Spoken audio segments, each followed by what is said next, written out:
Mr. Speaker.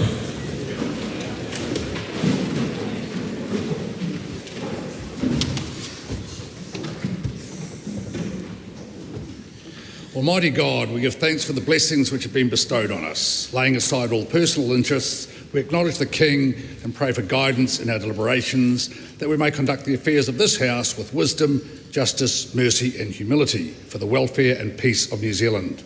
Amen. 6 petitions have been delivered to the Clerk for presentation. Petition of Naire Hoko requesting that the House amend the KiwiSaver Act 2006 in relation to the purchase of first homes to allow withdrawal for the purchase of a home on wheels. Petition of Bowel Cancer New Zealand requesting that the House ask the Government to lower the bowel screening age in New Zealand to 35. Petition of Brian Webb requesting that the House express no confidence in the Government and its actions. Petition of Ara Alum Simmons requesting that the House urge the Government to actively collect racial incidents data across schools. Petition of Yasmin Altaha requesting that the House urge the Government to change the Social Security Child Assistance Regulations 2004 so that the age the work and income child care subsidy is cut is the same age a child is legally required to start school. Petition of Gareth Lowndes requesting that the House urgently resource the Health and Disability Commissioner to address its backlog of complaints. Those petitions stand referred to the Petitions Committee. Ministers have delivered 8 papers.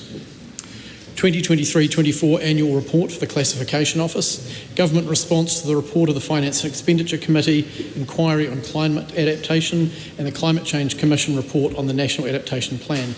Agreement between New Zealand and the Republic of Slovenia for the elimination of double taxation with respect to taxes on income and the prevention of tax evasion and avoidance. Agreement under the United Nations Convention on the Law of the Sea on conservation and sustainable use of marine biological diversity of areas beyond national jurisdiction. New Zealand United Arab Emirates Comprehensive Economic Partnership Agreement and Agreement on the Promotion and Protection of Investments, Reserve Bank of New Zealand Financial Stability Report November 2024 and 2025 to 29 Strategic Intentions for the Ministry of Education. Those papers are published under the authority of the House. 8 Select Committee papers have been delivered for presentation.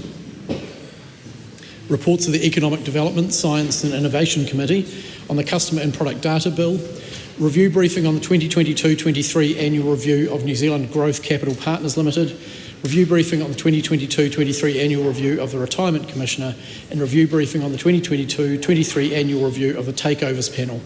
Report of the Environment Committee on the Minister's response to the Emissions Reduction Monitoring Report for 2024, reports of the Finance and Expenditure Committee on the Reserve Bank of New Zealand Financial Stability Report November 2024 and Reserve Bank of New Zealand Monetary Policy Statement November 2024. Report of the Officers of Parliament Committee on the inquiry into the recruitment of the next Chief Ombudsman. The bill is set down for second reading. The other reports are set down for consideration. The Clerk has been informed of the introduction of 3 bills. Crimes, Coward Punch Causing Injury or Death Amendment Bill, introduction. Juries, Age of Excusal Amendment Bill, introduction. Auckland Council, Auckland Future Fund Bill, introduction. Those bills are set down for first reading. The House comes to oral questions. Call on Cameron Brewer. Thank you, Mr. Speaker. My question is to the Minister for Economic Growth and asks, what are her priorities for the economic growth portfolio? The Honourable Nicola Willis. Mr. Speaker, the economic growth portfolio is a significant shift from the previous economic development portfolio. It will have a much greater emphasis on driving and strengthening efforts underway across government to deliver increased economic growth in the years ahead. It will also take responsibility for new initiatives designed to promote growth and productivity in the New Zealand economy. Greater prioritisation and speed of activities across multiple portfolios will help deliver longer-term improvements in productivity and therefore economic growth. Mr. Speaker, we can't just spend our way to growth. We have to renew our focus on how to earn it. Supplementary. Why is economic growth important? Well, Mr. Speaker, while I would hope it would be self-evident, that's enough. It has become clear Sorry, from the... you do not hear me. It has become clear from the naysaying and no's of many members of this House that they do not understand the importance of economic growth, which is the only way New Zealand can sustainably raise its standard of living. The only way. Economic growth means more opportunities and choices, better paying jobs. Point of order, the Right Honourable Chris Hipkins. Mr. Speaker, I don't think a minister can begin their answer by attacking the questioner like that, by saying that they don't understand something that's self-evident. No, hang on.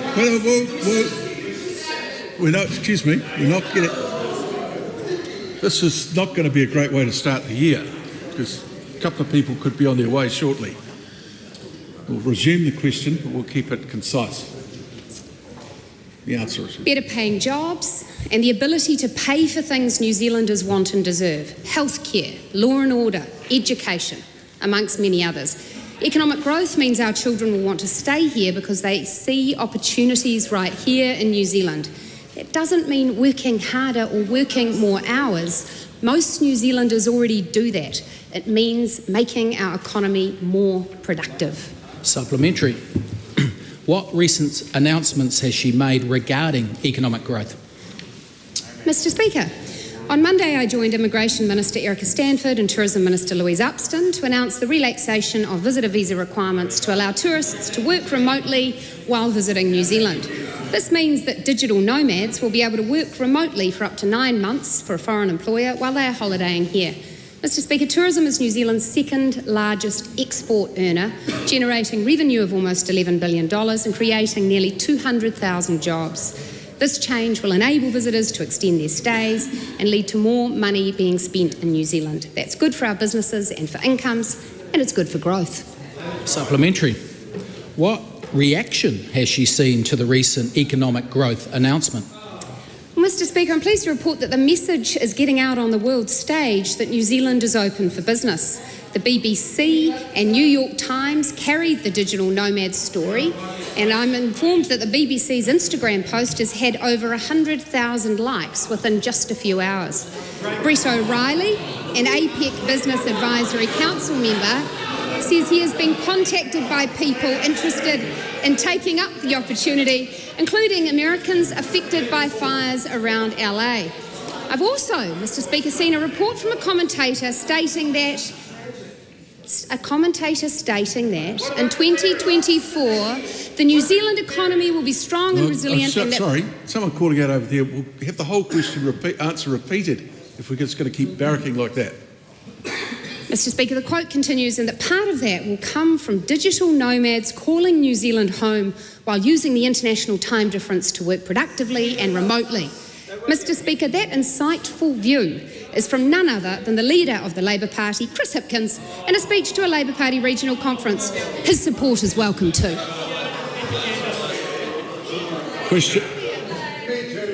Question number 2, the Right Honourable Chris Hipkins. Goodness gracious, Mr. Speaker, I think you should withdraw and apologise immediately, Mr. Speaker. I withdraw and apologise. The Right Honourable Chris Hipkins. Mr. Speaker, to the Prime Minister, does he stand by all of his government's statements and actions? The Right Honourable Prime Minister. Thank you, Mr. Speaker. Absolutely, because this year we are saying yes to economic growth. We have said yes to a trade deal with the UAE to boost exports and lift incomes. We've said yes to Invest New Zealand so we can attract more foreign direct investment in New Zealand into infrastructure and energy and manufacturing. We said yes to digital nomads. We actually did something about it. We said yes to more tourism and more hospitality. And most importantly today, we said yes to speed limits going up and getting Kiwis moving faster and freight moving faster. And isn't it great that a backbench MP like Mike Butteritt can get it done when a minister with an absolute majority of transport and the local MP couldn't do so. Supplementary. When did Nicola Willis ask the Treasury... No, you're entitled to silence. I just want to say to the Government, if you want the opposition to be quiet all through answers to questions, then I think probably outbursts like that aren't terribly helpful. When did Nicola Willis ask the Treasury to produce a list of public assets that could be privatised, and did the Cabinet agree to that course of action? Well, again, as I've said very clearly, asset sales are off the table for this term. What we're focused on is economic growth. Of course, we will look at the performance of our state-owned enterprises because many of them are underperforming and they need a good curry-up and they need to deliver. Order, Mr Speaker. Point of order. Mr Speaker, I asked the Prime Minister when Nicola Willis asked the Treasury to produce the list. The Prime Minister and Nicola Willis both said to the media yesterday that they had done that. I don't think it's unreasonable to ask him to answer the question that I actually asked. Point of order. Nicola Willis.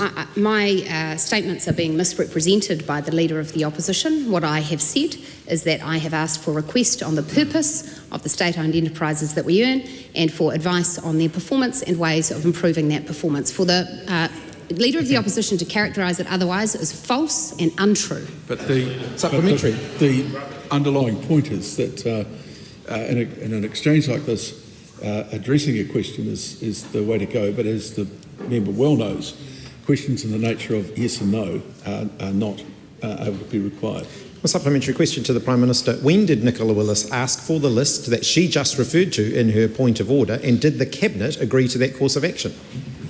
What we're focused on is making sure we get better performance out of those state-owned enterprises. It's quite normal, as we want to make sure we've got excellence, that capital is being well deployed and that the performance of those organisations is improving. There'll be a range of us about their performance. That's all that's happened here. Point of order, Mr Speaker. Point of order. I think that's pretty straightforward. You can't answer with any argue with any assertions in the question, given I'm using Nicola Willis's own words. I simply asked him when it was asked for. And the Prime Minister might like to expand on his answer. I'm not aware of when it's asked for. You could ask that question to the Minister of Economic Growth if you wish. Why should the public have confidence that he knows what's going on in his government, that when he tells them that asset sales aren't something that are being actively considered, that they believe him, when he doesn't actually know? Asset sales are not being discussed, debated or delivered in this parliamentary term. I don't know how to be any clearer with the member of the opposition. I've said very, very clearly there will be no asset sales this term, period. Supplementary question. Right Honourable Winston Peters. Does the Prime Minister mean that there's been something learnt from the privatisation of a Labor regime that sold BNZ part sale and went bankrupt? The Quality Inns deal, totally corrupt. The KiwiRail deal, they went bankrupt as well. And Electricorp, which was sold, and no, sunshine. Electricorp. Excuse me. I'll explain that. Sorry, it's just this is not student politics. This is reality here.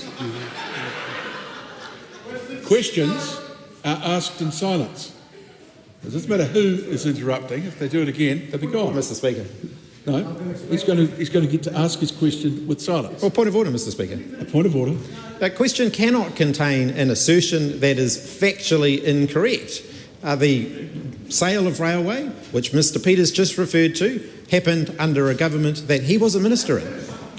Correct. I think you should let him finish his question entirely. If he's rather more patient, he will remember that the Labour Party's position was on KiwiRail circa 1992. Good. So listen here. No, I got it. That they said they agreed with. Okay, here we go. Learned anything from the part sale, never went to tender in 1987 of BNZ, which went bankrupt by 1990. The Quality Inns deal, which was totally corrupt. The KiwiRail deal, which was 1992, but the Labour Party said they agreed with the sale, but not its timing, for Electricorp, which sold for 8 months' earnings. Have we learned nothing from that?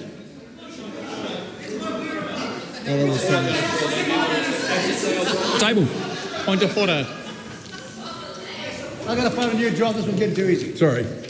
One of the things that might fascinate people a little bit, or possibly won't fascinate them, but it will, I think, be useful information, is that while I've got pretty good hearing, I've been worried about missing stuff in the house. So I've now got these hearing aids in, and I'm hearing far too much.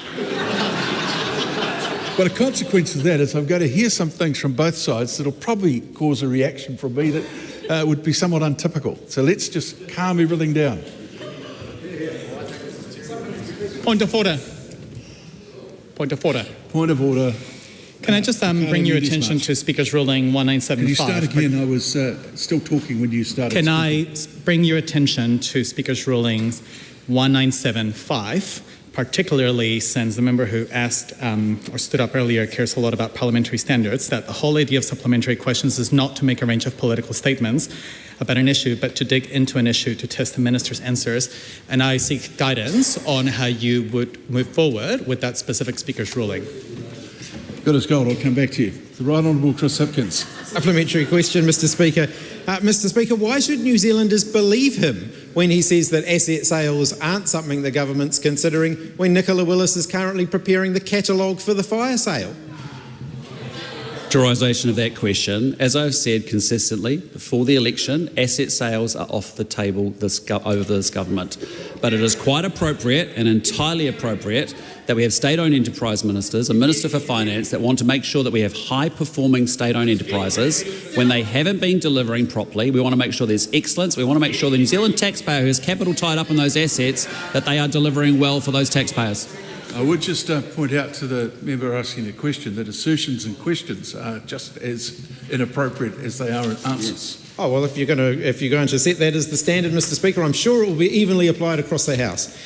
Why should Kiwis believe privatisation and asset sales will leave them better off, given the last national government's privatisation of energy companies led to higher power prices, bigger profits and less investment in electricity generation?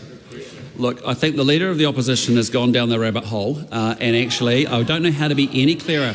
Asset sales are off the table for this government. Supplementary question. Why should New Zealanders believe the answer he's just given? When asked the question of asset sales in the House last year, he accused the person asking it of being a conspiracy theorist, only to admit that the government has actually been considering it. That's right.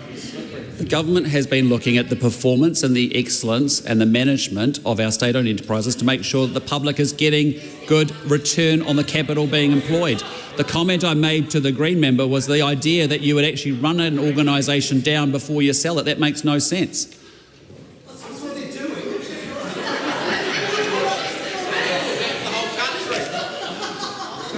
doing. Question 3, Mike Buttrick. Thank you, Mr Speaker.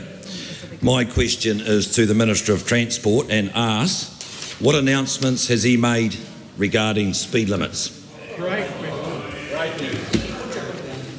Mr Speaker, pleased to say this morning the Prime Minister and I announced another commitment of this government has been met, with reversals to the last government's blanket speed limit reductions beginning tonight. They will be in place by the middle of this year. We're focused on speeding up New Zealand's economic growth, and in this case we mean it literally. Mr Speaker, the last government was obsessed with imposing illogical and untargeted speed limit reductions on state highways and local roads. We are reversing that. Order, Mr Speaker.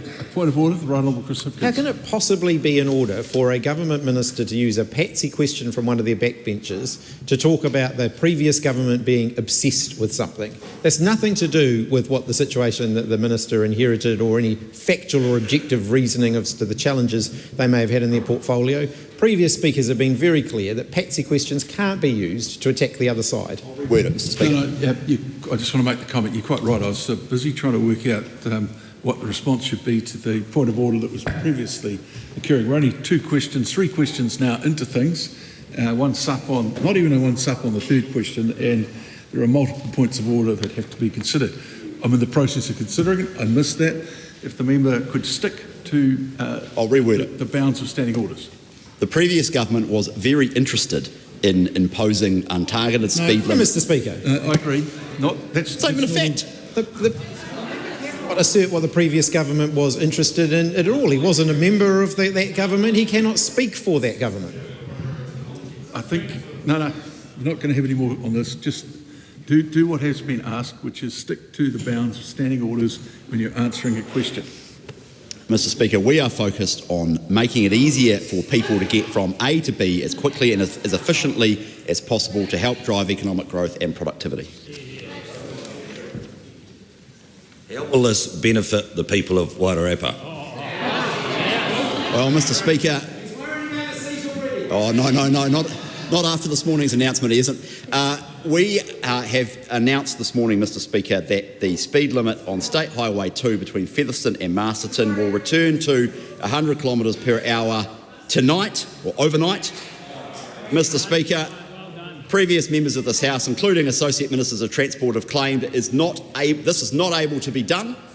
We changed the rule in relation to the setting of speeds, and it will now happen. Point of order, Dr. Duncan Webb. The member is once again taking a swipe at members of the House in his answer. What former associate ministers may or may not have done is entirely irrelevant to the question of speed limits in the Wairarapa. No, I don't think so, because the continuity of any ministry goes beyond the individuals who are in it. And for a government not to be able to refer to past decisions, or one parliament not be able to refer to past decisions as was referred, would be unacceptable.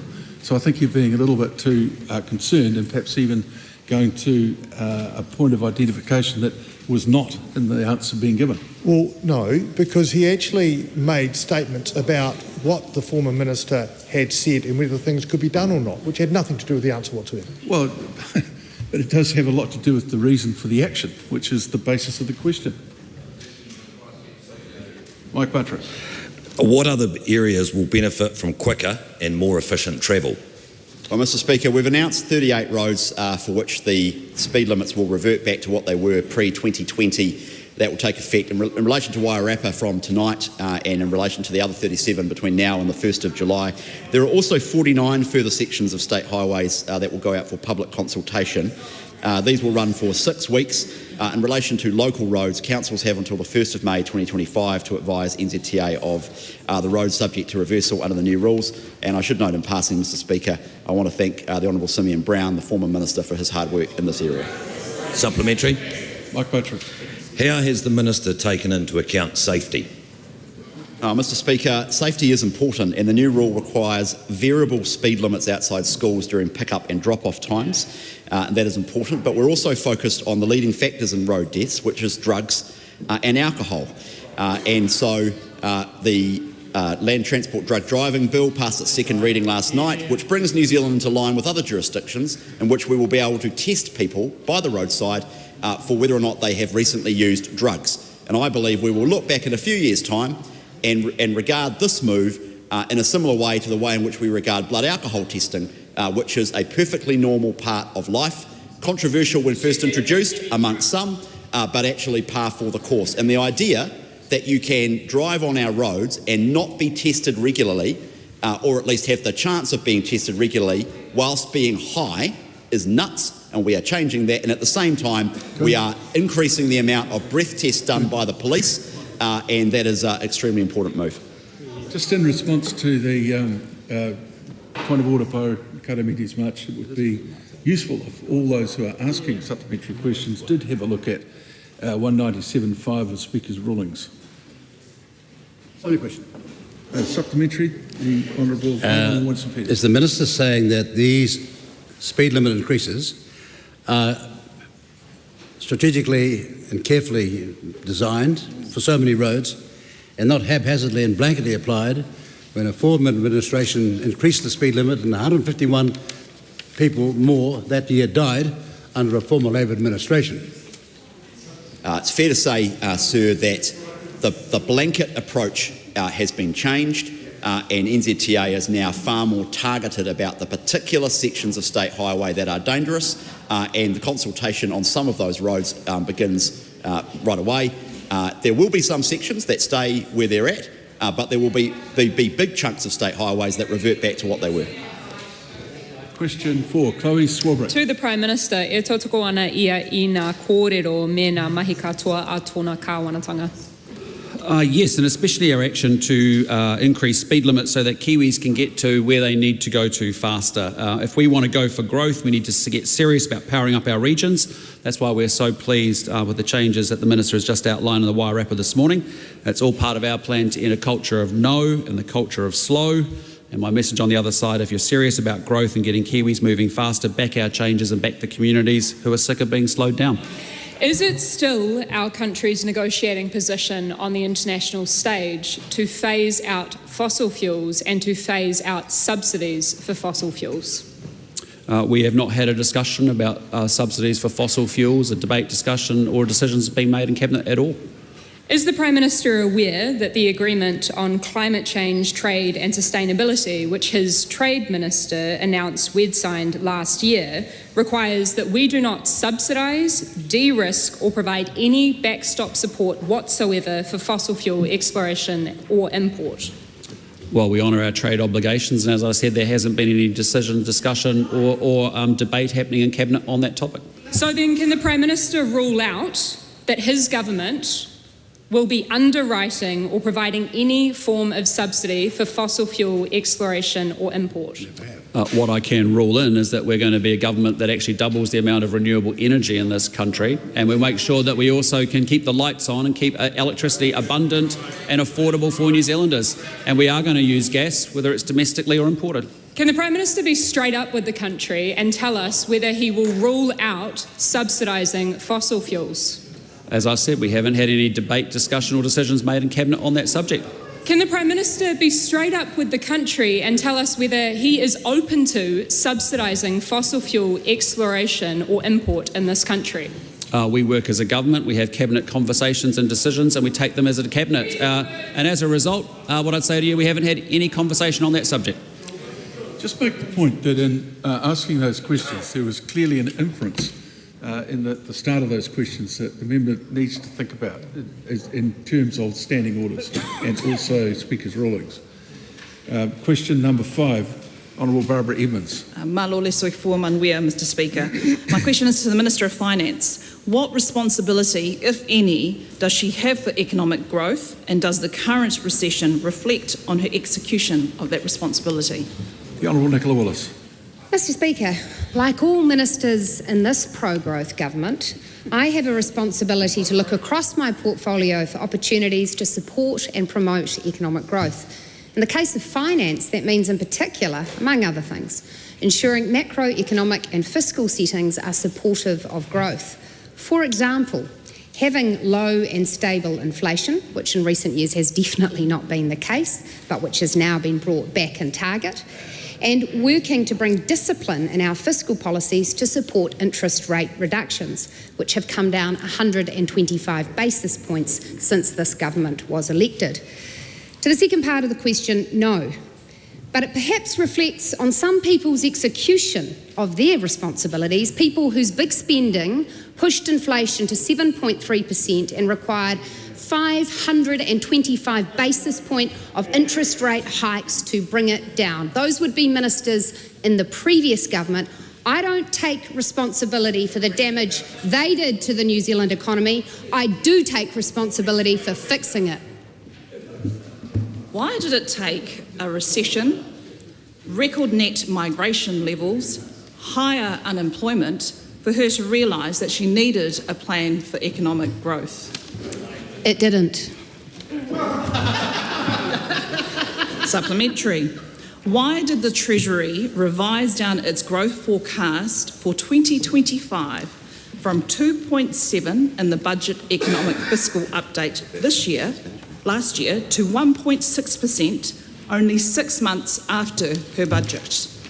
As I've explained to that member previously, the Treasury is perpetually revising its forecasts. What it has acknowledged is that its estimates of future productivity rates and how quickly the New Zealand economy would bounce back from a period of corrosively high inflation and extraordinary interest rate hikes was overly optimistic. And in fact, the case is they now had to get real about the damage that the last government's policies have done to our economy and the mountain we have to climb to get New Zealand out of it. So who was right? The Prime Minister who said in the House yesterday that, quote, "We don't have the luxury to turn off growth after 3 years of recession," unquote, or the Treasury's chief economist who said today that over the last 3 years we have had growth with the exception of a recession based on the last 2 quarters? In my experience, the Prime Minister is always right. Supplementary. Does she have confidence in the Minister for Economic Growth when that same person delivered the sharpest recession, excluding COVID, since the early 1990s? Mr Speaker, I have utmost confidence in her, but I also completely and utterly reject the economically ignorant accusation in that supplementary, and I ask of that member If the job she wants to do as opposition finance spokesperson is to try and fool New Zealanders into thinking that Labour had nothing to do with the damage done to our economy, then she is taking New Zealanders for fools. They know you mismanaged the economy and they elected us to clean up the mess, and that's exactly what we are doing. Question number 6, Debbie Nauru-Wapaka. Tēnā koe te pika. My question is to the Prime Minister. Does he stand by all his government statements and actions? Right Honourable Prime Minister. Yes. Supplementary. Will he guarantee that his Invest New Zealand initiative will not lead to the foreign ownership of public assets if he is re-elected next term? Well, what I can guarantee is it's going to get infrastructure built quicker, it's going to get renewable energy projects built faster, and anything else that means that we can actually deliver for New Zealanders, Māori or non-Māori, who actually want higher incomes, they want better housing, they want better health outcomes, better education outcomes. So we're going to do whatever it takes to power up growth in New Zealand, period. Point of order. Rauri Waititi. I don't even think he came close to remotely answering that question around whether he can guarantee New Zealanders that foreign ownership of public assets will not happen in the next term. Yes, not once. The problem is, it's a very political question, if you think about it, because it would simply mean that the opposition can require a minister to guarantee something that was their policy, not the minister's, and that would put the whole point of question time somewhat into question. So I think the answer was acceptable. Supplementary. What role will Te Tiriti o Waitangi play in his plan Open Up Aotearoa to foreign corporate exploitation through Invest New Zealand? No, you can't. No, start again. Kapan. He patai anō. What role will Te Tiriti o Waitangi play in his plan Open Up Aotearoa through Invest New Zealand? Well, this is a government that will honour the treaty, but what I'd say is that the iwi partners that we have talked to are very open to partnering and working with pools of international capital and domestic capital to build infrastructure and to do things that advance the well-being of their hapu and whānau. Supplementary. Does it make a difference that he is voting against the Treaty Principles Bill when he has already guaranteed his support for the Regulatory Standards Bill, which will limit treaty clauses in future legislation? Do that. Well, our position is very well understood on the Treaty Principles Bill, and I refute the assertion that that's what the Regulatory Standards Bill is doing. Supplementary. Does he agree with the Police Commissioner that scrapping the top iwi police role does not diminish the importance of that role? Sorry, can you repeat the question? Does he agree with his Police Commissioner that scrapping the top iwi police role does not diminish the importance of that role? All I'd say is I fully support our excellent Police Commissioner, and I back the police and what they're doing, and I think he's doing an exceptionally good job to make sure that he's cracking down on crime, and I back all of our police, including the Police Commissioner. Given that answer,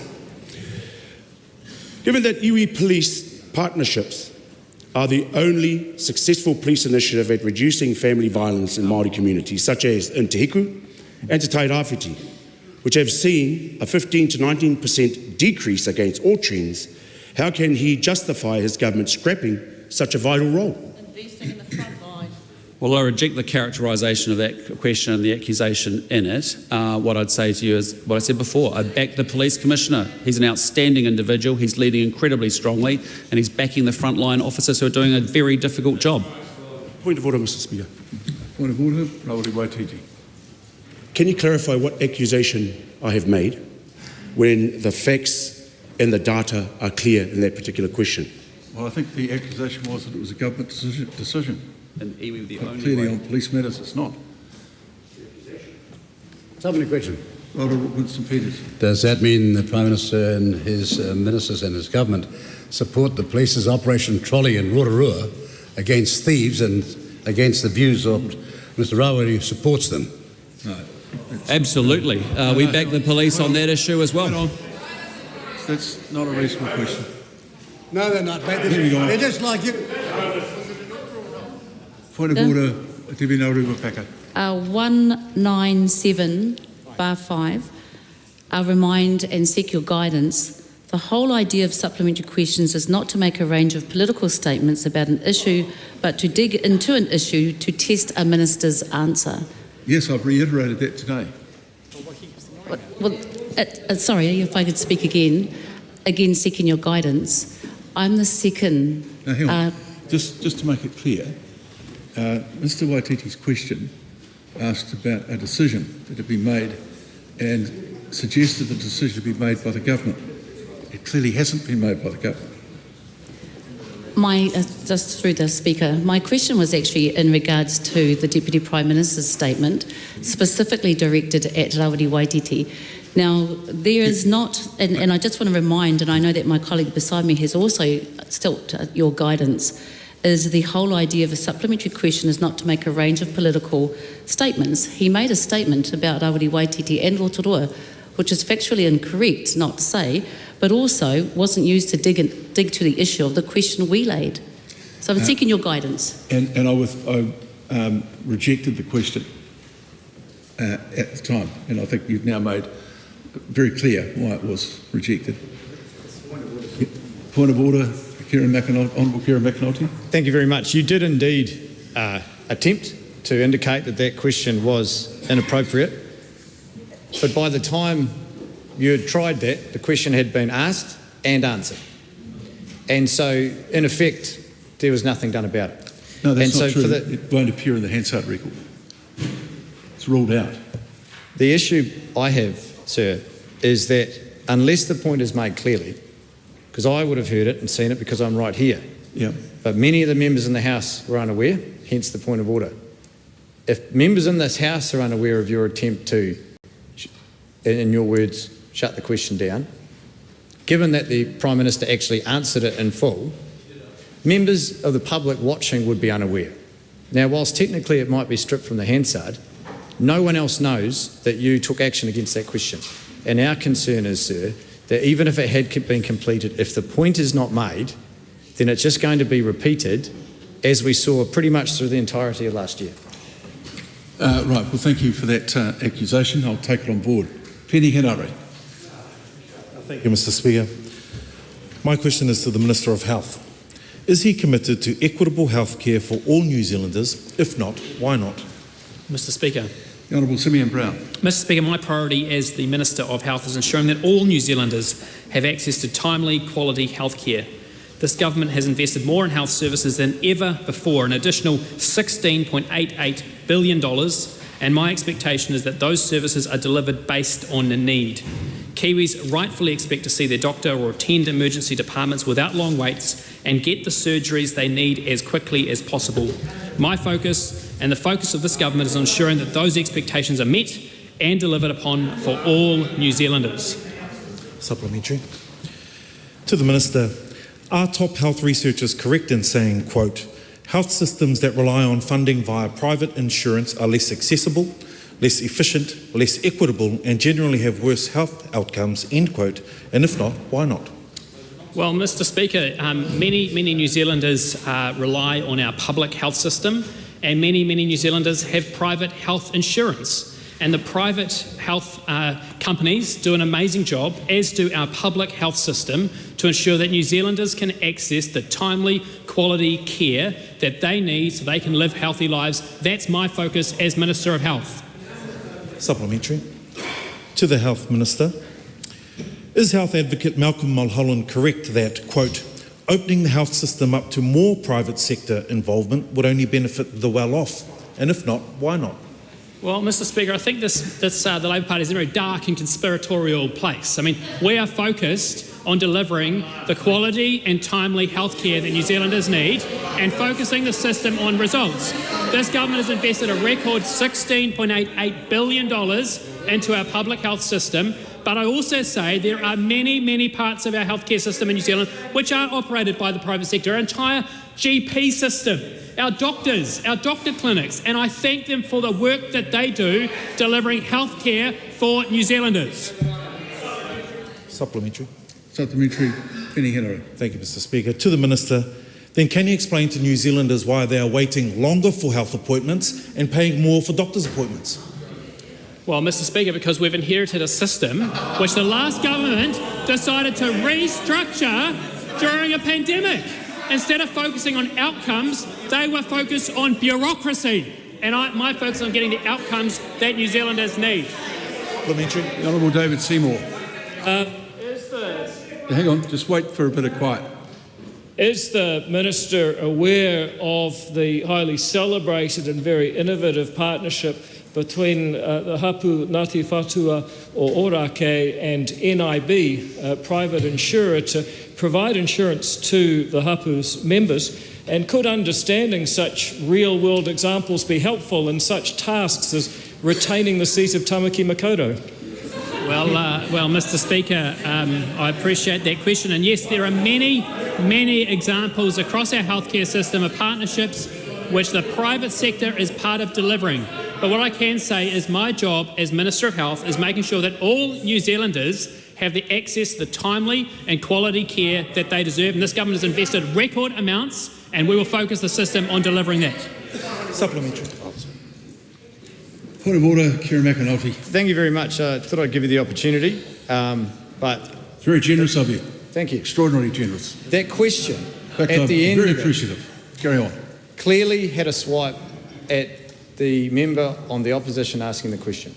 How on earth is it appropriate that a government minister can ask a question of another minister that includes an inference of an electoral result relating to the member asking the question? How is that appropriate? I'll have a look at it offline and come back to you. Penny Henry. Thank you, Mr. Speaker. To the Minister, does he agree with David Seymour's State of the Nation speech, which asked if we should, quote, allow people to opt out of the public healthcare system and take their portion of funding with them so they can go private, end quote, and if not, what's the Minister going to do to prevent the health system from being defunded and privatised? Well, Mr. Speaker, that is not the government's position, but what we are focused on doing is about focusing it on delivering the outcomes that New Zealanders need: faster specialist appointments, doctor visits quicker, making sure there are more elective surgeries being completed. We have invested a record amount of funding in our public health system, and now we need to focus on making sure it is delivering the results that Kiwis deserve and expect. Right Honourable Winston Peters. I can ask the Minister whether he'll deal with the real issue here, though, in particular. Will he help restore Mr Henare's health by getting his electoral seat back that was stolen off? That question is out of order.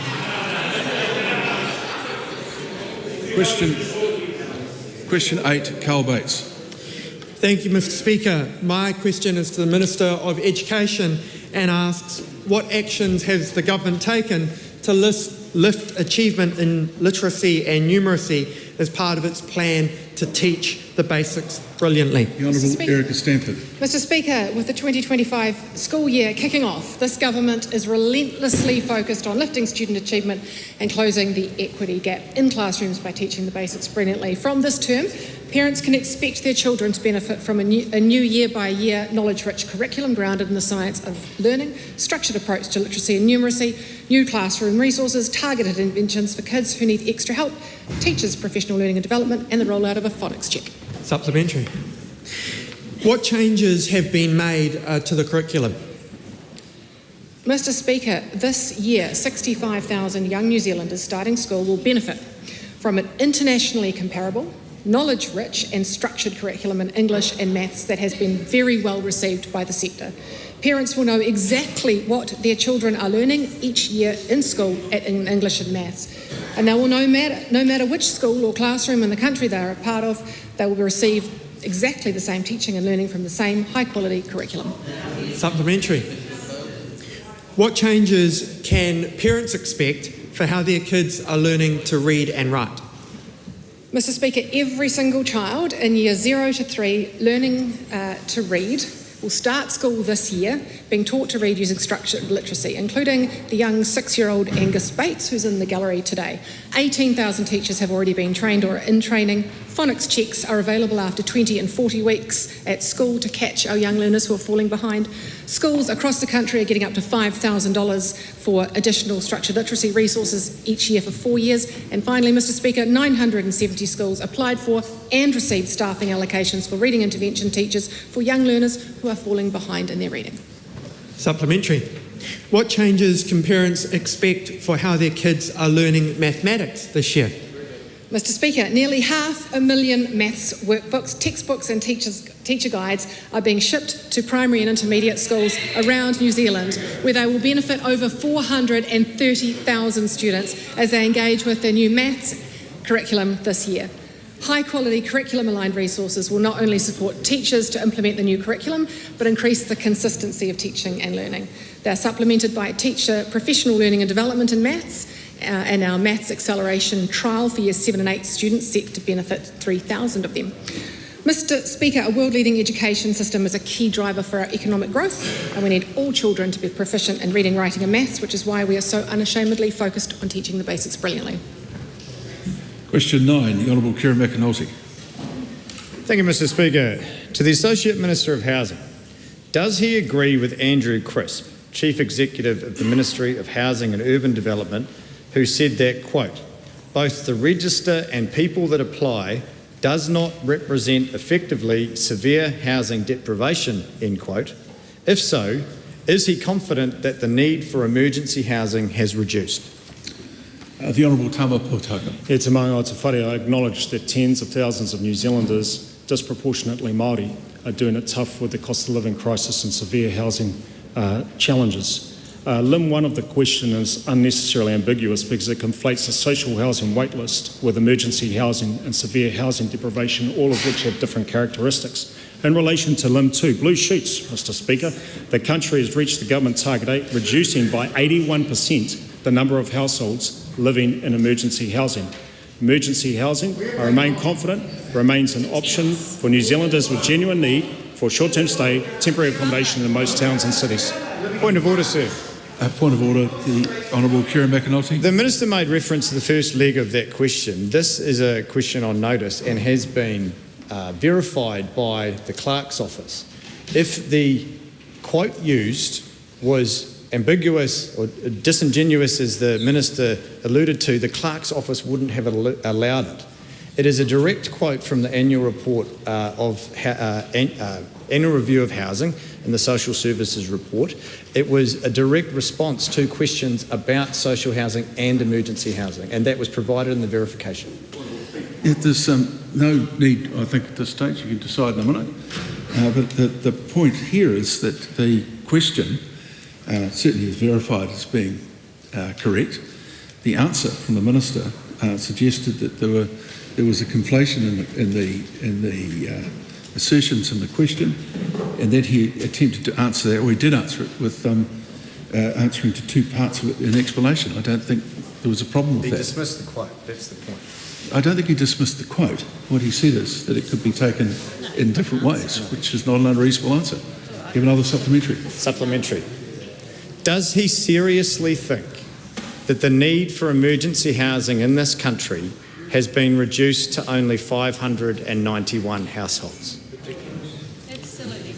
E te maunga o te whare, I'm very proud that this government has taken serious action to ensure that the number of households in emergency housing have reduced by over 80%.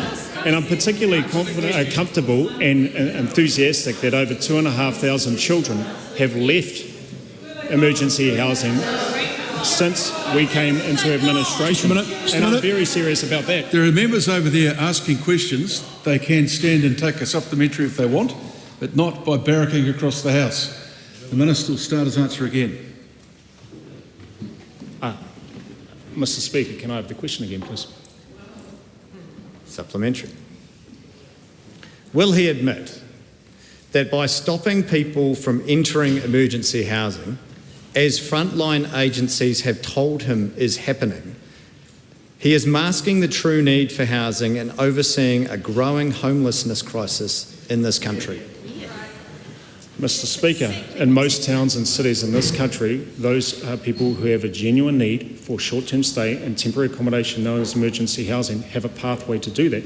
Yes, there is a responsibility framework that goes with that, but there are also a number of other support products and brokering services that enables people to stay out of emergency housing and be placed in social service, transitional housing and social housing and other options. Supplementary. Point of order. Supplementary. Supplementary, the Honourable Chris Bishop. To the Associate Minister of Housing, can you explain to the House how the Priority 1 policy, which says that if you are in emergency housing for a long period of time and have kids, you should get a first preference into a social house, works in practice? It's among Aotearoa.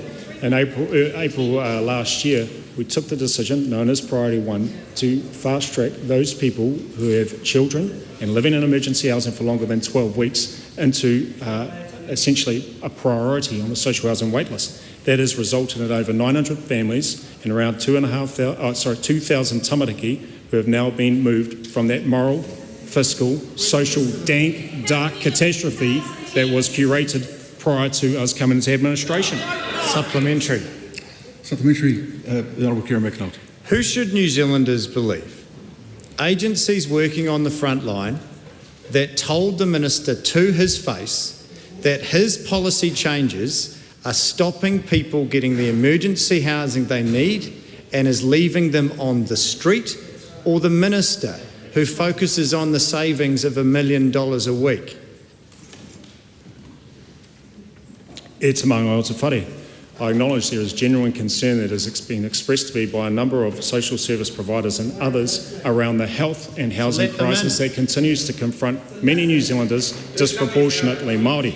We have also committed to continuing a build program with Kāinga Ora, over 1,500 net homes to be built, the support for community housing providers with 1,500 additional funded places over the next couple of years, and others like Tainui and many Māori housing providers with another 300 affordable rentals to be built in the next couple of years. We acknowledge that there are genuine concerns and are also taking steps in order to ensure that going for housing growth, the housing renaissance led by the Manu Pūtea Nicola Willis and the Manu Pihopa Chris Bishop is carried through. Supplementary. Supplementary. Is it not actually the case that he is simply stopping people from entering emergency housing to reduce costs instead of actually reducing the need for emergency housing in the first place? It's among Aotearoa. It is actually the case that we have seen a reduction of nearly 2,500 tamariki living in emergency housing, and we've also seen nearly 2,000 tamariki under Priority 1 go to dry, warm homes. That is actually the case. You should be ashamed, Minister. They're on the street. Supplementary question, the Right Honourable Sapedi. Can I ask the Minister, how many of those people would have been housed if the 100,000 homes promise had been kept? I think we'll leave that. Thank you. That's the points made. Nancy Lou, question Mr. 10. Speaker. Mr. Speaker, my question is to the Minister for Trade and Investment. What recent announcements has the government made about boosting economic growth? Well, Mr. Speaker, last week the Prime Minister announced the establishment of Invest New Zealand as the country's one-stop shop for attracting highly productive capital. By increasing foreign direct investment, we'll accelerate the growth of New Zealand businesses, create better and higher paying jobs, and provide the infrastructure that New Zealanders need. Supplementary. Why has the government decided to set up Invest New Zealand? Well, Mr. Speaker, we're not getting our fair share of international investment. Currently, New Zealand's stock of foreign direct investment sits at 38% of GDP compared to an OECD average of 50% of GDP. Last year, by comparison, New Zealand's foreign direct investment grew by 5% compared to Singapore at 31%. The government's committed to increasing direct investment and growing the New Zealand economy so that Kiwis get their fair share and the services that come with that. Supplementary. What will Invest New Zealand do? Well, Mr. Speaker, Invest New Zealand will be a new agency modelled on the Irish and Singaporean best practice. It'll drive direct investment into high potential sectors to boost New Zealand's innovation in productivity, increase R&D investment in New Zealand by overseas companies, making us attractive and increasing the value of our exports, and streamline processes to significantly increase funding for new and existing businesses and public and private sector projects. Supplementary. Why is attracting foreign investment important for the economy? Well, Mr. Speaker, Because the initiative will unlock tens of billions of dollars in global investment opportunities that support the delivery of key road and energy projects, creating better paying jobs, support and create new businesses, and help the government deliver core infrastructure the country needs. Mr. Speaker, as the Prime Minister said, this year is about growing the economy. Invest New Zealand is part of the government's plan to make all New Zealanders better off. Question 11, Question Tangarere Manuel. Happy New Year te maanga o te whare. My question is to the Minister for Tourism and Hospitality.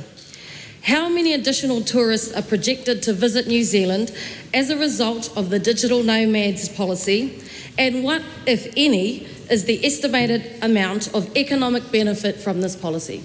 The Honourable Louise Upson. Mr. Speaker, encouraging digital nomads to stay for up to 9 months is part of this government's plan to unlock economic growth by making New Zealand a more attractive place for people to work remotely while travelling. Tourism is New Zealand's second largest export earner, generating almost $11 billion and creating nearly 200,000 jobs. Unfortunately, we are only at 86% of pre-COVID 2019 numbers, and this policy will help get New Zealand back on track. While it's hard to predict specific numbers, we do know from overseas examples that staycations are extraordinarily popular. Immigration New Zealand has already seen an incredible amount of interest just since Monday, when there were over 4,000 hits on the first day we announced this policy. This is more than doubled, so over 8,000 yesterday. Mr. Speaker, New Zealand is open for business. On this side of the House, we are pulling every lever to encourage more people to visit.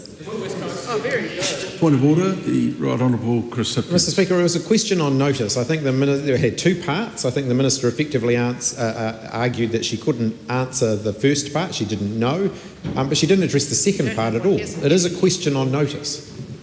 Well, what would you say is the second part? Well, Mr. Speaker, I'm happy to read it out for you if you'd like. I need to know. I know what's in it. It asked her how many you're concerned about. Asked her how many people were going to visit. She said she didn't know, and what the economic benefit of the policy was going to, what the estimated amount of economic benefit from the policy was going to be. She didn't address that. Well, I think in talking about trying to bridge the gap between pre-COVID numbers and current numbers, that would be a reasonable attempt. Getting a dollar amount is pretty darn difficult if you've already said you're not sure how many might end up coming here. Do we have another question?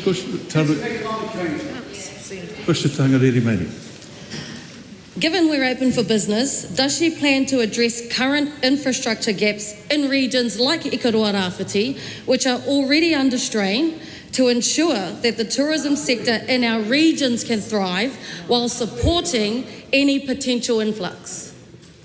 Mr. Speaker, I would have thought that that member would be really excited about the possibility of more visitors coming into Hawke's Bay, into Wairarapa, into Gisborne, to see the very beautiful environment that we have. We're talking about digital nomads. They'll be travelling around the country. Every dollar they spend is $1 in GST and good for New Zealand. Did that government increase the international visitor levy by 185% to prop up government books? Mr. Speaker, we have increased the international visitors levy.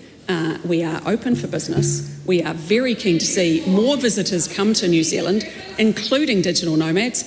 I, for one, hope they come to my electorate, and I would have thought that member hopes they come to hers as well. Supplementary. The Honourable Erica Stanford. So the Minister, what other feedback has the Minister seen on the digital nomad announcement? Mr. Speaker, General Manager of SCM Travel in New Zealand, Kelly Thomas, said there was an increasing demand for digital nomad schemes from employees who want to blend both business with pleasure. Meanwhile, Infometrics Principal Economist Brad Olsen has said, "I'm not sure if there's any real downsides to this policy in the short term, and that this might put New Zealand on the map a bit more." Mr. Speaker, it hasn't all been positive, though. So, strangely, despite the Labour leader recently calling digital nomads in New Zealand a vision worth fighting for, I heard that idea described as a stupid economic growth strategy this morning by one of News Talk ZB's regular commentators, and that, of course, was Ginny Anderson. Supplementary.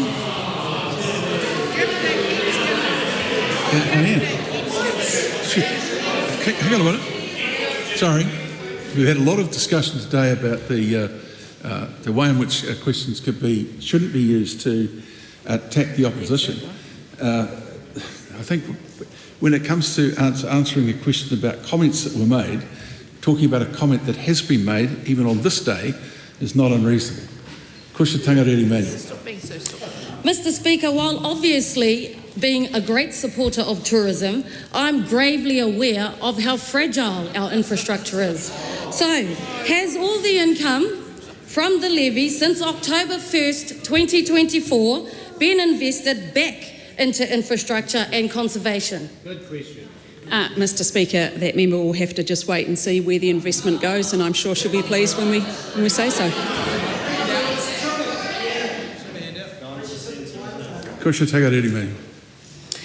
Does she hope any potential tourists will fill the gap left by 128,000 Kiwis who left the country in the year ended November 24, which was the highest on record? Mr. Speaker, I'm very excited to be the Minister for Tourism and Hospitality and welcoming visitors to New Zealand with open arms. It's unfortunate that side doesn't seem to want them. Question number 12, Ricardo Mendes-March. Thank you, Mr. Speaker. My question is to the Minister for Child Poverty Reduction. Does she accept that children living in material hardship are more likely to do poor in school due to a lack of food? If so, why did the government remove food insecurity from the child poverty-related indicators? Mr. Speaker, to the first part of the question, yes. And that's why our government has continued to invest in the things that reduce material hardship, lift educational achievement and help families get ahead. Food insecurity continues to be measured and remains an indicator under our Children's Child and Youth Strategy.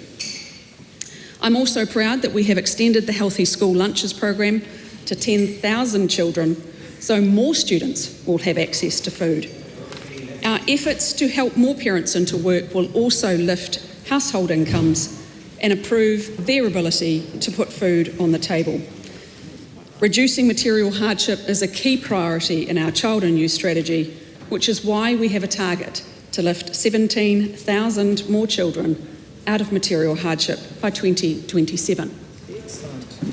Supplementary. Will the number of children living in material hardship decrease at the same or higher rate than the Prime Minister's promised economic growth?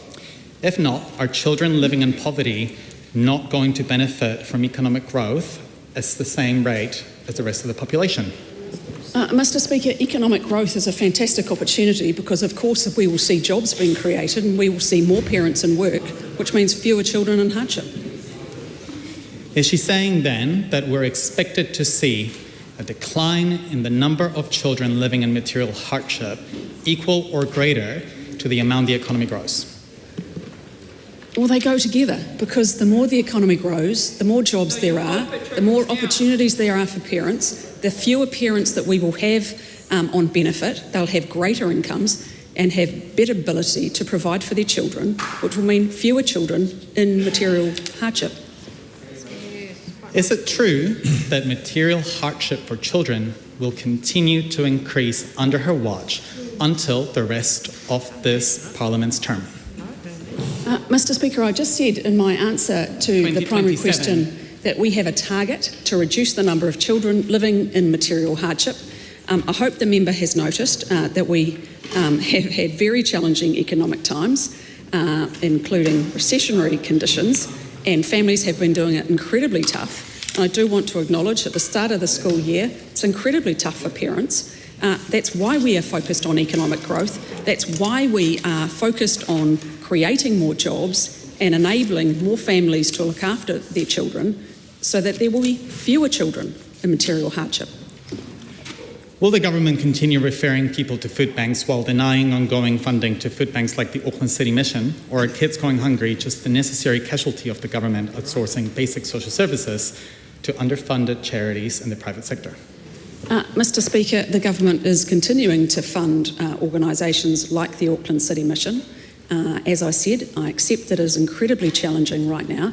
I would like to stand here and say that we didn't inherit a period of prolific government spending that has led to incredibly challenging economic times that mean more families are doing it tough. But our focus on this side of the House is fixing it. That concludes oral questions. We'll take a short pause before moving to the Prime Minister's statement. Short pause. Well, take a short pause while people leave the House as quietly as they can.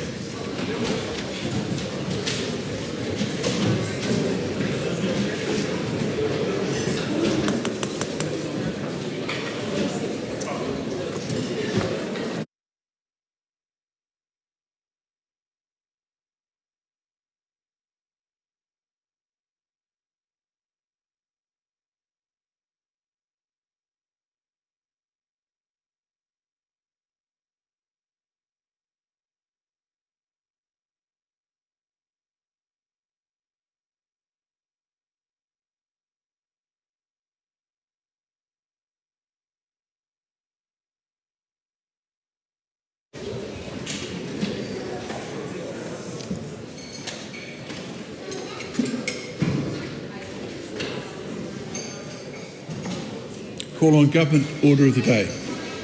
Adjourn debate on the Prime Minister's statement and the amendment proposed to it. I call on the Honourable Nicola Willis.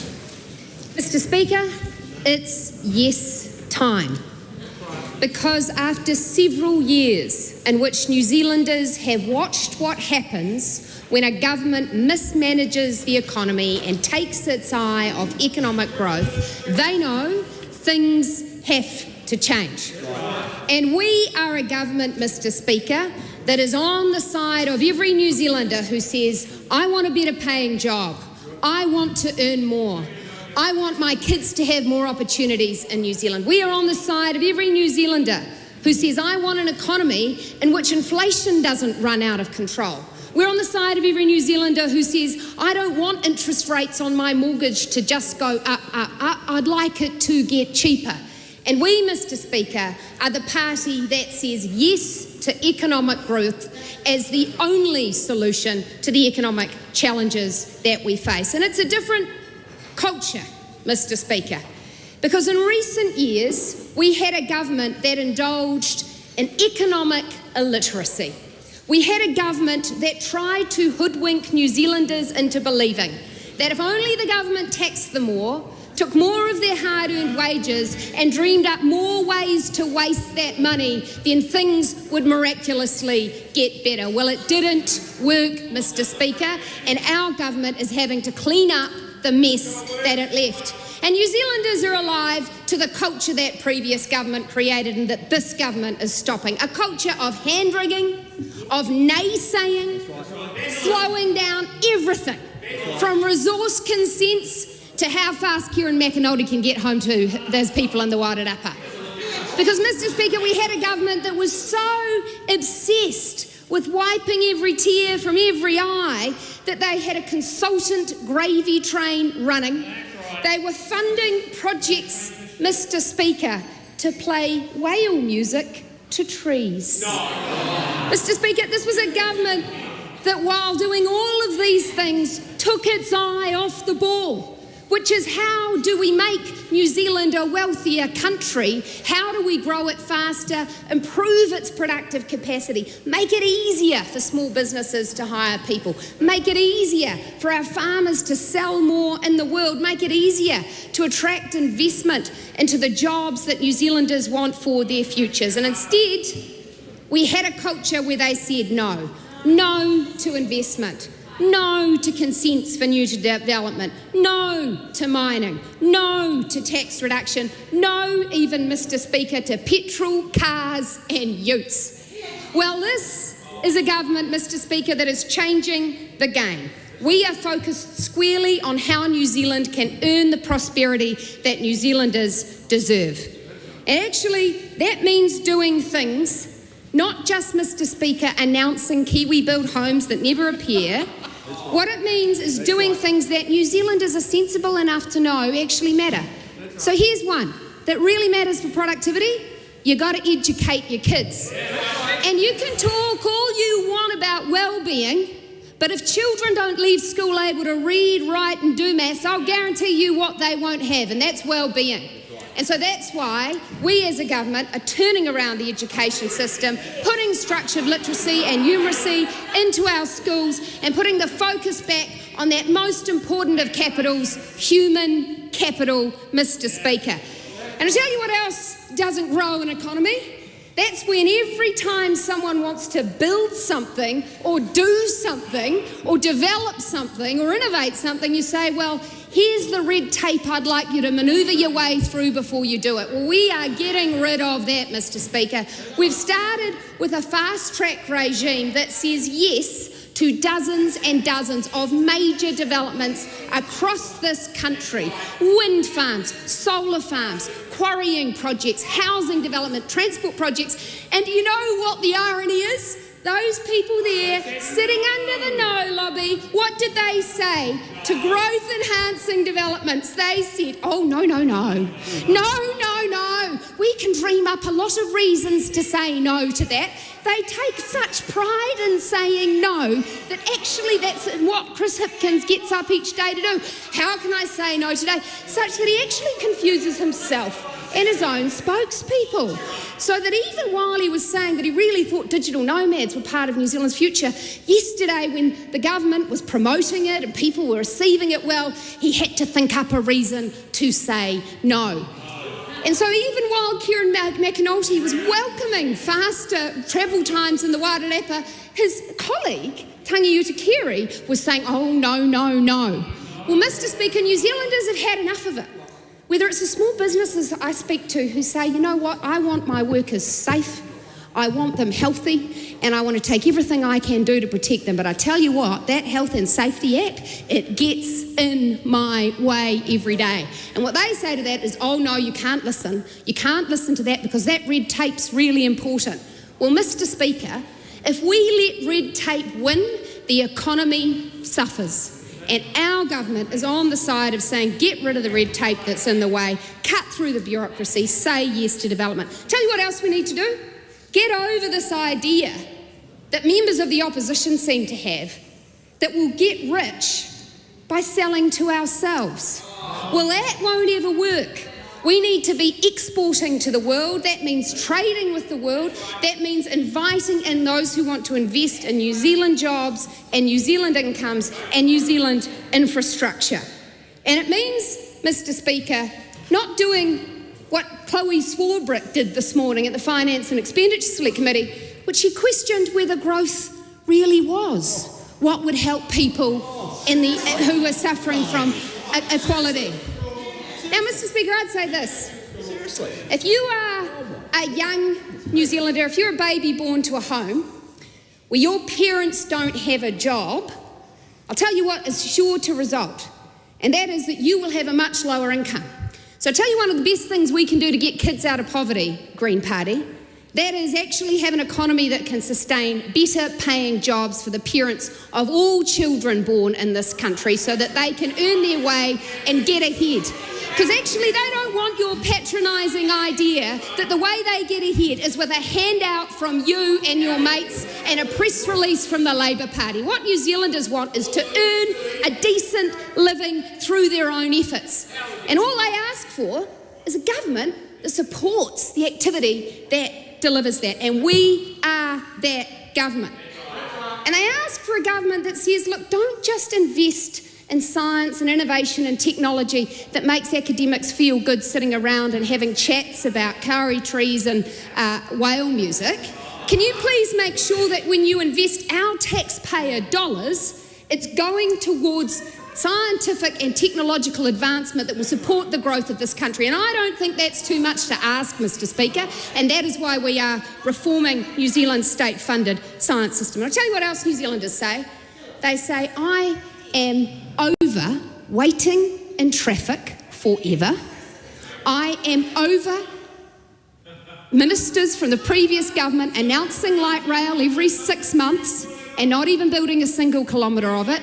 Build me some roads. And so that's what we're doing, Mr. Speaker, because it turns out, tell you what roads are really convenient for. Not only do they help you get to work faster, but also they carry freight. which is necessary to get exports to ports in order for New Zealand to make the income that we need. And Mr. Speaker, this is a yes culture, but I tell you what else is important for growth in addition to the reforms we're making, and that is a very serious point, because I fear that some members in this House are forgetting the lessons of economic history. Responsible fiscal management matters, colleagues. We actually had a grand experiment these past 6 years in which we had a government that borrowed and hoped that this strategy of more tax, more borrowing, more debt would result in some sort of economic nirvana. Well, New Zealanders are smarter than our opponents think. New Zealanders saw what that delivered. A cost of living crisis with sky-high inflation, 525 basis points of interest rate hikes that harmed every mortgagee and every business in this country. And it delivered a mighty big structural deficit. So New Zealanders want a government that will be honest with them, that will fix this broken economy, and that will bring back a culture of sense, of yes, of doing the things that back people to back themselves. So, Mr. Speaker, next time that lot opposite tell you that they did a good job, I'll say to you, tell that to the New Zealanders who were left unable to pay their bills, having experienced years of inflation, watching you fritter away their money and say no to the good things in their community. And I tell you what New Zealanders will say, they'll say, you mucked it up, I trust this government to fix it. Mr. Speaker.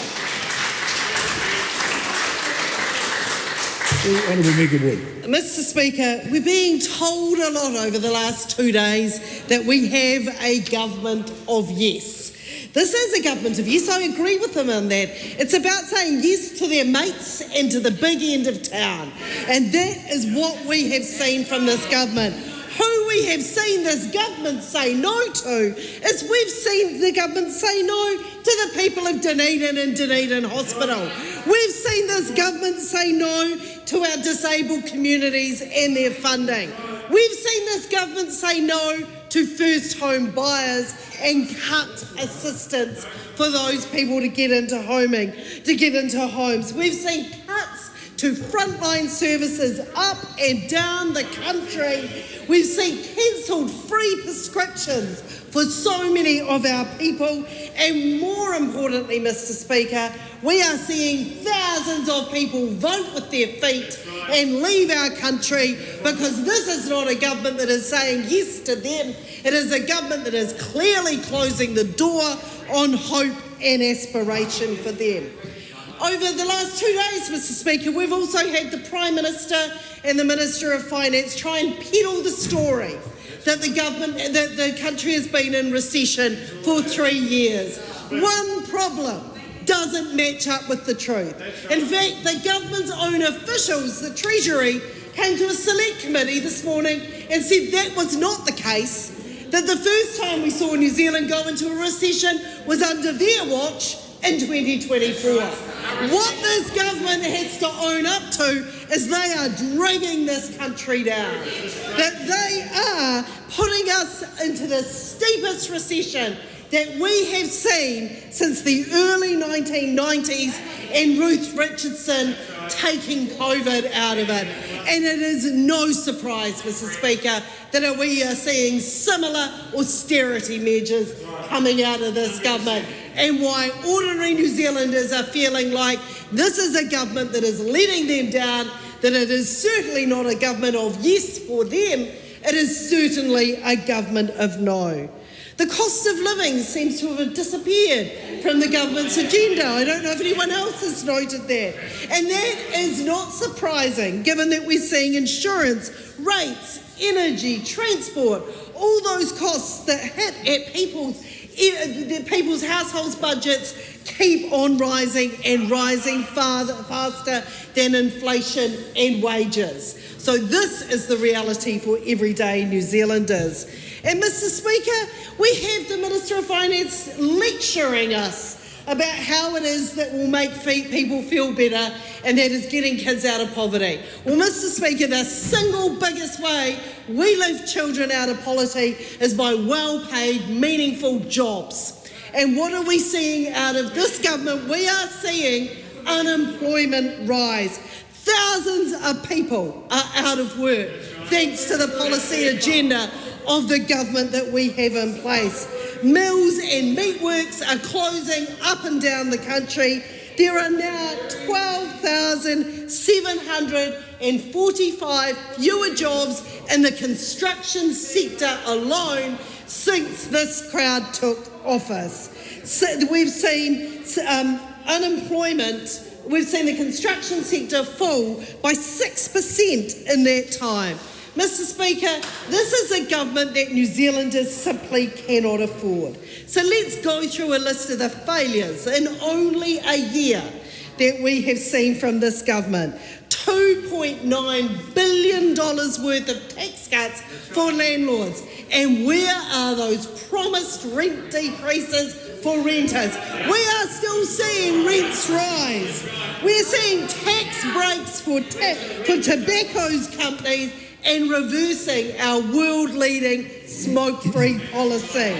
What we are seeing is a watering down of the protections we put in place post-March 15 around our gun laws. We are seeing, as I've mentioned, Dunedin Hospital being walked away from. We're seeing that cut for first home grants and first home borrowers. We're seeing so many things being cut. But Mr. Speaker, one of the things that over the last couple of weeks that I think has been so concerning for New Zealanders to hear about is the government fessing up that the way in which the Minister of Finance tells us that we don't get rich by selling to ourselves, that what they're cooking up is they want to get rich by selling it all off. There is a very clear privatisation agenda. The Minister of Finance has been getting lists drawn up by the public sector, looking at our state-owned assets and seeing what it is that we can be ready to flog off. Mr. Speaker, we only need to look to our past to see what happens when we flog off and privatise our state assets. We can look to KiwiRail. We can look to what happened in health. We can look to what happened in energy and how this has not benefited New Zealanders. Now, Mr. Speaker, coming from the People's Republic of Wigram, where we have a very clear ideas on what it means to not sell off our state assets, this is something I will fight with every fibre in my being. I grew up in South Christchurch in the 1980s when the Addington workshops were shut down because it was privatised. I watched the parents of my friends lose their jobs and their families in many places lose their dignity with their paid work. That is what it means, and that is why the Labour Party will stand strong against a privatisation agenda. Mr. Speaker, the other thing that we've seen in recent weeks is the Prime Minister feel the need to appoint a special envoy to the southern lands. Those lands that lie to the south of Lyell Bay, commonly known but unknown to this government, called the southern lands, the South Island. So there is now a minister outside Cabinet, who's not there when decisions are made, who has responsibility for the South Island. Mr. Speaker, when we were in government, we just called that Cabinet. We just had enough people from the South Island sitting around the Cabinet table. We didn't have one person who got demoted in the last reshuffle sitting at the Cabinet table and having to fight the fight. Any government that feels the need to appoint a junior minister outside Cabinet to be the special envoy for the South Island is showing in black and white it is failing the people of the South Island.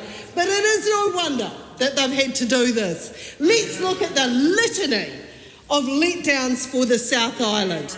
Let's start. I know Rachel Brooking is sitting behind me and so is Tracy McClellan. Let's start with Dunedin Hospital and the walk back on the promise to the people of Dunedin around a badly needed new hospital and the wider South. We've then got that mirrored at the top of the South with Nelson Hospital and the way that Nelson Hospital is being walked back on.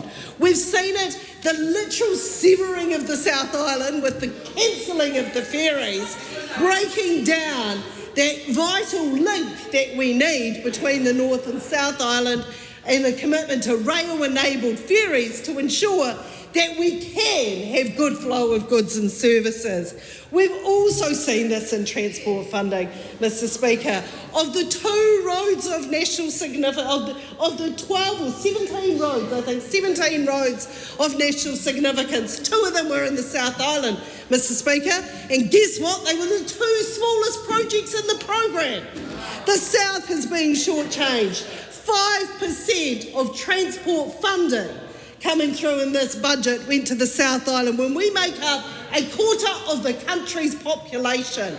It is no wonder that this government has felt the need to appoint someone to be that special envoy. But Mr Speaker, one of the things that cuts me to the core where the government has walked away from the South Island is the commitment that was needed to our March 15 families.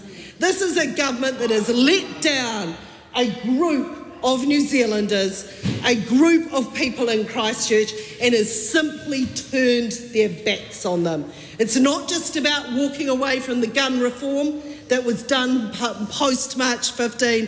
It's about actually dealing with a group of people who were subject to a terrorist attack with any kind of empathy and any kind of heart.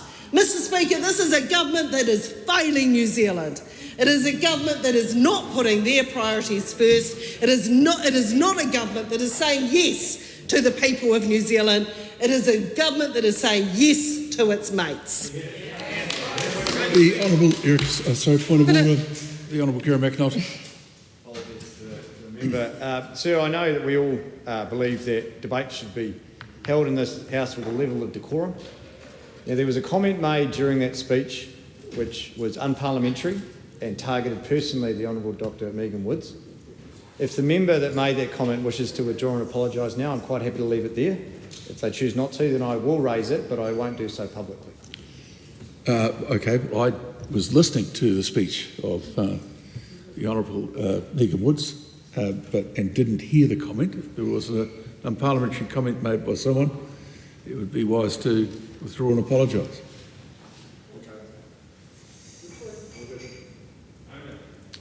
The Honourable Erica Stanford.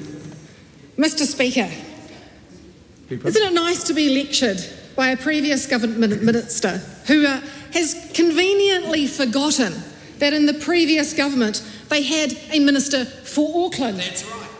Minister Wood was a representative for Auckland. And to tell you what, James Meagher is going to make an exceptional minister and an exceptional representative for the people of Christchurch and the people of the South Island. And it's also worthy of note, Mr Speaker, that Labor put in place a delivery unit. We call that Cabinet. We are the government of delivery because, Mr Speaker, we have been delivering for the good part of a year now, and we are going to continue to do so through focusing on economic growth and prosperity for Kiwis. And we are a government who are going to say yes.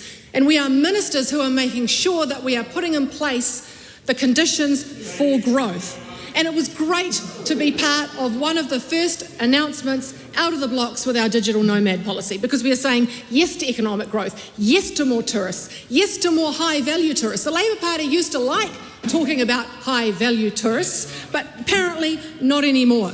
Mr Speaker, we are saying yes to highly skilled IT executives overseas who might want to come here and work in the wee hours of the morning and in the afternoon have a surfing lesson at Raglan, walk a great walk, play golf at Taraiti, but all the while spending their money in our local businesses, going to local cafes, drinking in local bars, eating in local restaurants, especially during the shoulder season. Mr Speaker, we're only at 86% of where we used to be for tourism. We cannot afford to be like the opposition and say no to everything. We are saying yes to digital nomads, and it has been a massive hit. We have been featured in the BBC, we've been featured in the New York Times. Brett O'Reilly has been talking about people from LA who have been affected by those devastating fires coming here while they rebuild their homes, and we are saying yes to that.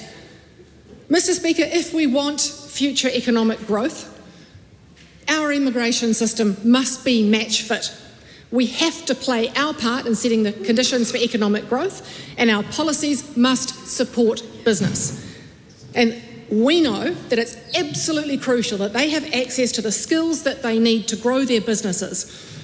Now, Mr. Speaker, when we took office, processing times for the 3 gateways for the work visa were 81 days. Today, Mr. Speaker, 32 days.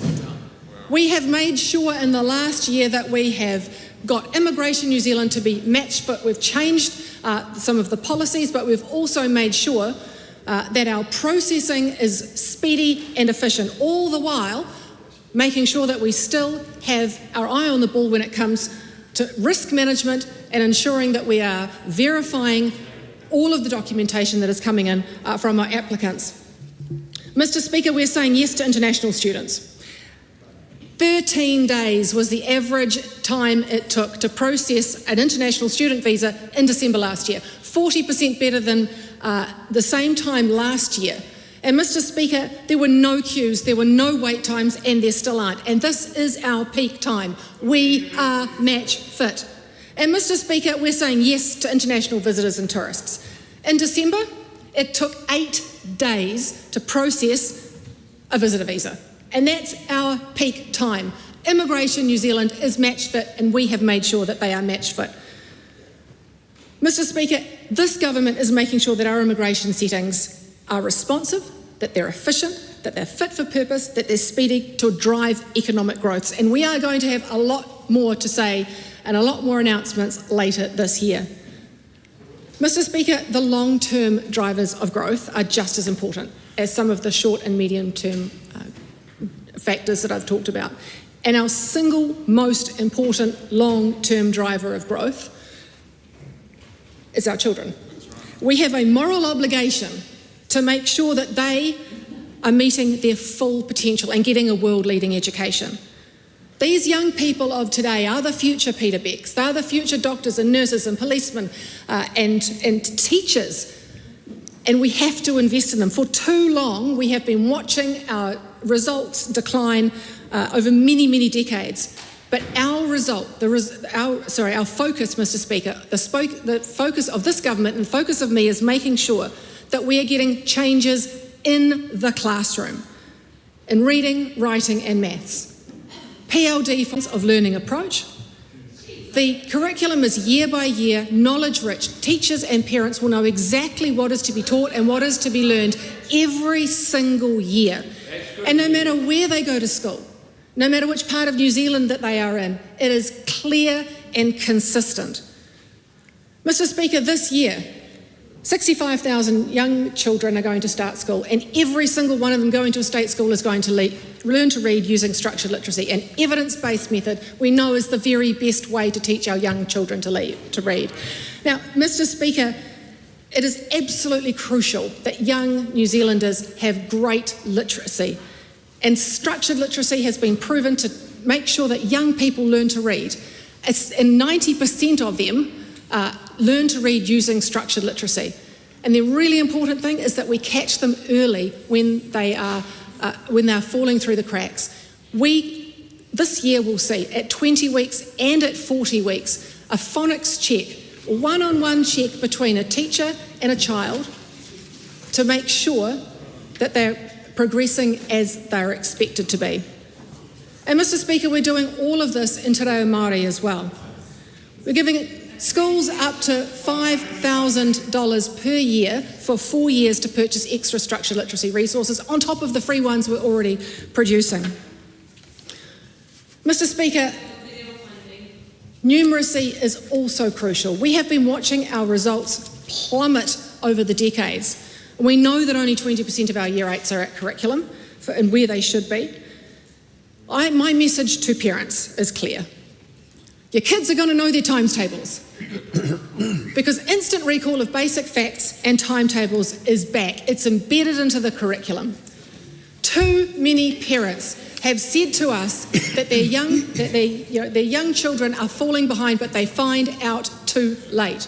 Well, Mr. Speaker, every single parent in this country will be able to see exactly what their children are learning, where they should be. We just delivered nearly 500,000 maths books to 92% of New Zealand schools up and down the country who audit them. That is absolutely massive. And those, not only are they workbooks and textbooks for students, but they are guidebooks and lesson plans for teachers as well. Mr. Speaker, we are making sure that we are putting in place evidence-based methodology methods, especially when it comes to mathematics. It's so important that young people are taught explicitly in a structured way, that they master topics before they move on, through practice, through games, through tactile resources and through group work. Mr. Speaker, as I said earlier, it's so important that young people don't fall through the cracks. This term, 3,000 Year 7 and 8 students will be receiving tutoring up to 4 times a week to make sure that they are at the level where they should be. And the schools have been told over the last couple of weeks which those schools will be included in that trial, and we will roll that out later in the year once we see the results of the trial. There has been a revolution in education, Mr. Speaker. Parents around the country can feel confident that their children are receiving a world-leading education, and I want to just mention a story that I heard from Joseph Mooney just a couple of days ago. He said that he was speaking to a young mum who said, "I was going to homeschool my child and I've been preparing to do so. But given all the changes that your government has made, I'm enrolling him in their local school because I can see that a year-by-year curriculum, structured literacy, structured mathematics and all of the resources you're providing gives me confidence that my child will be receiving a world-leading education." And Mr. Speaker, if we want future economic growth and prosperity for our families, the key is making sure our young people of today are receiving that world-leading education, have confidence in their abilities and can go on to live the life that they want. Stephen Abel. Kia ora, Mr. Speaker. Envy is ignorance, Mr. Speaker. Imitation is fatal, to paraphrase Emerson. And the economics of Aussie envy will be fatal for New Zealand, Mr. Speaker, because we must stand on the integrity of our own values, on the value of our own ecosystems and our own resources. For us to attempt to become a little wannabe backwater mined-up Australia will be disastrous for who we actually are. The mentality of the 19th century extractive economy is more than merely a backward idea, Mr. Speaker, more than merely old world thinking. We know the consequences that it has for human society. We know that fundamentally the extractive mentality is what has led us to the existential crisis we face as a species, Mr. Speaker. The crisis of climate change is fundamentally the consequences of us believing that we can keep extracting oil, gas and coal and various minerals from the ground and burning them and sending that sequestered carbon into the atmosphere. In fact, that is the end of the viability of life on this planet, Mr. Speaker. And I don't want to sound dramatic, it's unfortunately the science of it. The science is that what makes us a viable and livable planet is through the health of the relationship that we as a species that belongs to this earth holds with the integrity of the ecosystems on which we depend, Mr. Speaker. And when the environment is sick, when the rivers are polluted, so too will we be sick and will we be unwell. It is a basic reality of what we have learned over centuries of industrialism that we have to stop thinking like we're in the 19th century, Mr. Speaker. The pollution economy that this Luxon government is advancing is utterly the wrong direction, not just for the world, but it is certainly the wrong direction for Aotearoa, New Zealand. Gold is not golden here, Mr. Speaker. Clean and green is golden here, Mr. Speaker. And that is what we must be standing for. And when the likes of the Minister for Minerals and Resources and the likes of the Prime Minister say they're going to mine in Otago and say they're going to extract millions of tonnes of sand from Bream Bay up in Northland and say they're going to dig up the seabed in Taranaki for Trans-Tasman Resources and say they're going to reopen gold mining on Conservation Estate in the Coromandel and say they're going to do more coal mining on the west coast of the South Island, We, as Te Pāti Kākariki, as the Green Party, say to those communities, we will stand with you in defence of those magnificent ecosystems. We will stand with you in defence of your communities that have fought and fight now to maintain the integrity of the place in which you live. Because you know when the Aussie gold miners come over here and they rip and they strip and they bust and they head over the horizon with the profits, that you are left with the legacy of acid mine drainage and cyanide and arsenic-laden tailings dams. Long after the profits have gone offshore, you are left with that legacy. That is not the way forward for communities in this country, Mr. Speaker. It is not the way forward for us as a nation in terms of our economy. We must provide a means for people to sustain their lives that is regenerative, that is renewable, that is circular, that allows us to have a means of sustenance that is not short-term, that is not destructive, that doesn't lead to the contamination of our groundwater, the orange pollution running through rivers from mines that were mined over a century ago, Mr. Speaker, that we just recently saw in the Coromandel.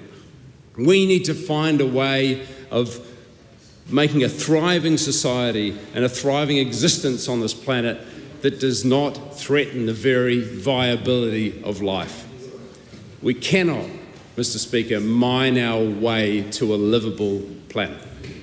And we should, after all these decades and centuries of trying to do that, understand that by now, Mr. Speaker.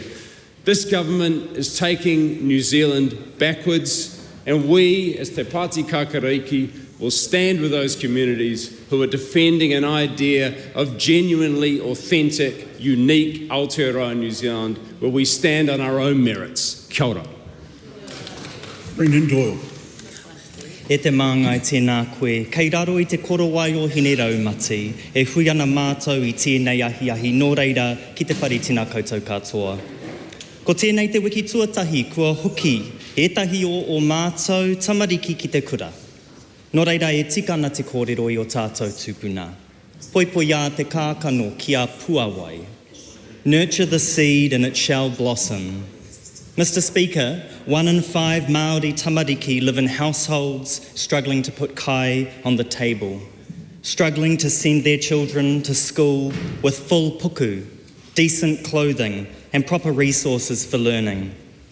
In his speech to the House, the Prime Minister celebrates a curriculum that nobody asked for, 1 hour of literacy and numeracy, as though that wasn't already happening in classrooms across the motu, and as though that can address the significant structural inequalities depriving our children from accessing the education they truly deserve, an education focused on nurturing the well-being of whānau, community and te taiao, rather than the results of an arbitrary over-assessment. While the Prime Minister pontificates about his glutton for growth, our own tamariki are being subjected to the growth of the most insidious nature, inequality. Recent data from KidsCan shows that 6,000 tamariki in desperate need of support are on their wait lists alone. 6,000 tamariki. Instead of cuts to school lunches or dictating classroom content, instead of removing essential relationships and sexuality education without anything to replace it with, despite overwhelming support from whānau and tamariki, instead of the looming prospect of privatisation, unqualified teachers and ballooning ratios, this government could be addressing the root cause of educational inequality, poverty.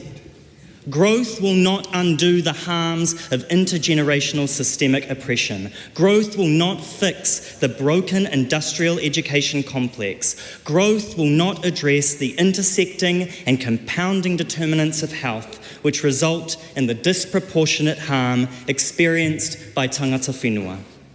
Mr. Speaker, the Prime Minister spoke about investing in healthcare but failed to mention how his government has left the most vulnerable members of our communities behind.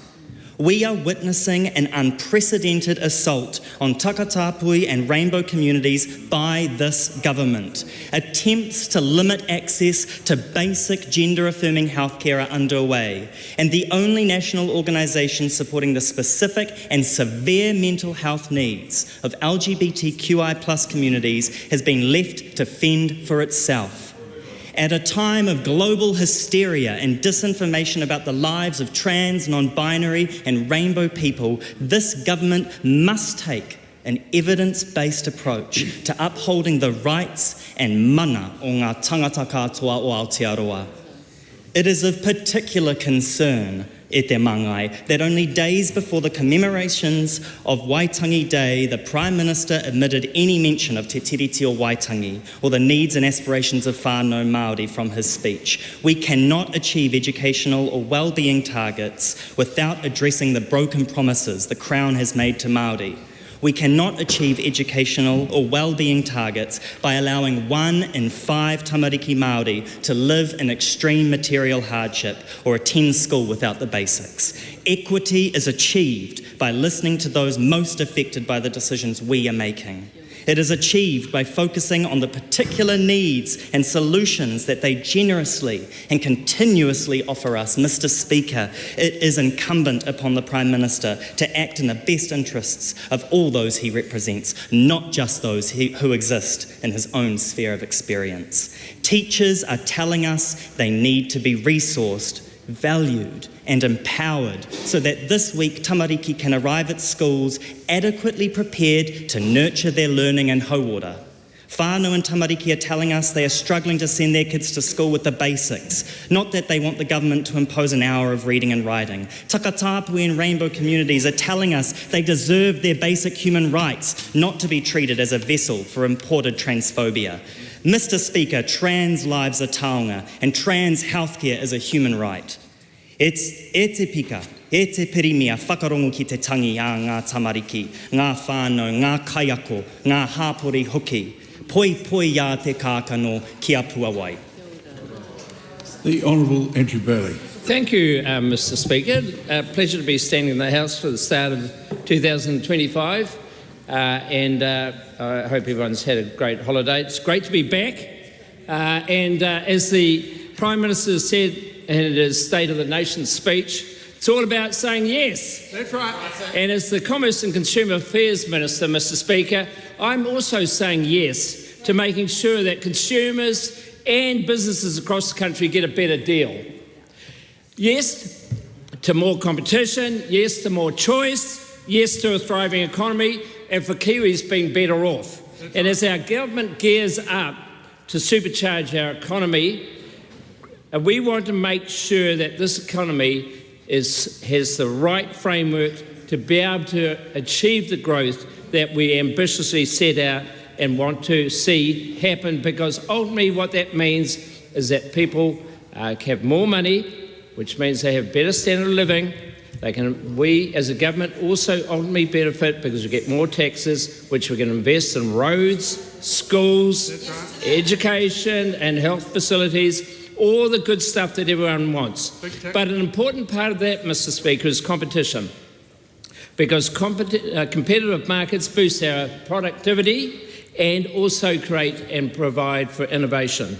They also create employment opportunities, Mr. Speaker, and lift living standards.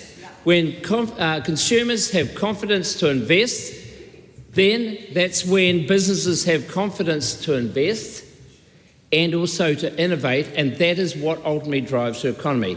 And that's why I'm proud, Mr. Speaker, to be leading a couple of areas around changes in competition to promote better outcomes for New Zealanders. And the first one, Mr. Speaker, I want to talk about is the review of the Commerce Act. The Commerce Act 1993, or the Companies Act 1993, hasn't been reviewed for 30 years, Mr. Speaker. And it is a central empowering piece of legislation that sets out the framework for how businesses operate in New Zealand. And it is really important that we have the right framework, and it's surprising that it has not been reviewed for 30 years. So we want to make sure that New Zealand businesses do have the right framework to operate, and to operate successfully and to operate fairly. And so what we're going to do, Mr. Speaker, is we're going to modernise, simplify and digitalise the Companies Act. And I'm very excited about this piece of legislation because it is such an important driver of how people operate in New Zealand.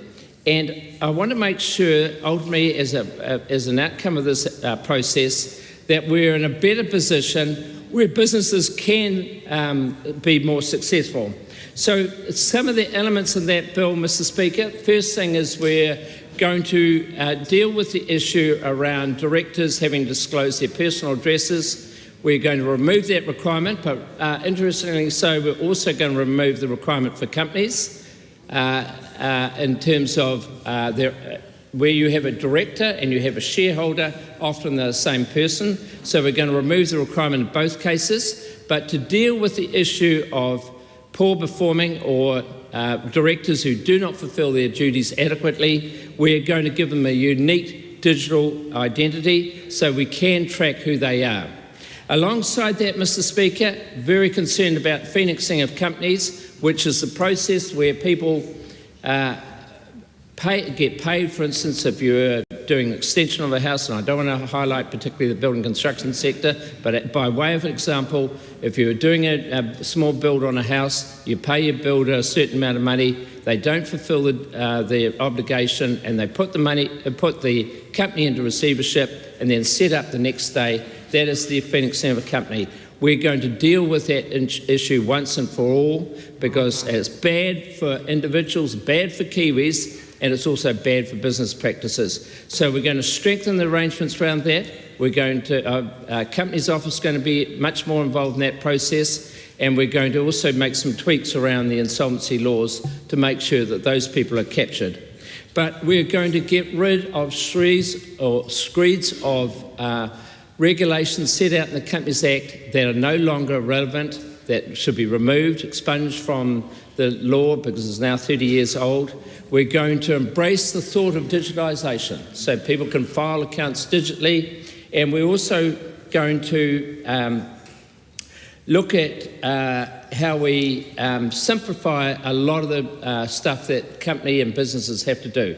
That is a big chunk of work, Mr. Speaker, and I'm very proud of it. The second bit that we're going to do around competition is the review of the Commerce Act. We're currently out for consultation on the Commerce Act. It is another piece of legislation that hasn't been reviewed for 20 years, and I find it staggering that no governments haven't thought about doing a major review. And of course, the Competition or Commerce Act sets out the framework for how mergers and acquisitions and how consolidation of industries take place and the rules that are governed and how the rules that the Commerce Commission must act, Mr. Speaker.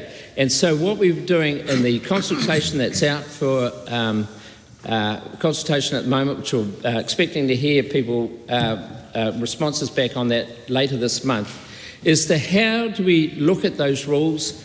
How do we make sure that merger settings are appropriate so we don't see agglomerations of sectors of the economy that we've seen in the past?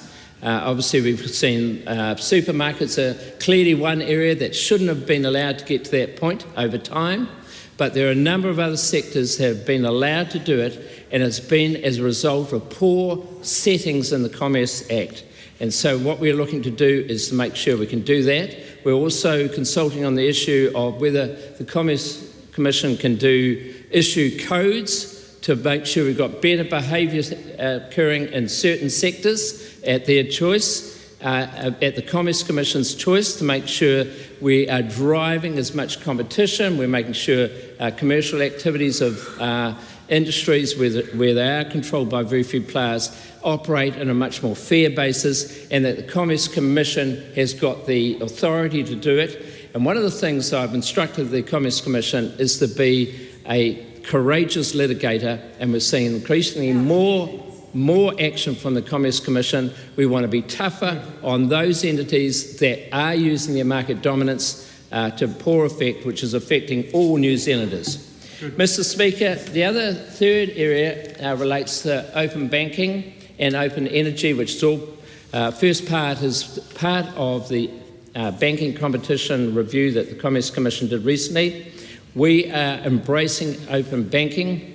I've engaged extensively with the fintech industry, which are the emerging competitors to the large banks.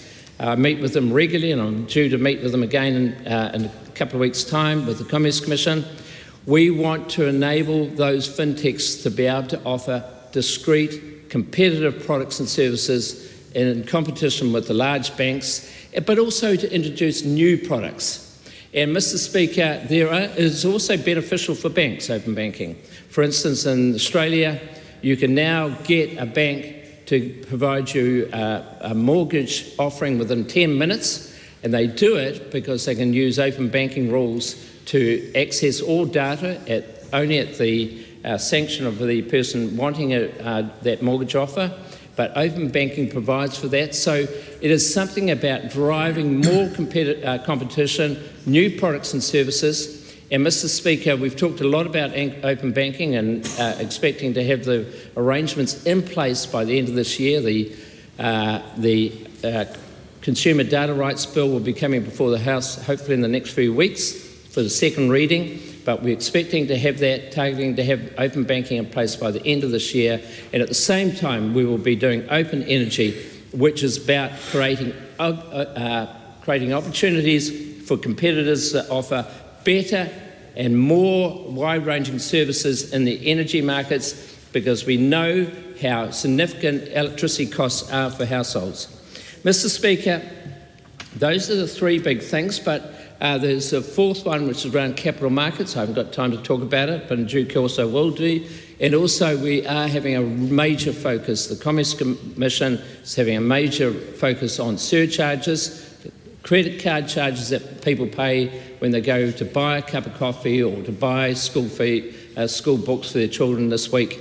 And so we want to reduce that. I'm encouraging and supporting the work of the Commerce Commission. It is vital we reduce surcharges. So, Mr. Speaker, there's a range of things that we're doing around competition. We're serious about improving competition in New Zealand because it's a good thing for all New Zealanders and good for business as well. And ultimately it means everyone is better off.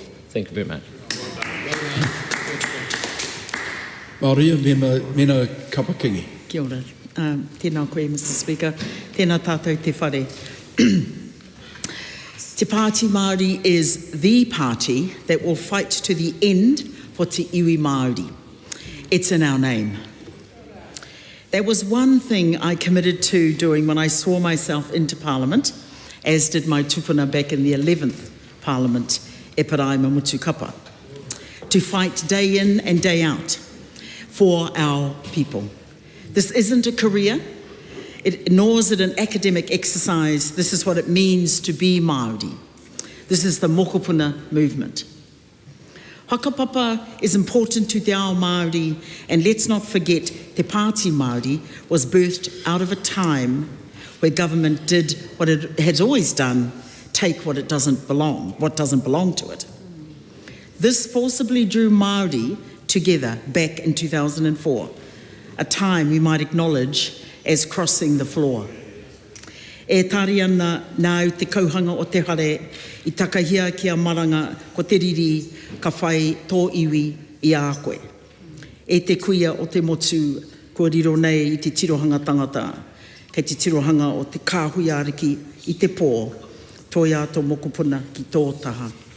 Haere ki tō hoalanga tira me o whanaunga, kua riro I ngā tau, waiho ki muri nei, ko tō iwi e mate ana I te aroha, e tangi nei. I take the opportunity, Mr. Speaker, here to acknowledge the legacy of Dame Tariana Turia and her role in whānau ora.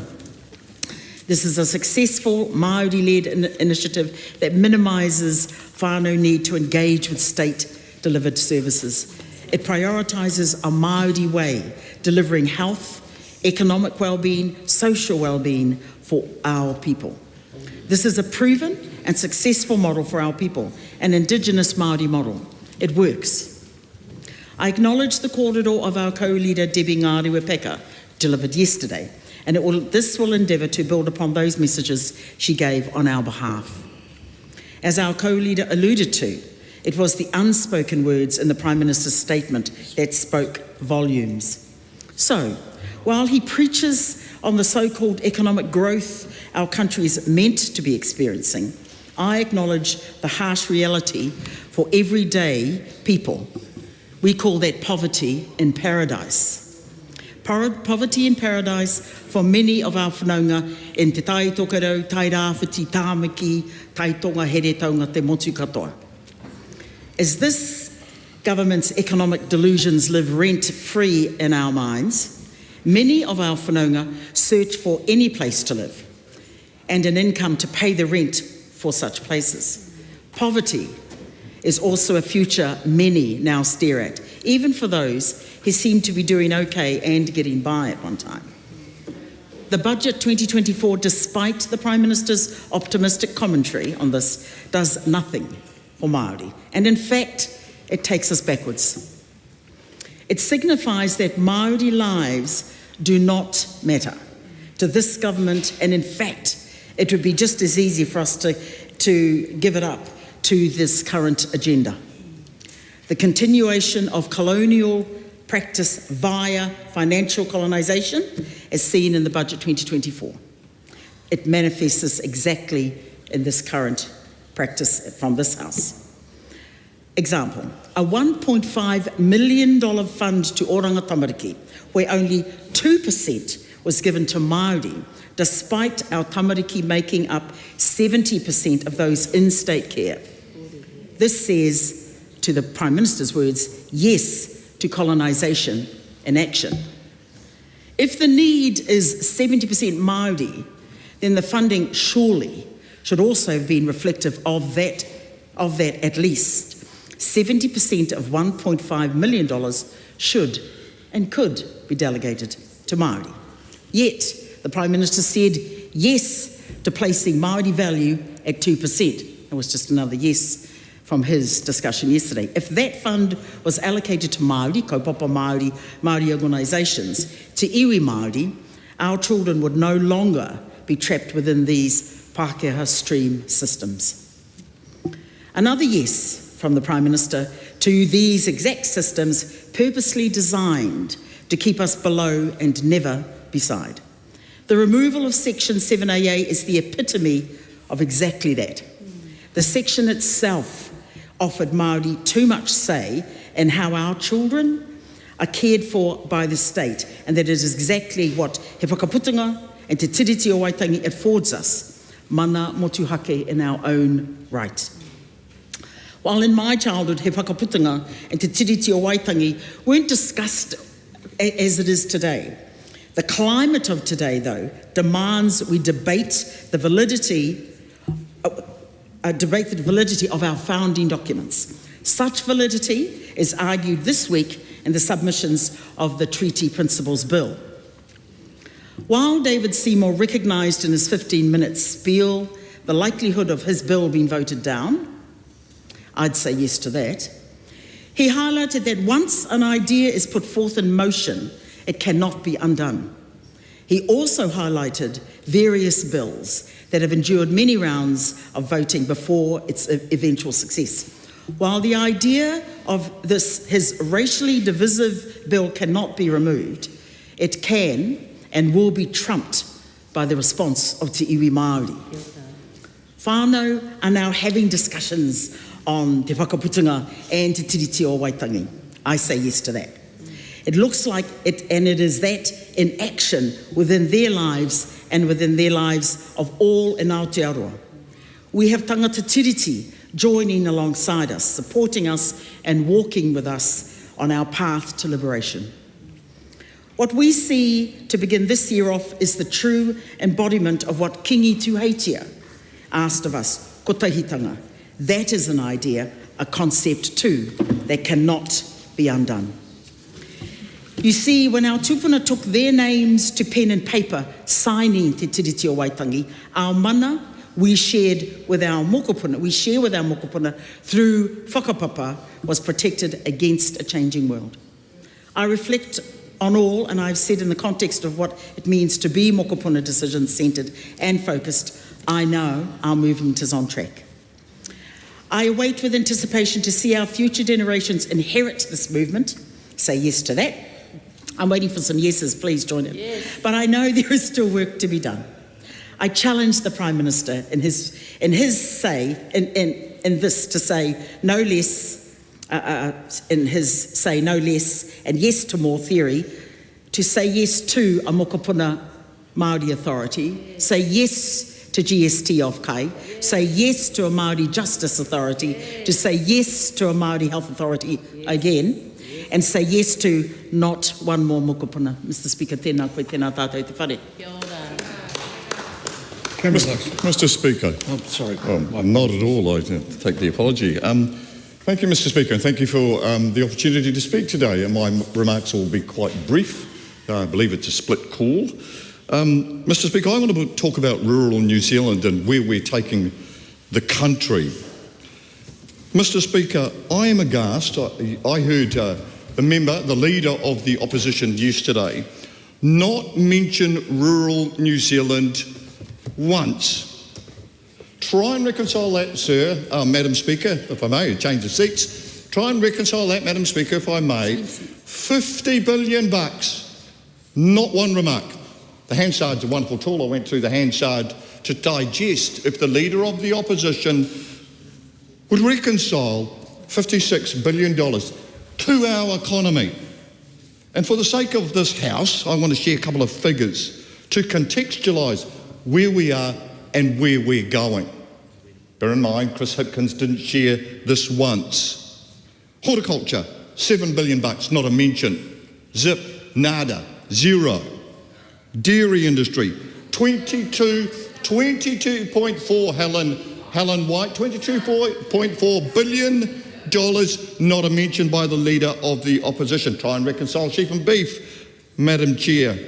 $10.5 billion, Madam Speaker. Again, not a mention, nada, zero, zip, Helen White, from the leader of the Labour Party. The biggest sector in the country got no oxygen, no time, no mention.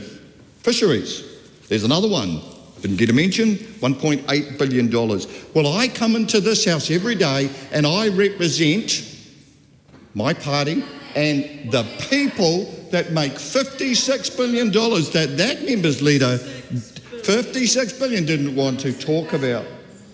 But Madam Speaker, there is fantastic opportunities that this Prime Minister, this side of the House, my party, our coalition partners have spoken about, and we have delivered because we believe in rural people, absentee owners over the other side. We reformed conversations in and around RMA. What does that actually look like? Long-term water storage facilitation. Well, gracious me, there's a novel idea, Helen White. Intensive winter grazing. Actually listen to the people that do this stuff. Stop evangelical sermons out of Auckland saying, well, you can't do these things with dairy cows. Not one iota. It's not mentioned once in the Hansard. Climate change, the bane of all things, and yet we actually listen to farmers, the technology that they employ, the technology that they couldn't. Let's have an independent review of methane.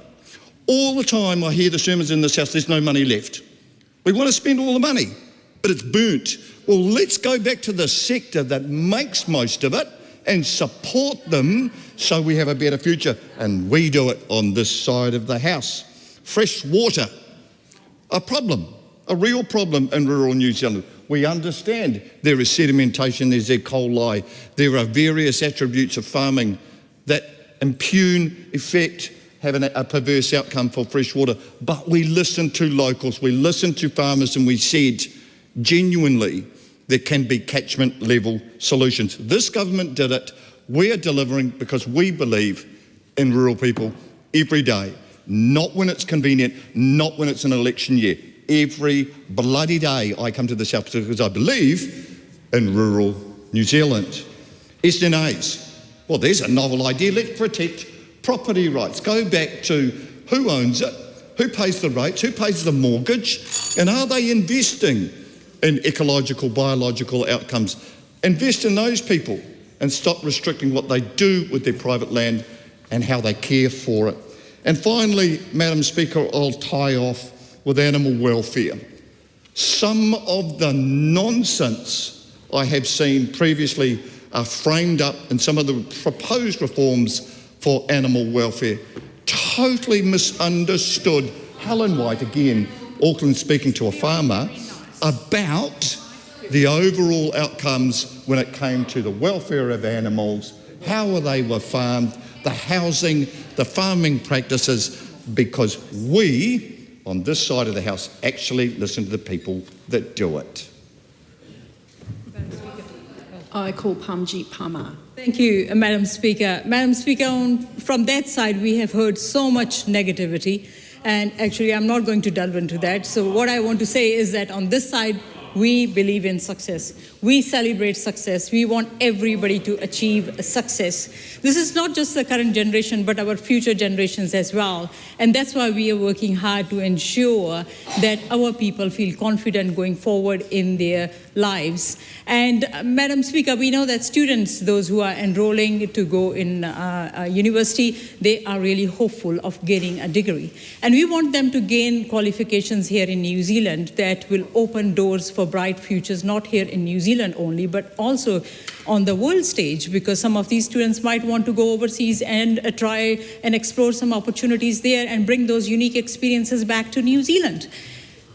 We want to see that all these students, those who are gaining qualification here in New Zealand, that qualification is of the same level as any world-class university around the world. But Madam Speaker, I'm concerned. I'm concerned because the University of Auckland, our most prominent higher education institute, has decided to introduce a compulsory Maori course for all undergraduate students from this year. This is irrespective of the subject that students want to study. They will have to do this compulsory Maori course. All undergraduate students will have to do this from this year. And I know that this is not going to serve the best interest of all students. And what it shows that university has just imposed its ideology, rather giving thorough consideration to what is in the best interest of students. Education actually should be rooted in evidence, in practicality, not political ideology. Political ideology that was started under the previous Labour government. And what is surprising and shocking, actually, I should say, is that it extended to even classifying some Maori traditional myths, Maori traditional beliefs as science. And those things were funded as scientific projects. And I must say this, Madam Speaker, that I come from a culture where we have lots of cultural beliefs. But we shouldn't blur the line between cultural and traditional beliefs and science. It's insulting to science. We must make sure that science is based on evidence. And I give an example. Give an example. This one of the projects that was funded under the previous Labour government that was based on the concept that sperm whales and kauri trees are brothers. And if sperm whales' music or noise is played to kauri trees with kauri dieback or trees with myrtle rust, then it will help diminish those diseases. There is no evidence of this, and how can this be funded as a scientific project? This ideological framework is dangerous, and ACT Party is here to break this ideological framework. And I realize, Madam Speaker, that we are a nation that is built on a bicultural foundation, but the reality is this, that we are a multicultural nation. So any notion that gives prominence to one race over another race should be rejected. Any conversation that is rooted in race should not be allowed to dictate how funding is allocated, how our policies are designed. Why? Because it leads to a form of racism. It leads to a form of racism. And as an immigrant, I have this responsibility to speak against such notions which give prominence to one race over another race. And I know, Madam Speaker, there are those who are questioning, who am I to talk about any issues?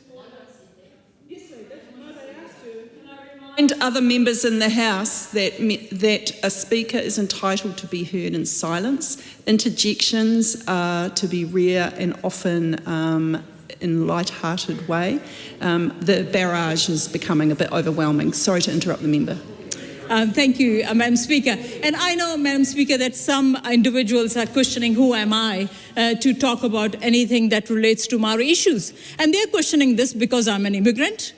Let me say this to these individuals. Let me say this to these individuals that yes, my accent is different. I look different. I was born overseas, but I am as much as a Kiwi, like these members, like those individuals, those who are questioning me, talking about anything that relates to Maori issues. And I'm standing here and saying all this on behalf of all those immigrants, those who are told to go back where they have come from when they talk about these issues. And I'm standing here and saying all this on behalf of all those New Zealanders, those who are sick of these conversations that lead to giving one race prominence over another race. And I'm saying this on behalf of all those New Zealanders, those who want to see that every dream is given a chance to flourish, irrespective of the race of the person whose dream it is. Thank you, Madam Speaker. Honourable Penny Hiraro. Thank you, Madam Speaker. First, if I may, I'd like to join the many voices around the House in lamenting the sad loss of Dame Tariana Turia and the many others who have tragically passed on since the House sat at the end of last year, and of course to today. Madam Speaker, collective voice across the House is always reassuring that despite politics in this House, it is about people. And we remember those people today, and our condolences, of course, are to their family. Madam Speaker, just like many members across the House, we enjoyed a summer. Well, some of us did. Where I come from, it's always sunny. And even when it's raining, it's sunshine in liquid form. So where I come from, we had a family reunion. It's the Reti family. And for those across the House that don't know, Dr. Shane Reti is indeed my relative. My grandmother is a Reti. So that's the connection between myself and, well, one of the connections between myself and the good doctor. Others know that he was also my family doctor. Others know he was also the doctor. He was also the doctor that delivered my son, who now works in the healthcare system. So we've got roots that go way back. And at that reunion, we applauded the success of this man. He came into Parliament in 2014, like myself, and of course you, Madam Speaker. He had a meteoric rise to become the first New Zealand Māori trained doctor to become the Minister of Health. And I think that's something to celebrate. He came into the role, hear me out here, he came into the role knowing the House knew that he was a well-respected doctor, a GP, a lecturer and academic in health science, in fact at the highest of institutions at Harvard. He came into the role with all of those expertise, and what happened to him, Madam Speaker? Let me be very clear to the House. He was asked to defund the health system.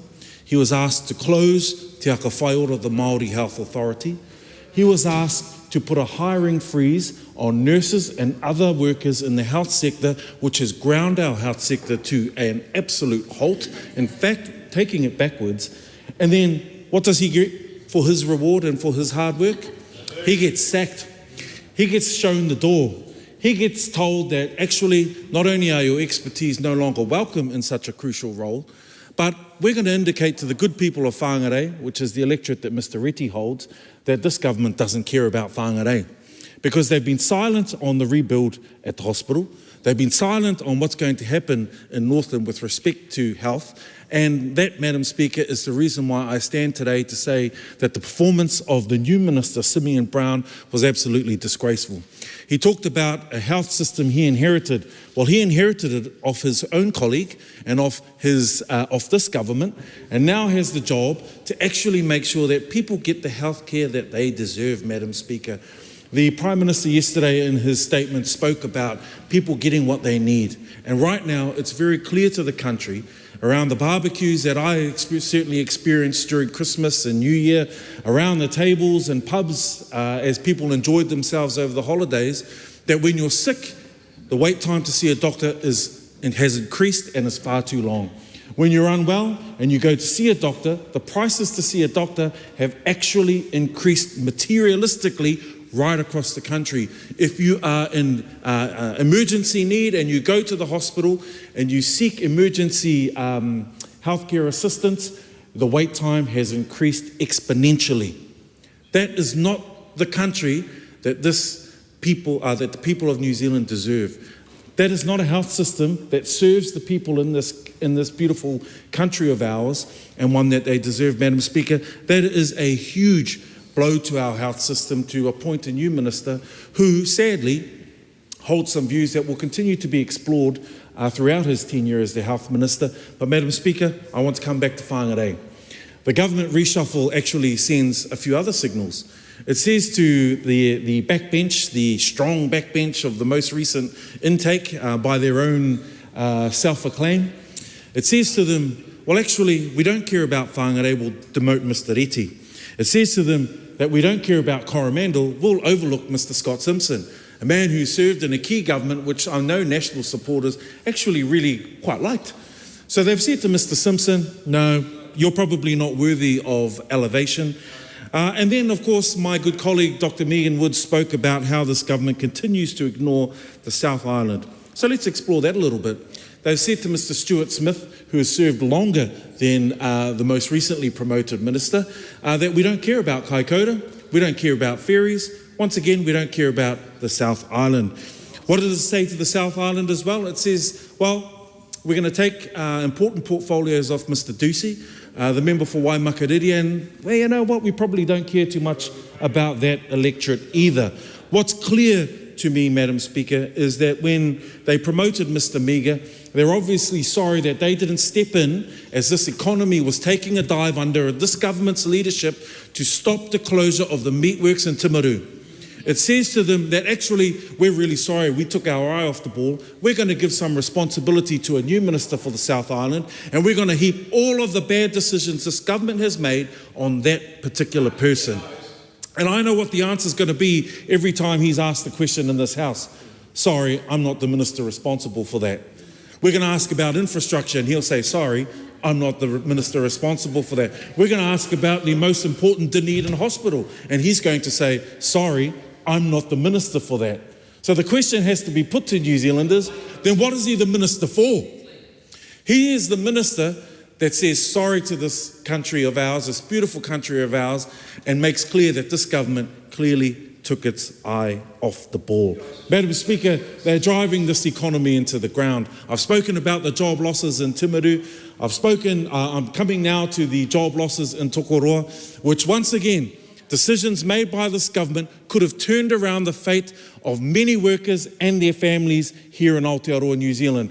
I hear my friend Mr. Cameron speak of the rural areas, Timaru, Tokoroa, rural economies, rural communities, heavily impacted by the decisions of this government not to support the industries that support those communities. Madam Speaker, we know that those ripple effects are still being felt today and will be held and felt for many generations to come. My colleagues on this side of the House have made it clear.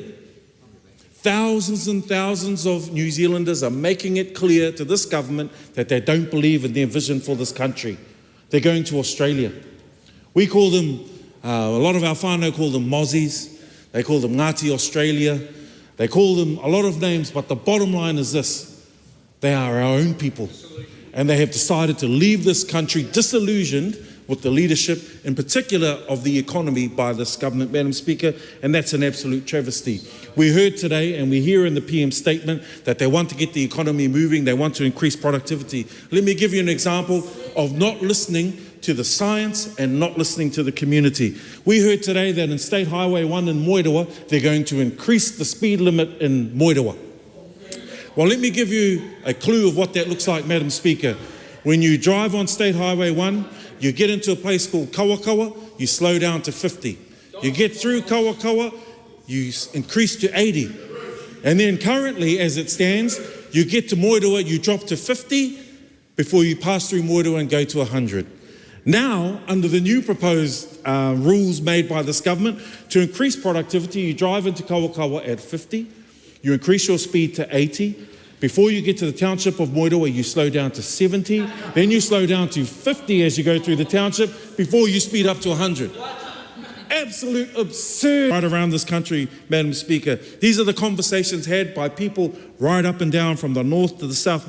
Madam Speaker, I want to be clear, though, that this government has forced this country into economic recession and kept us there. I want to say, though, and I want to take the words of Mr. Peters in this House, which I do very rarely and seldom. I want to say this: hang on, help is on its way.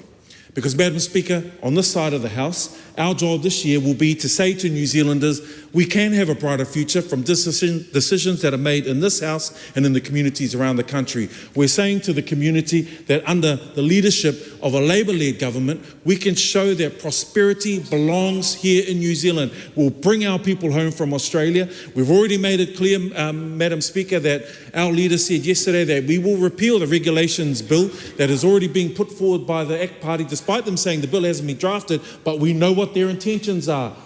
And we know what it is: defund different bits, and somehow we're going to magically get more. We have to actually grow the economy.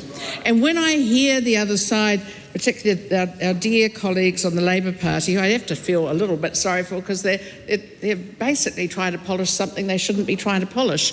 And when they think about, they talk about, why do you want to be funding this or defunding that and defunding this? Do they not realise that our interest bill as a government, as a country, has increased by $8 billion a year? So that is like a huge chunk. That's a big lot more than the entire defence budget. That's actually a big lot more than the police budget. It's a big lot more than the corrections budget. It's a big lot more than anybody should be paying. But that's because when they were in government, they went on a spending spree. And the rest of us have to try and live within our means. And I know it's really hard for New Zealanders when they've got mortgages in particular, because the banks have kept those mortgage rates up. But what we've seen under this government was, with interest rates coming down now because of inflation's coming down to 2.2%. It's now, within 1 year, this government, working together in the coalition, has been able to bring everything that we could bear to make sure the government wasn't going to be pushing inflation up. And we're now down to the level that we should always be, which is between 1% and 3%, not the 7% that we had under the previous lot and we inherited. So actually, I think we're doing an excellent job. I heard someone say the other day to the Prime Minister, well, why can't you do this as fast as President Trump does? Well, number one, we're not living in a presidential system. Number two, we have a parliament, and all our laws have to go through parliament. So yes, things take longer. But the thing is, in 1 year, we've done more to rebuild this economy, this country, our mojo, our law and order, than that government did, previous government did, the Labour government, in the 6 years to destroy it. So 6 years to destroy, in 1 year we're rebuilding and really doing a great job. One of the areas I was particularly pleased that the Prime Minister spoke about was my beloved science, previously my beloved science, innovation, technology, now replaced by my beloved public service. And one of the things I want to talk to you about is the making sure that science is actually about science. And I know there's arguments about Mataranga Māori and science and things. But one of the things I think the previous government did so wrong is they started talking about Western science versus Mataranga Māori. That's not fair, actually. Science is science. And some of the things that are traditional beliefs of Māori will absolutely be science, absolutely. It's not Western science. And I think one of the things that they did is they thought, oh, there's this Western science versus Mataranga Māori. No, there's science. Tell the people of East Asia that they don't have science because Megan Woods decided there was this thing called Western science. Well, what does that mean? The answer is it was cheap shorthand way of trying to say, let's split everyone up, rather than actually saying what really works. And when I look at things like gene technology, and I am actually a bit disappointed in other parties over that side for not supporting the bill to the first reading, what they've done is they've forgotten that the people who are most likely going to benefit the most in this country from the excellent gene technology work of our scientists, who are currently only allowed to have them in labs in most cases, are actually the people who currently are suffering from terrible illnesses brought about by genetic mutations. These are the people with things like inherited stomach cancers, which we know are prevalent within some parts or some families within Māoridom in particular. When I think about families who have inherited horrible diseases that have, say, like cancers, breast cancers, prostate cancer, some of which are caused by some of these particular genetic mutations. These are the sorts of science that our people should be working out how to cure. And having got them, let's cure people. What's wrong with that? And by the way, let's also commercialise it and take it to the world.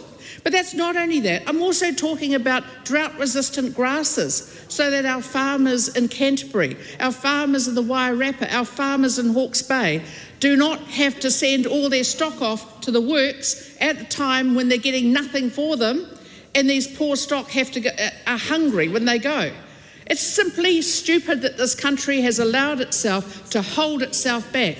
And so even though I have now passed over that portfolio to my good friend Dr. Shane Reti, I know that he, as someone who appreciates the science involved, knows that this is about saving lives. This is about making lives better. It's about growing the economy. It's about protecting our people, just like the Australians do it. And I've heard all sorts of things from other party saying that apparently all sorts of bad things could happen, because apparently they think that New Zealanders are too stupid and we can't manage these situations. And yet our Australian cousins, as lovely as they are, apparently are there, so they can manage it. Why can't we?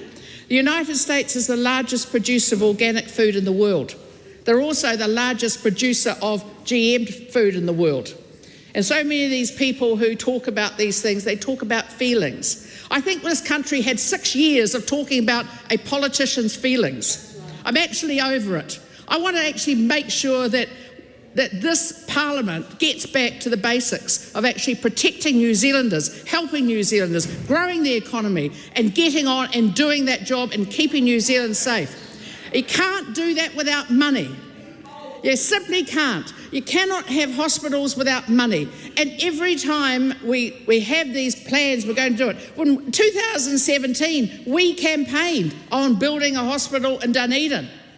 Except Labor campaigned on building a hospital in Dunedin. And what did they do? They got a Cadbury car park. What the hell was that all about? Put it in the wrong part of town, where the Cadbury factory was, because they'd lost the Cadbury factory. Listening to Penny Henare, I've got to say, the nicest thing you could say about him is he's a nice person, right? Okay? That's about it. But he was talking about going off and saving businesses, private businesses the government should be doing. Well, why did he save the chocolates of Dunedin? He could have done that. Why didn't he? The answer is because governments don't have that sort of mandate from the people of New Zealand. This is not our money. It's not the government's money. It's the New Zealand taxpayers' money. And the only time it's not the New Zealand taxpayers' money is when the New Zealand taxpayer is paying the interest bill because of the spending, the borrowing and spending that previous government left us. That's it. You take other people's money, they have no choice about it, you then waste it, and then you say to them, oh, that's a shame, but, you know, I felt really kind about it when I did it. So I can tell you this, Madam Speaker, I am over people slagging off the great work that this government is doing. We are working so hard, and we are making a difference. I know that every day we are in government, we are making this country a better place, a safer place, a more prosperous place, and yes, it will take time, because we can't just sign an executive order and make it all happen. We actually have to go through due process, and our system is different. But I know that the Prime Minister is doing the most wonderful job with courage and conviction, and that's why I am so pleased to be able to take a call on this speech from the Prime Minister. It's very important. We get behind this country, we talk it up, and we don't go around bagging it every chance we get. Madam Speaker. Honourable Casey Costello.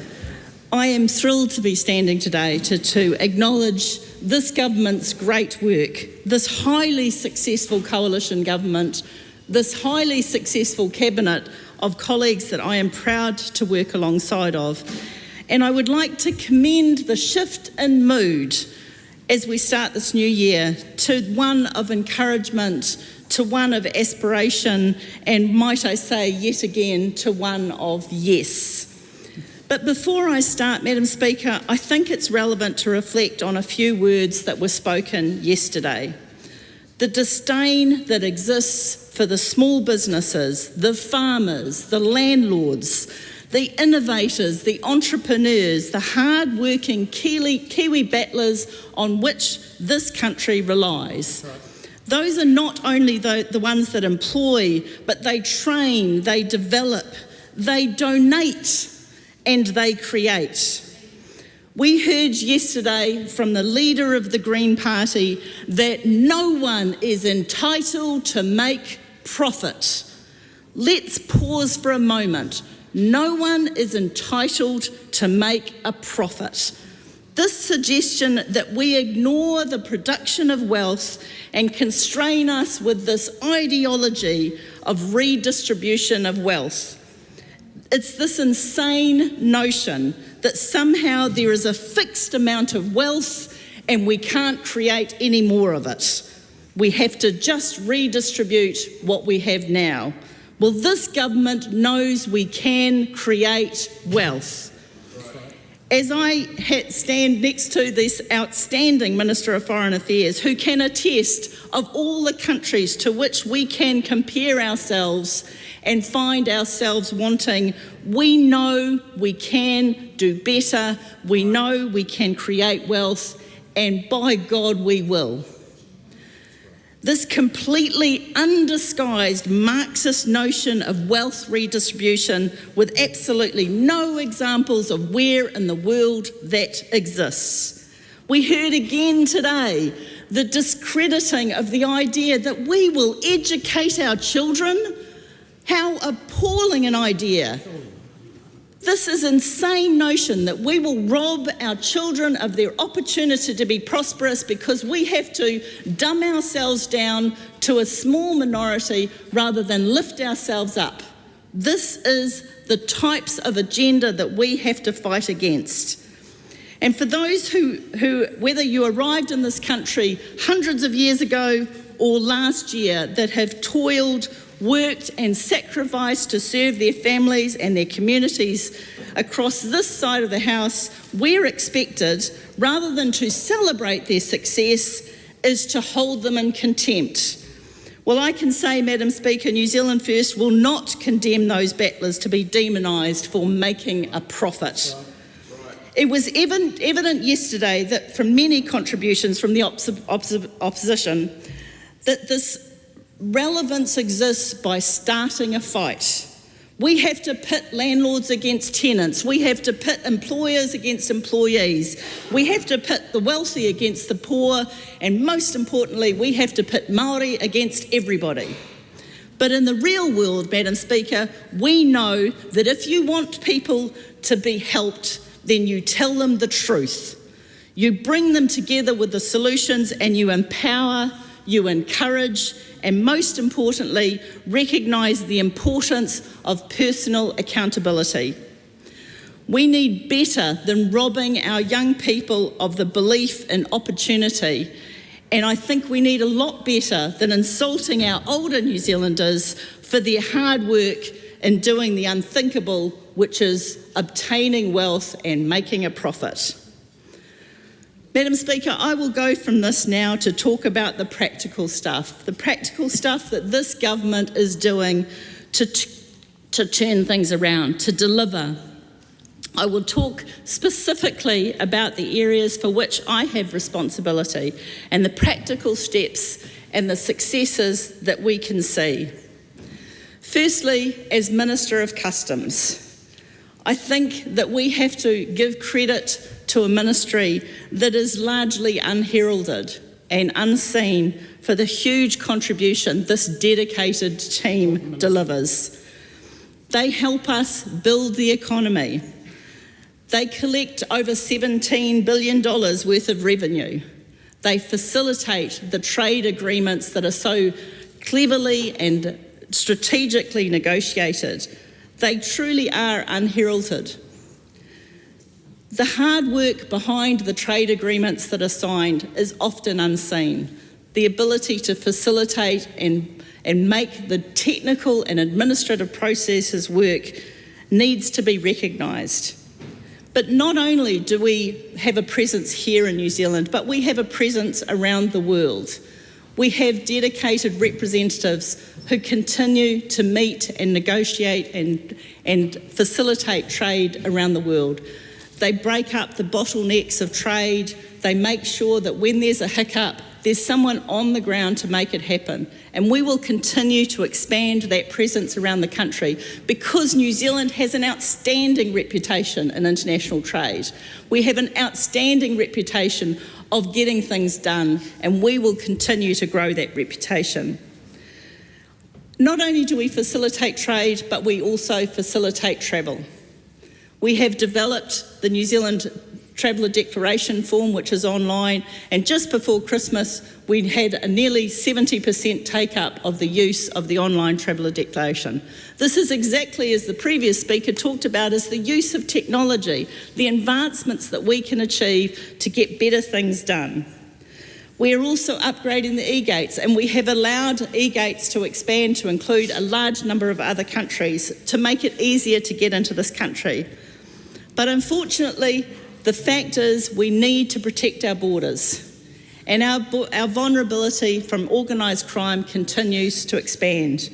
We have to protect our border to protect our reputation to be a safe place to travel to and a safe and easy place to do business. And that is the investment we will continue to make and expand from customs to ensure that our borders are safe, because unfortunately the levers of legitimate business will often end up with the crime following shortly behind. And we are doing an outstanding job. But I know with the police and customs reputation of working well together that we can do better. We can do a cross-agency better support to attack the organised criminal businesses that undermine our most vulnerable communities. The scourge on our society that organised crime brings, and I know we can do better, and this is why we have stood up the Ministerial Advisory Group to ensure we can facilitate better cooperation across all agencies that will help combat organised crime. Good work. Finally, I would like to touch on aged care because it is something that I hold dear and close to my heart. We have work underway, and I look forward to the outcomes of the Health Select Committee around the review into aged care services and the current aged care review around the funding model, which will implement new solutions. We have to be innovative and we can do better, and I look forward to a cross-partisan approach to dealing with these solutions so we can have a long-term stability in the delivery of aged care. But we need to importantly remember that over 85% of our over 65s are living completely independently and well without any intervention from the state. So we have to recognise that some people have got it right, but we need to make sure that we have the stopgap measures to provide the support when people need it. We talk about ageing in place. That does not mean we're constraining people to live in unsuitable conditions, but we want to protect their ability to live in the communities they know, and we know there are tremendous solutions, whether it's Papakainga, whether it's Kaumātua housing, whether it's Abbeyfield House. We know there are good solutions and we need to do more of it, and we can and we will. We have also, under New Zealand First, the commitment to build 60 square metres subsidiary dwellings as a coalition agreement. We will support subsidiary dwellings because that will support multi-generational living, it will free up housing and will create a better environment for those that are vulnerable to live in. We will continue to work in this government because we are the yes, we are the can-do. We know how to run farms, we know how to run businesses, we know what it means to employ people, we know what it means to worry about making payroll, and we know that it's okay to make a profit. Thank you, Madam Speaker. Madam Speaker. Cameron Brewer. Madam Speaker, I just wanted to use this 10 minutes to take the public through what we're actually debating here. What we're actually debating in accordance to Standing Order 3622. Why we are actually debating with 6 20-minute speeches and 66 10-minute speeches. And some of the opposition are going on a conspiratorial rampage of speculation and revisionist history.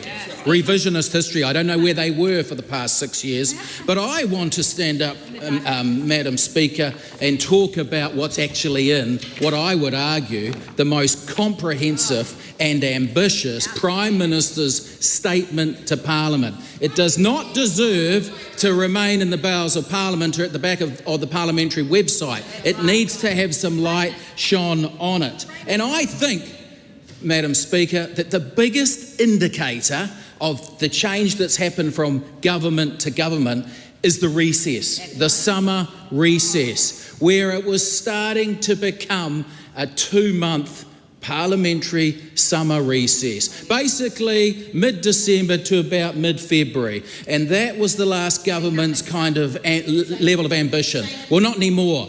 This is why you've got Parliament for the second year back and running in session in January, and that will continue. It's less than a month now, and that is the most demonstrable thing I can point to anything as far as how ambitious this government is look at that summer recess, and that really sets the tone. Not only does it set the tone for this government, but it shows how lazy the last government were, how lazy they were. And Madam Speaker, I want to take you through some of the highlights of the Prime Minister's statement to Parliament, just to shine some light on what good things this government is focused on, the high energy of this government, the motivation of this government, and the 3 key words: growth, growth, growth. Madam Speaker, as the Prime Minister said in his statement, this government was elected with a strong mandate to change course. And let's not forget that. Elected with a strong mandate to change course. And since then, this government has embarked on a series of big changes to change that course, and already we are seeing some positive signs. Already we are seeing some rays of sunshine. A long way to go, but it's happening. We're seeing inflation dropping significantly.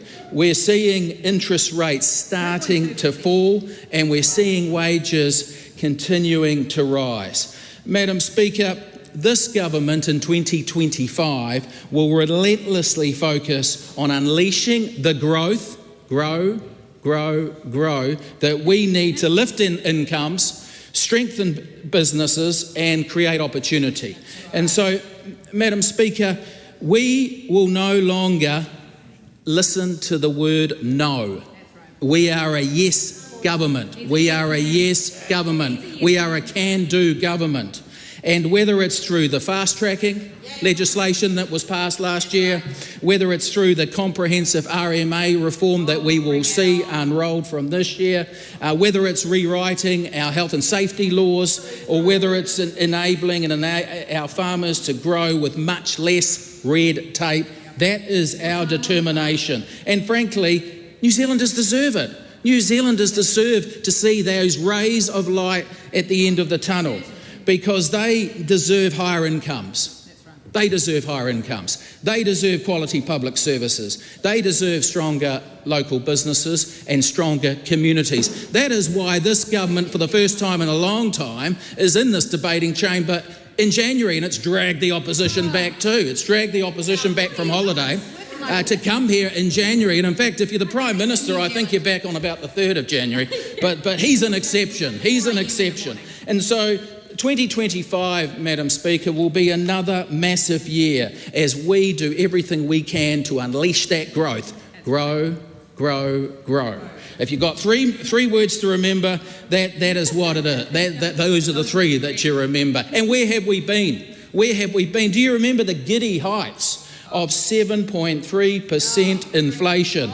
in the first half of 2022. 7.3 inflation. The robber in the back pocket, as our Finance Minister, our exceptional Finance Minister, Nicola Willis would say. And now we are close to 2%. We are well within that Reserve Bank mandated band, 2.2%. And so what we are seeing is the official cash rate falling 3 times in the last 6 months. And we've got another decision by the Reserve Bank on the 19th of February. So we will wait and see. So, Madam Speaker, we are seeing interest rates starting to come down after successive OCR climbs and interest rates skyrocketing and inflation and everything else. We are seeing them coming under, and we know what that means for homeowners, don't we? We know what that means for homeowners when interest rates come down. That is meaning for the average lender with a home loan, hundreds of dollars every month in savings just because of interest rates, getting interest rates under control. And that is the best thing you can do for a lot of families, is get those commitments to the bank, reduce them and give them more discretionary spending to put into local businesses, put into local communities, invest in their families, invest into extracurricular things for their kids, go away on a break. That is why we are committed, unsexy as it is, I know, but that is why we are committed to reducing inflation and lowering interest rates. And so let's just reflect on Budget 2024 for a bit. Who remembers tax relief for 83% of Kiwis or 94% of households? Who remembers that with our tax package, with the average income houses benefiting by an average of up to $102 per fortnight? And who remembers, well, the numbers continue to increase, our family boost payment for those with kids in ECE and early childhood education. Over 50,000 family boost recipients there already that have received payments. Families, 50,000 families already, and that will continue to increase as people become more aware of that family boost payment that's available through the IRD website. And that was Budget 2024, just a snippet of it. And now we've got coming forth, and the Finance Minister announced in Finance and Expenditure Select Committee today, a budget date. It's write this down, 22nd of May, 2205, okay? 22nd of May, that's a good way to remember it, eh? 220525. And that will be another great day for New Zealand. It will be aimed at the working New Zealanders. And we are focusing on the government's priorities for Budget 2025, as Nicola Willis, the Honourable Nicola Willis, articulated in Finance and Expenditure today, and as she has through the media, and the Prime Minister's statement reinforces that, lifting economic growth through measures to address New Zealand's long-term productivity challenges. Productivity, that's what we are focused on. No one else has been for the last 6 or 7 years. This government is focused on the shameful productivity record that we have crept into as a country. We are implementing a social investment approach to drive better results, and you will see the Social Investment Agency really ramp up under the guidance and shepherding of the Finance Minister this budget. We are keeping tight control of government spending. You will see that with a number of high priority government policy commitments and cost pressures that will be sorted through reprioritisations.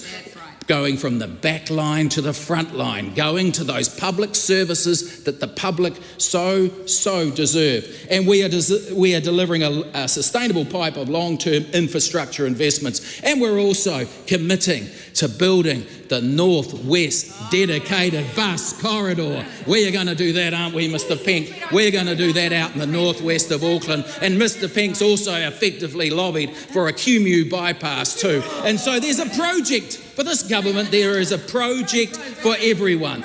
And so, Madam Speaker, I am so proud to be part of this government. A year ago, the Prime Minister promised that this would be a government of action, and we've heard leaders over the last 6 years make lots of promises, lots of 1 o'clock statements, lots of speeches, and no delivery. We all went broke in the interim. But this is a Prime Minister of action. These results will come through on Budget 2025. We have had a great year, but the next coming year will even be better. Help is on the way for hard-working New Zealanders. Thank you.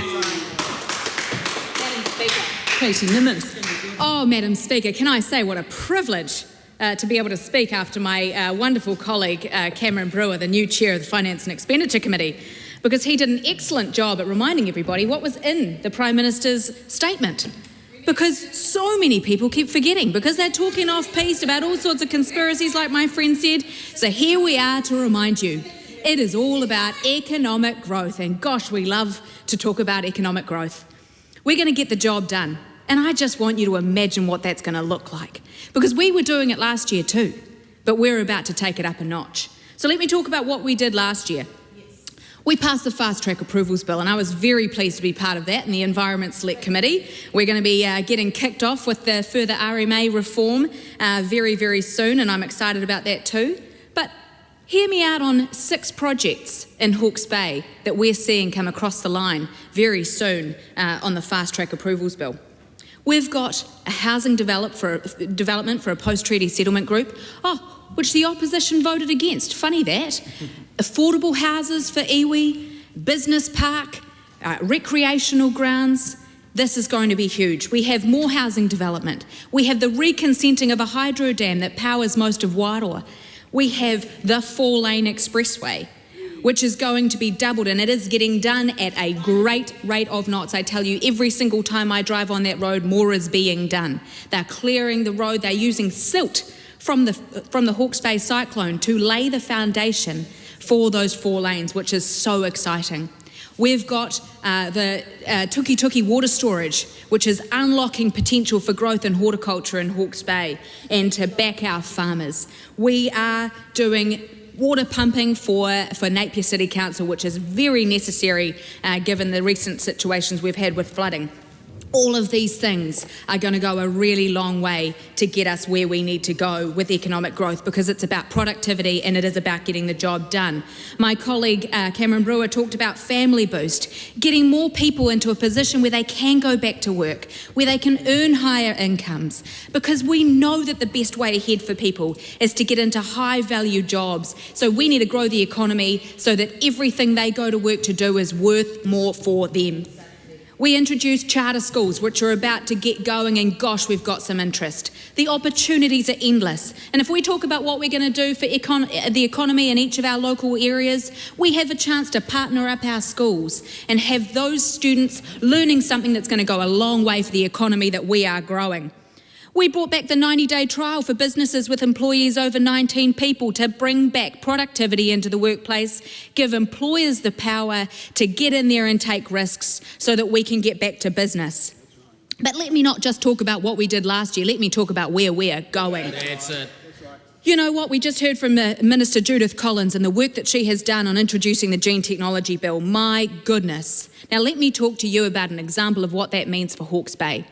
There is currently an apple being grown in a lab, and yes, that's right, it is stuck in a lab because we haven't got the laws to make it happen on the ground, and we are changing that. Now, after Cyclone Gabrielle hit Hawke's Bay a couple of years ago, we're nearly at the 2-year anniversary, we wiped out 80% of our horticulture sector. To grow back those trees, to replant them and grow them back, it's going to take 6 years at least before we got fruit on those trees that we could sell. Now, once we pass that gene technology bill, we can plant trees that will grow fruit within a year. What that means for our economy is huge. So if anyone questions the bills that we're passing and its relevancy to economic growth, I point you to that example, and boy, it's exciting. And I mentioned before the upcoming RMA reform. We need to build things faster. Now, I have a perfect example in my own neighbourhood in Miriwa in Napier.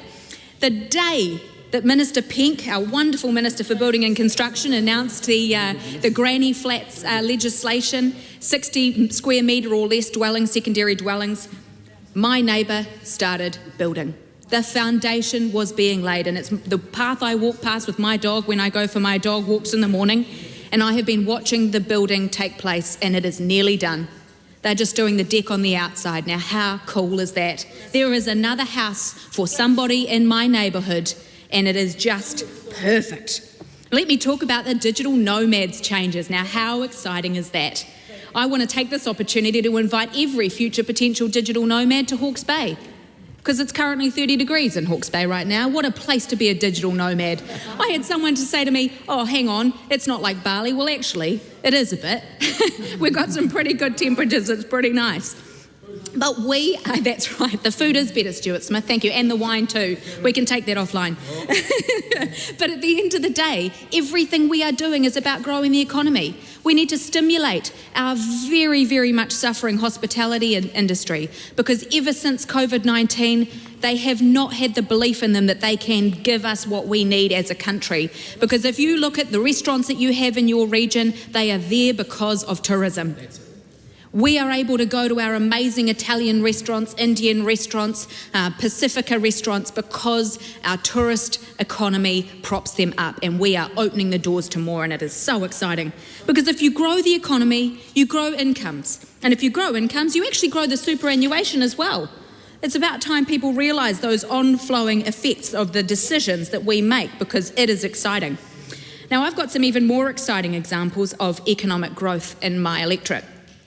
You might not realise that in the small little humming industrial area of Aotearoa, there are some amazing international businesses that are absolutely taking the world on from a small industrial area in Napier.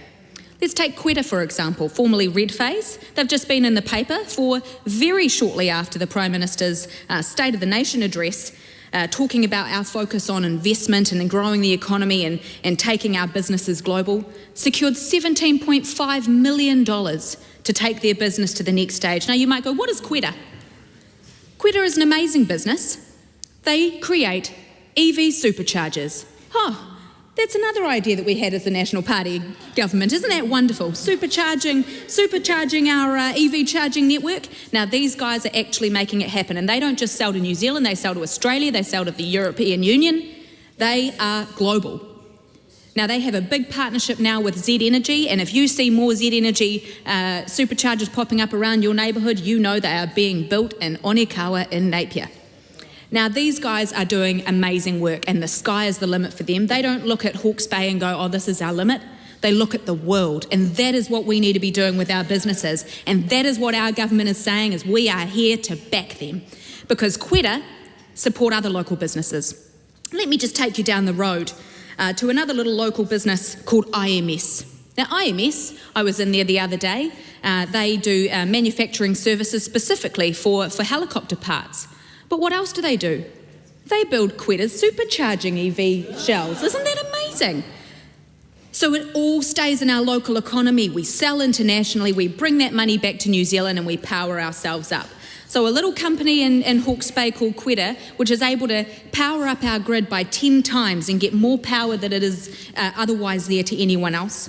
Then being built by IMS fabricators who are creating what's called cloudburst and ground effects, which is a fertiliser bucket and a fire attachment to drop water on fires, which obviously for America is a very big deal at the moment in LA. They are putting $100,000 at least a year into going overseas and pitching their products to the rest of the world. Now, that's an incredible investment. And when I went to meet with them the other day, they said, this is the best announcement you could have made, to stop work with Callaghan Innovation and get money going into Invest New Zealand and get the investment coming into our businesses, because we are open for business and we want to get out there, but we want New Zealand to believe in us too. And so these companies, they build our amazing conveyor belts. Like IMS has built the Taylor Corp manufacturing conveyor belts, and Turners and Growers, who are putting the apples out of the orchard and through the conveyor belts and out into the world. All of this plays a part. Now, might I bring your attention, in the last minute that I've got here, to talk about Rocket Lab. Now, Rocket Lab's another international example, who are absolutely unlimited. In fact, the sky is certainly not the limit. The sky is beyond the limit. Now, they're launching rockets from Mahia Peninsula, which I always like to take the opportunity to remind everybody is in the Napier electorate. So we are launching rockets out of the Napier electorate, and boy, we are lucky. But Rocket Lab also has the opportunity to bring tourism. We have people coming from far and wide to watch rockets get launched in Hawke's Bay. And now, how lucky are we that just down the road, Mōrere Hot Springs is reopened, which has been closed for years because the Department of Conservation didn't have a focus on commercial activity. Well, we have brought that back. And we have indications from our Minister of Conservation that we are out there to mean business, and conservation and tourism go hand in hand. So let me tell you, things are happening in Napier, and it all comes down to direction that we have from our wonderful Prime Minister, and we are here to grow the economy. The next call is a split call. Right Honourable Adrian Rurawhai. Tēnā koe te māngai o te whare. Tira, I stand here today in support of the amendment to the motion moved by the Right Honourable Chris Hipkins.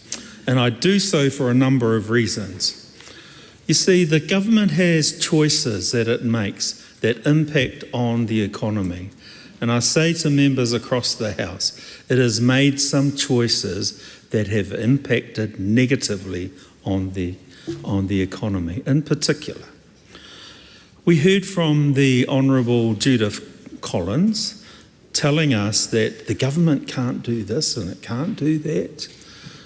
It can't just turn on a tap of money, but it did turn on the tap for money. Turned on that tap for money for landlords, $2.9 billion of it. The impact on the economy has been huge. We've been in a recession for 9 months out of the 12 months that this government is governing. And I say to the House, it needs to do a lot better. So much better for all of our people to improve the economy. The economy and the choices that the government has made has impacted negatively on a lot of people. I'll give you an example. We've heard about, well, the government can't go and save all these private companies, but it has a responsibility to make certain that the environment for those companies to exist, like in Timaru, like in Ruapehu, like in Tokoroa, that they have the best economy to be able to survive. In actual fact, if you have a look at the impacts of the decisions that this government has made, has negatively impacted and has caused huge unemployment. And that's why we see so many people leaving Aotearoa to go to Australia. There won't be a single person in this parliament that does not know young people and older people who have left because there are no opportunities for them here. And I say to the government that it has failed. They've failed to address the cost of living. Inflation has reduced after COVID-19. It was trending downwards anyway. But why are we in a recession? That's the question that I'm asking. And the only answer I can see from the factual information that I've received is that they have made choices that have impacted on the economy negatively.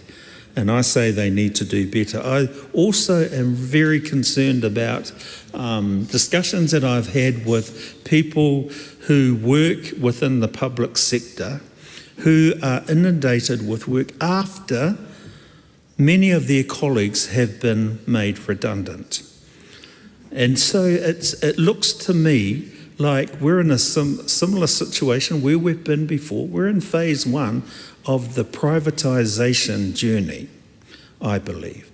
And that starts phase 1, start defunding. And what's happening out there? The work is still coming in.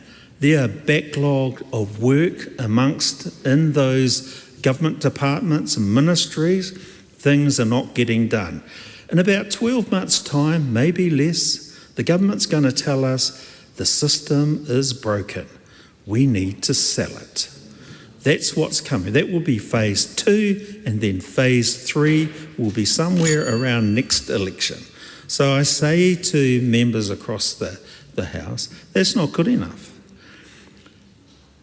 privatisation by stealth, where the government is actually the mechanism by which that happens, is not right.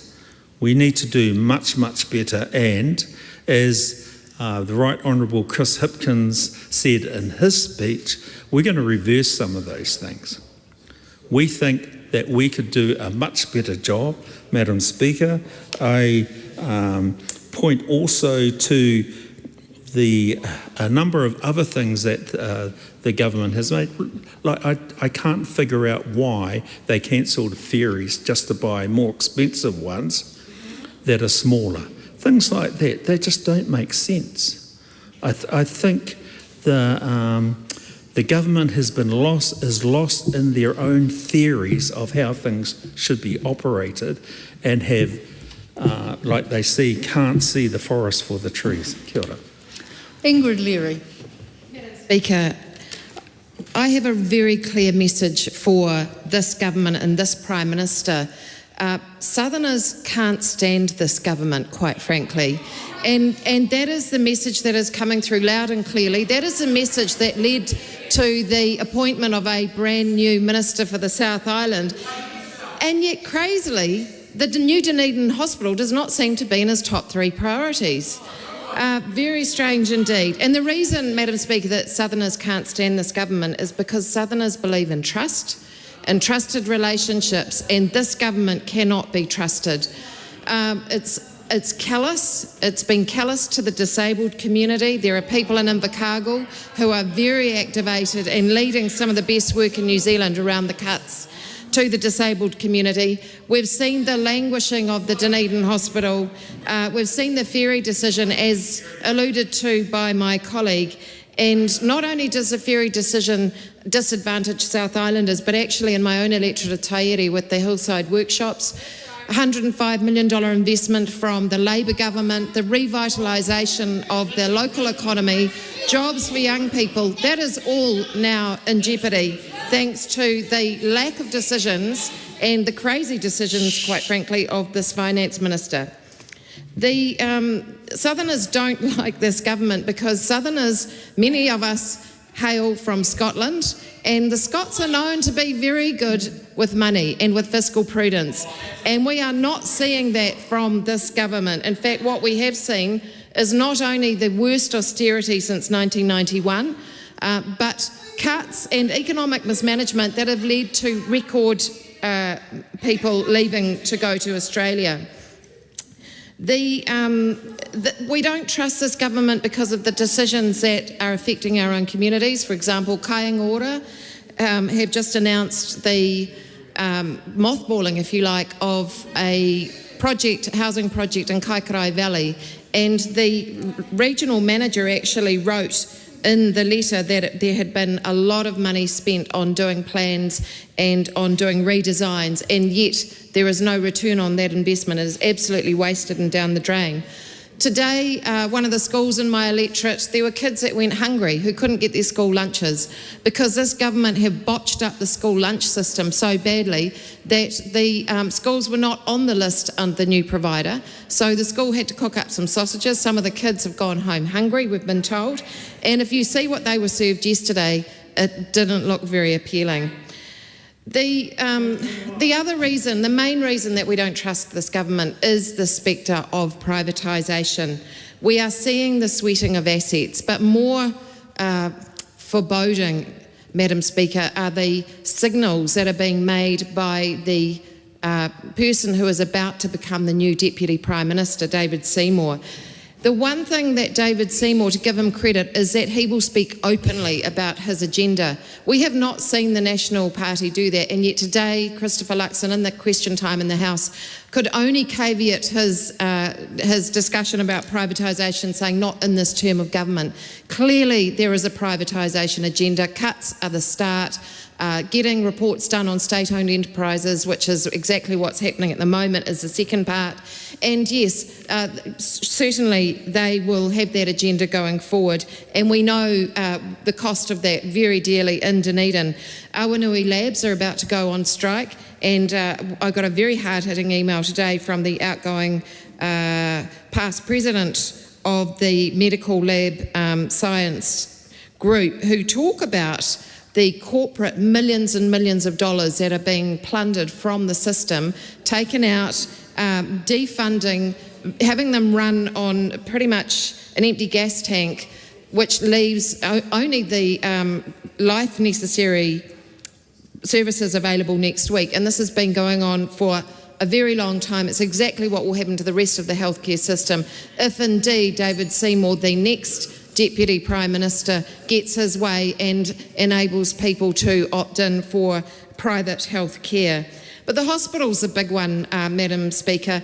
Last year, hospital cost of living were level pegging on our research. It is by far and away the biggest issue in the electorate. People need a decent hospital, and they're really sick of the financial mismanagement, the hemorrhaging of $120,000 to $150,000 per day that this national government doesn't make a decision. The medical school in Dunedin will get kneecapped if there isn't a decent hospital, and we've already seen that none of the business cases for the Waikato Medical School stack up, and they put in jeopardy the Otago University program. So New Zealanders don't want the division. They don't want a government that ignores the South Island. They want to know that they can get ahead. They want a vision, and they want a united New Zealand, and that's what Labour will give them at the election. Just before I take the next speaker, interjections are fine, but when someone's speaking, having people from each side of the house literally yelling at each other is not interjection. So can we just, I know it's a tense debate, but we might just have to restrain ourselves a wee bit. Honourable Andrew Hogarth. Thank you, Madam Speaker. Look, it's good to be back, though if I could suggest everyone stops asking me how my holiday was. I had a long list of farm work to do and barely touched most of that list. But it wasn't just me. I'd like to show some appreciation to the MPI staff who also had to do a lot of work over the summer holidays. Not only was there still the work required to manage the bird flu incursion, but also we had a fruit fly show up, thankfully only one, and also MPI welfare staff were also busy over the summer break as well. So appreciations to all their hard work. Now, some of you during the summer may have experienced a bit of average summer weather, and rather than be disappointed, you should be ecstatic, because rain in summer means grass growth. Grass growth means more production on farm, which means more jobs, more economic return for this country. And, you know, this may come as a shock to a few people on the other side of the House who, going by yesterday's speeches, seem to believe that economic growth gets driven by nanny state. Well, driven into the ground, maybe. Last year was a good year for New Zealand farmers. The war on farming ended, a number of actions that were taken that made farmers' lives much easier, which my colleague, Mark Cameron, already commented on earlier, so I won't go down there. But this year, there's a lot more work to do.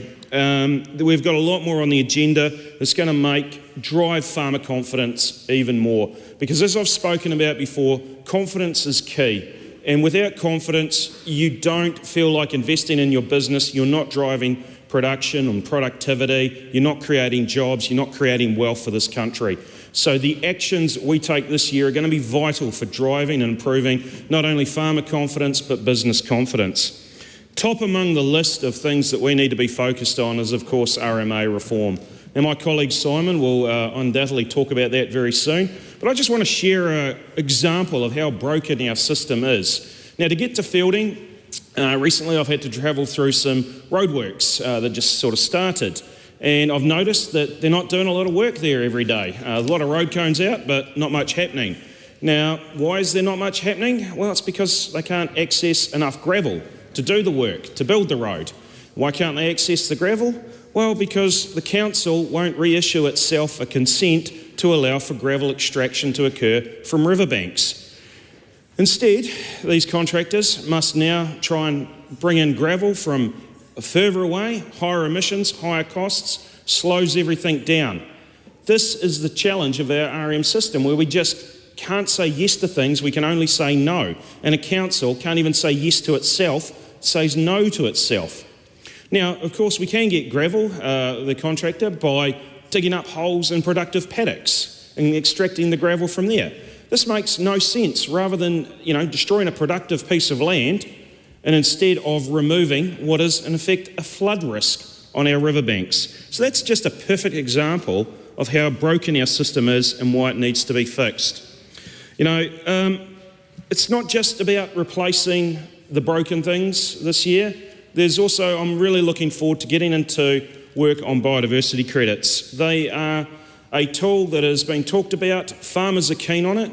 You know, we have a nation of farmers compared to anywhere else in the world that have done more for biodiversity on their farms without little or any subsidies whatsoever compared to other nations. Yes, other nations' farmers are doing biodiversity work, but they're subsidised to the hilt to do it. Ours do it out of love and passion, and I want to be able to this year work on being able to provide some rewards to them for doing that. Finally, I just want to touch on food safety. It's one of the portfolios I've got. And, you know, last year I heard anecdotally from a number of food businesses, regulation, red tapes, costs that were being imposed on them. We saw in the Business New Zealand report that talked about that, and also just talking to bigger businesses about the challenges they've got. So this year, one of my big mission over the next few months is to get out there, talk to small and large food businesses, really get an understanding, get into the detail of what regulations are needed, what aren't, and make sure that we have a system that is not duplicative, that makes it easy for businesses to get food to all their customers around the world, but also maintain our world-leading food safety standards. You know, this year is a key year for our government. You know, we need to be driving that growth forward, and the key thing here is reducing red tape. We need to put a slasher through it, and that's what I hope to do in my portfolio areas. Thank you. Simon Court. Madam Speaker, thank you very much, Minister Hoggard, for setting the scene. Why we need to put the Resource Management Act through a shredder. This government has had a hugely productive year in 2024. We've set some big wheels in motion, and we've laid some important foundations for growth. And in 2025, New Zealanders and those looking to New Zealand from overseas are going to see some of the results of the hard work we've already done. But there's more to do. The Prime Minister has made the point very clearly. New Zealand, over many decades, has become a no culture.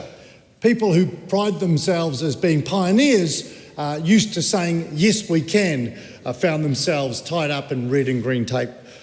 Nothing exemplifies this more than the example that Minister Hoggard just gave of a council unable to issue itself a consent to get gravel out of a river, gravel that is a flood risk and needs to be removed, and gravel that will continue to build up in rivers, because guess what?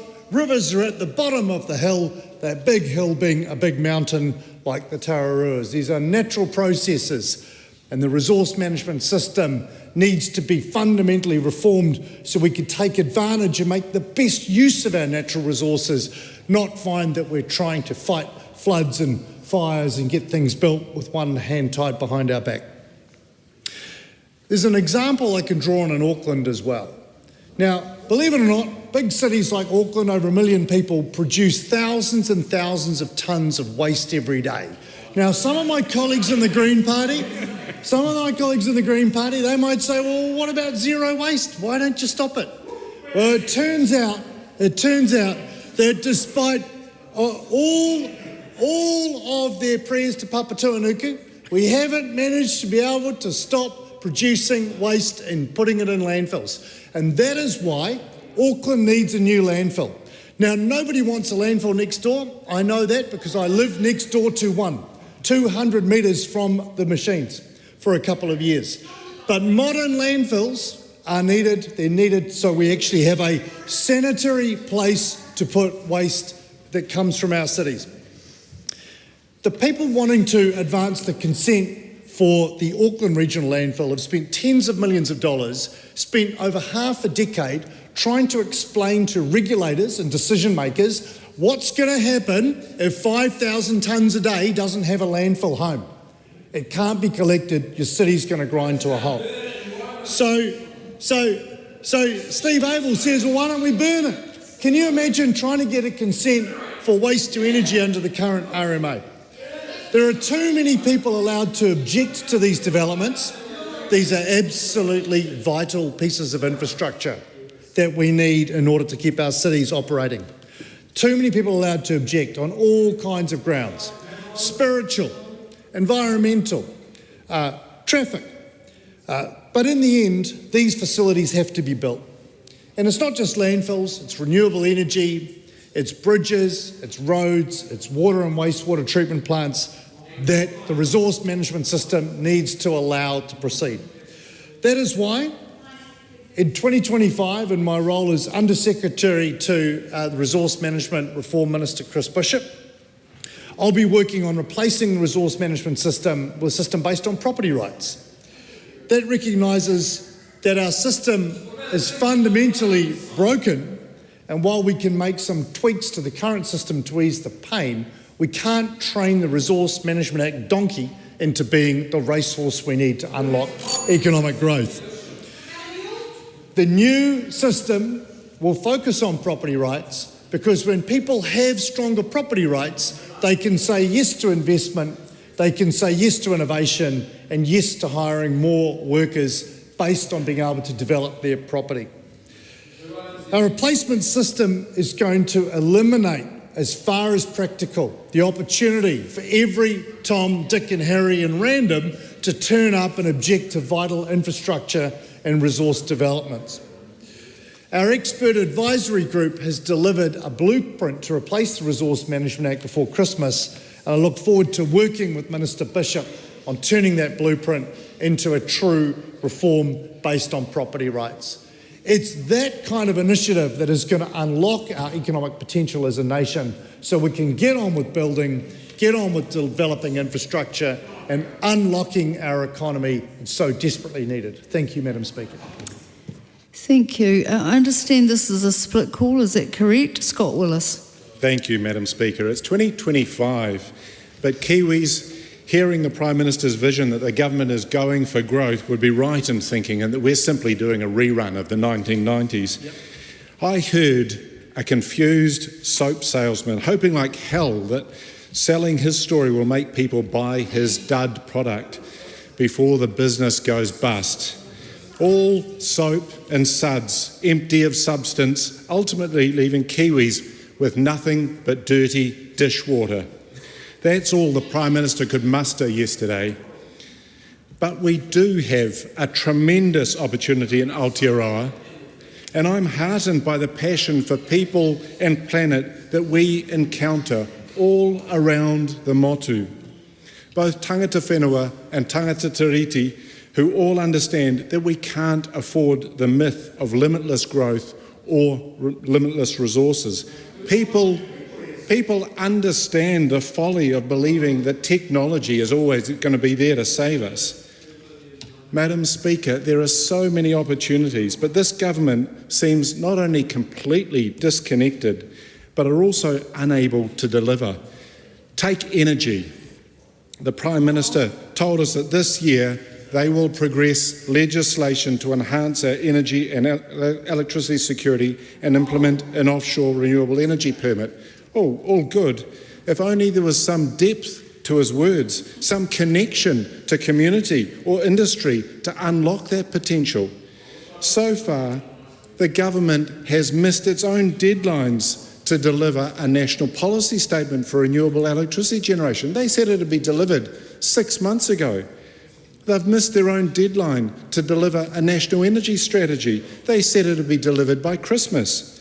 And more than that, so far the government has said no to any restructure of the electricity market, despite an already prepared bill in the ballot that would enable innovation and competition in both retail and generation markets and help drive down electricity prices for consumers. Instead, the government is looking to attract more overseas investment, and how's that going? Well, BlackRock, the largest investment fund on the planet with 19 trillion under management, pulled out and left Solar Zero at the end of November, 2 years after purchasing it. Staff, contractors and the New Zealand Green Investment Fund have been badly burnt. No holiday pay, no contractors paid, in total around $4 to $5 million owed, and New Zealand Green Investment Finance potentially out of pocket by $100+ million. Many of those contractors out of pocket are small family-owned businesses. Around $1 million is owed to these 30 or so businesses. All up, some 250 families are impacted by BlackRock's exit, and nearly all employees and contractors spent the Christmas period on the unemployment benefit. The Prime Minister has not even responded to requests from affected staff and contractors. Is this the growth that the Prime Minister is advocating for? Growing unemployment, growing business hardship? This government simply can't see that an economy is not separate from the natural world. The economy is a wholly owned subsidiary of the environment. The Prime Minister appears to have been drinking some of the same Diet Coke that Trump drinks, and he's parroting his drill baby drill talk. But what I want the Prime Minister to know is there is no growth on a dead planet. To date, all we've seen from this government is a lost opportunity to provide a sustainable pathway forward. They talk about a culture of no, and have said no to rail-enabled ferries to connect the south. They've said no to the Southern Hospital, forgetting their pre-election promise. They've said no to clean, healthy rivers. And Madam Speaker, this summer, one of our favourite camping spots by the Manahira was filled with toxic algae. They've said no to any meaningful emissions reduction plan, placing their faith in unproven technology, demonstrating that this government has now become a modern-day cargo cult. Huhana Linden. Tēnā koe, Madam Speaker. I stand to speak on community. I stand to reflect on the way that mahitahi has been rolling out across Aotearoa over the Christmas break, where we saw over 300,000 submissions come in on the Treaty Principles Bill. But further, mahitahi didn't stop there. Mahitahi's been going on for generations, because as Māori, non-Māori, tauiwi, tangata tiriti, we work together every day. And on the weekend, we saw a perfect example of tangata whenua and tangata tiriti standing together in Bream Bay to say no. No to sand mining in Bream Bay. No to the fast track, because our community stood and said fast track is a fast track to destruction. And 2,000 whānau, 2,000 mokopuna, 2,000 kaumātua residents and community stood and said it's a fast track to destruction in Bream Bay. The community has been mobilised. We have over 8,000 signatures right now on a petition that sees community and tangata whenua stand side by side and say, not an Aotearoa. Not in Aotearoa will sand mining be allowed on our ako in Bream Bay, Te Pai Pai or two, because that's unity, that's standing for Te Taiao, that's standing for our tomorrow. Because if McCullum Brothers gets let loose in Bream Bay, we can only see the destruction of ngā taonga o Tangaroa, just like they did in Pakiri. And I speak to those members of the House that know the Pakiri community and know the destruction of 80 years of sand mining in the Pakiri community. April last year, McCullum Brothers were rejected by the Environment Court, and now they've turned their attention to Bream Bay. Our community and tangata whenua say ka hore. They said ka hore clearly on the weekend and said no as a community. They say fast track is fast track to destruction. That's what the community is saying, and that's what tangata whenua are saying. Now, our mokopuna, they train at Bream Bay, at Ruakaka. They go out and they're young lifesavers and they're out there training. It's a beautiful thing. If sand mining starts in Bream Bay, the water will change. Just like in Pakiri, our whānau stood in the marae at Omaha Marae and said, they can't send their mokopuna out into the moana anymore because of the sand mining. It's too dangerous for the mokopuna. You can't get any horse muscles anymore, and the taraiti are at risk. They stood there and showed photos of 30 years of degradation, only 30 years, but it's been going on for 80 years in Pakiri, and this company could be set for 35 years to dredge 9 million cubic metres of sand from out of the ako of Te Paipai Otu Bream Bay, 5 days a week, 6 hours a day. It's like a thief in the night coming into the rohe, and they will mine and they will take the sand out of this community and impact ngā taonga o Tangaroa, the moana, the ability for these mokopuna to be able to train and enjoy, the ability for us to ika in this important kāinga of whāngarei Terenga Prawa. But that's not the only fast track. No, no, no. We have 6 coming into whāngarei, 6 fast track projects, of which we know that the community has also stood alongside tangata whenua before the Environment Commissioners and said no to Northport. And the Commissioners said, ka hore. And yet there we go again, the fast track goes and lists Northport as a project, and yet it's already lost, just like McCullum Brothers. That's the problem, is that we're putting profit before people and the environment.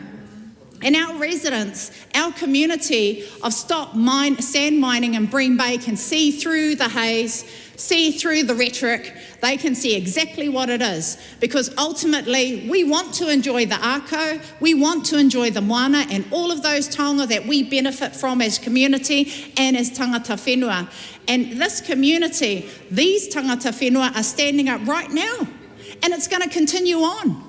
So what are we going to do? Continue to ignore the voice of community if we're really talking about localism? Because Fast Track's closing the door on community. Fast Track's not going to let the community have a say on these consents because it's all done without transparency. That's the problem with Fast Track, and it's coming to a neighbourhood near you, e te whānau.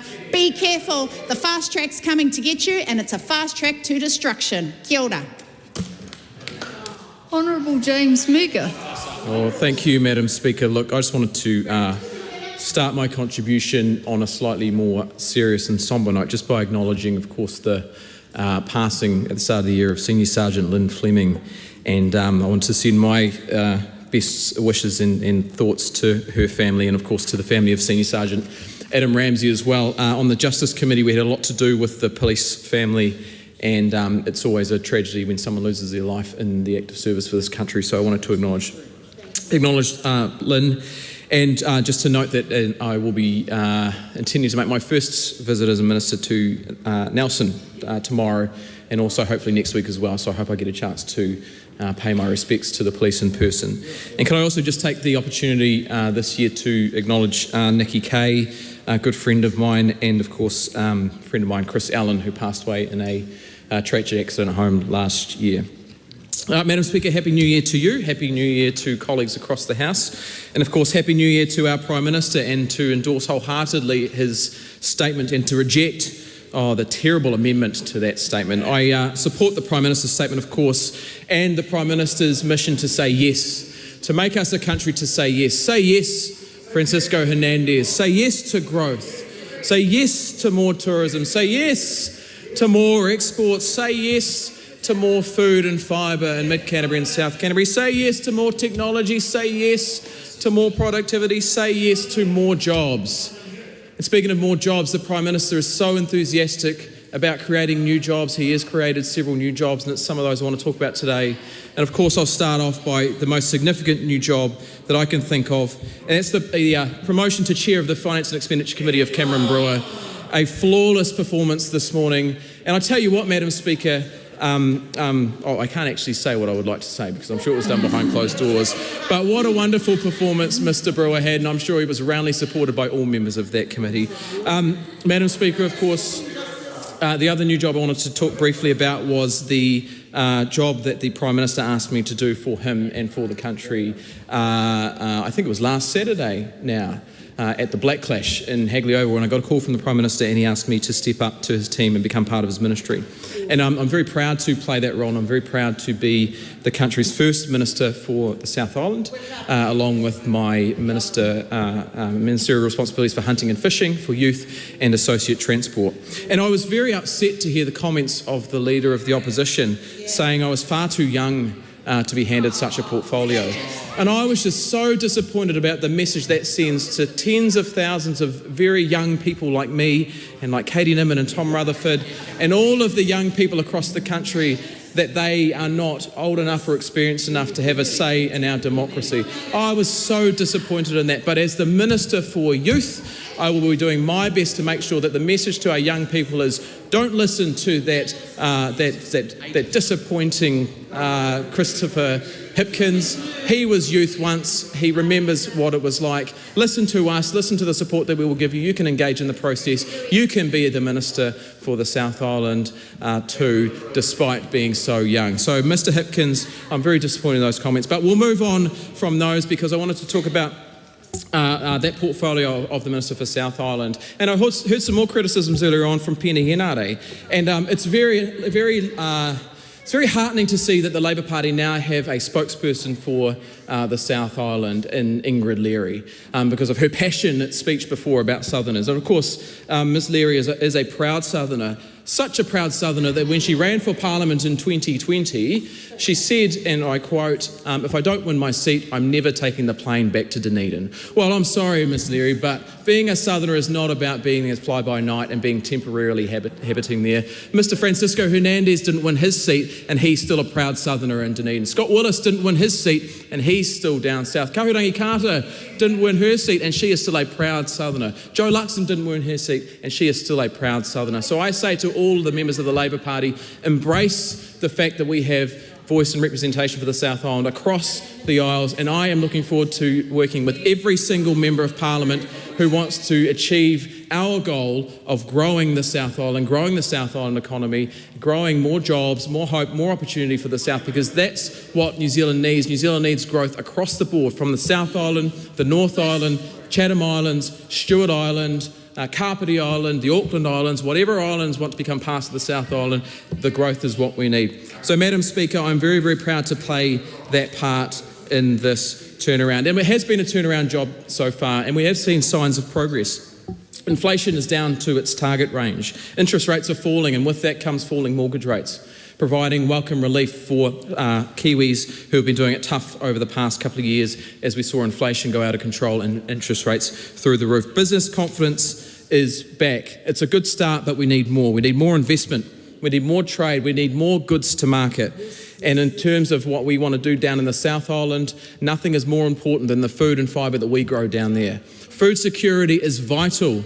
Is absolutely vital in 2025. It is vital for the rest of the world. We are a nation of 5 million that feeds 45 million. It is absolutely vital that we continue to do our part. And agriculture and the food and fibre sector is crucial to our success, but also to the world's success. Feeding the world is what we do best. Think of the first shipment of frozen meat leaving Port Chalmers in 1882. It sparked an absolute frenzy over in Britain, selling for twice as much as what you could get here in New Zealand. And of course, Te Waipounamu has been exporting food across the world well before 1882, and it will continue to do it well after 1882, well after 2025, and for as long as we want to continue playing our role to feed the world and to grow incomes and to have a country which is based on what we grow and what we sell and what we do and what we make. We'll always be exporting food to the world, and I hope that parties across the aisle will always support that. And we do need to do more. We definitely need to do more. We need to do more to support our agricultural sector in terms of supporting water storage. And I'm talking about Waimea Dam. I'm talking about the Klondike Ponds. I'm talking about rules to make sure that irrigation and water storage becomes a permitted activity and that farmers don't need to jump through hoops and red tape and court cases in order to actually get access to sustainable levels of water so that they can grow the food and fibre that we need to feed ourselves, to feed the world and to get it around the world. We need to do more in RMA reform. We need to do more in renewable energy. And I look forward to members across the House coming down to the South Island and opening up the largest solar farm at Lauriston. You are all welcome to cut any ribbon of any colour. I don't care how big the scissors are, but I invite you to come down to Lauriston, open up that solar farm and see what it does for renewable energy in the South. Madam Speaker, I want to talk also briefly in the, 2.5 minutes I've got left, about tourism, because tourism is the other major contributor to our economy. We heard the Minister for Tourism talking about how it is our second largest exporter, and in terms of the South Island, we well and truly punch above our weight. The South Island is 25% of our population, but we produce 40% of the international tourism spend, 31% of the domestic tourism spend, and 43% of the guest nights in the country are spent in the South Island. So we will play our part in Nicola Willis's growth story, and I hope members across the House will continue to support more tourism, because if people like Ginny Anderson don't want tourists to come to Wellington, if people like the member for Aotearoa don't want people to come and visit the east coast of the North Island, we'll have them in the South Island. We'll have them down on the Otago Peninsula. We'll have them down in Aotearoa. We'll have them down in Timaru and Milford Sound and Nelson and Tasman and in the mighty West Coast. We will have the tourists there, because every time you get a tourist there spending tourist dollars, that is money into the back pockets of hard-working Kiwis. That's money and income for the cafe owners, for the retailers, for the taxi drivers. When people say no to tourism, they are saying no to food on the table of those hard-working New Zealanders. So I very much look forward to joining the Mayor of Queenstown and making my pitch to him as to how we can work together to ensure that we get more tourists into Queenstown, into Central Otago, and do it in a way which meets the infrastructure needs and meets the infrastructure concerns, using things like the IVL, using things like the general taxation pot and the funding that the government provides, and creating those regional and local deals. And when you do come to the South Island, make sure you go hunting and fishing, because we have some of the most beautiful lakes and rivers in the country. We have the most beautiful scenic game tour guides and blocks. And what I say to people who want to come hunting and fishing, make sure you get your licence, go to your local licensed retailer, get an annual fishing licence so that you can go fishing anywhere in the country and play your part to making sure that we have sustainable fisheries and habitats. Look, Madam Speaker, I could go on for hours and hours and hours about the benefits and the merits of the South Island, but I wanted to conclude by saying this, Madam Speaker, this isn't about North versus South. It is about the whole country playing its part. It's about Taranaki King Country playing its part. It's about the far north. It's about Te Atatū. It's about the mighty Hamilton playing its part in the government's growth agenda. So, Madam Speaker, I'm very proud to be part of this government. I'm very proud to be serving my country, and I look forward to working with all members across the House in doing so. This is a split call. Honourable Phil Twyford. Thank you, Madam Speaker. Fact, National is pulling $2 billion out of the public health system right now to pay for its tax cuts for the well-off, for landlords and for tobacco companies. And Madam Speaker, that has real-life consequences in our communities. In my community in West Auckland, at Waitakere Hospital, last year, 1/4 of all the shifts were below the safe staffing levels for nurses. I'll say that again. 1/4 of all the shifts at our local hospital in West Auckland were below the safe staffing levels at a time when Health New Zealand had instituted a hiring freeze on nurses. What's more, the emergency department at Waitakere Hospital in West Auckland, more often than not, according to the nurses there, has twice the number of patients that it has capacity for. This is a direct consequence of National's austerity policies in the health system. They've also cut the $5 prescription fee at the counter, meaning that more people will pick and choose what medicines they can afford. They will get sicker more quickly and they will end up in hospital. The other day I was at the Te Atatū South Medical Centre and the staff there explained to me that they are having to put up their fees. 97% of all the pro-care GP practices in Auckland are putting up their fees, some as high as $70. Why? Because National is underfunding the subsidies for GP practices, and GP practices cannot maintain their services with the low level of funding they're getting. As a result, GP practices are closing their books. People cannot get in, they cannot enrol at their local GP. GP practices are cutting services like after-hour services. And the result of this is that more people are putting off going to the doctor. They can't get in to see the GP. They're either turning up at the hospital ED department, emergency department, and often clogging that up, or they're simply not getting the treatment they need, so they are getting sicker more quickly, and ultimately they are paying the cost for National's funding cuts, and it's a false economy, as always, because people end up getting sicker and having to go to hospital. Madam Speaker, National is also, and this is something that's not yet widely known, National is cutting the support for home help for older people. The other day I spent time with Joop and Hendrika Lankrea of Henderson. Joop's 97, Hendrika, his wife, is 93. They've both recently sustained injuries that make it very difficult for them to do even basic housework like vacuuming. But they live on their own in their own home. They want to continue living independently. And it's government policy, and has been for ages, to encourage people to age at home and look after themselves and be self-sufficient. But to do that, people like Joop and Hendrika, they need a helping hand. They need to be able to get home helping so they can continue to live independently in their own home. But Joop and Hendrika got a letter from Health New Zealand saying we are no longer funding home help for people like you who are aged and living at home. Joop was furious when I talked to him. He's 97. He said, I've paid taxes all my life. I expect this kind of support. When I need it, it's not there. This is incredibly short-sighted, Madam Speaker, and it's another example of National underfunding the health system. It's death by 1,000 cuts. It's classic National.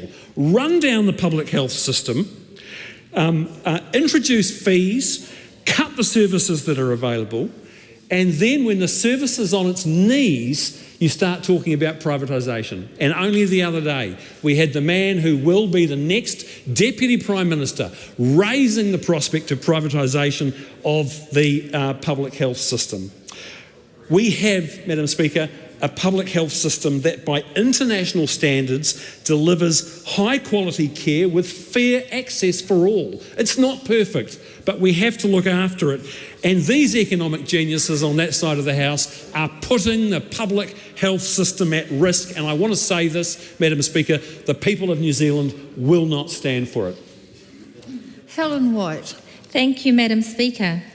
I want to talk about the Prime Minister's speech from the point of view of the eyes of my constituents. Now, the eyes of my constituents have been rather put upon recently when Shane Jones gave a speech where he referred to the people of Sandringham as swivel-eyed. And so I thought they'd had their fair share of being really abused by this government.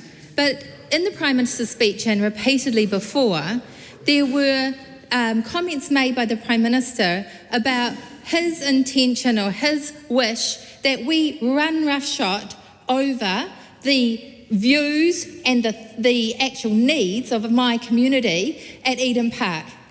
At Eden Park, there has been a restrictive policy on concerts which went to a number that was dictated by a resource management process. And I live in that area, and what I did, as any responsible local MP would do, is I surveyed the members of that community about how they felt. And they weren't saying no.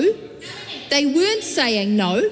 I surveyed, one in 9 people responded. It was a good survey. They were very responsive to the survey, and they were interested and they were positive about the move in concerts to 13 concerts. They were positive about that move because they know that that's helpful for the small businesses in their community. And they wanted things like more events at in that stadium so it was used well.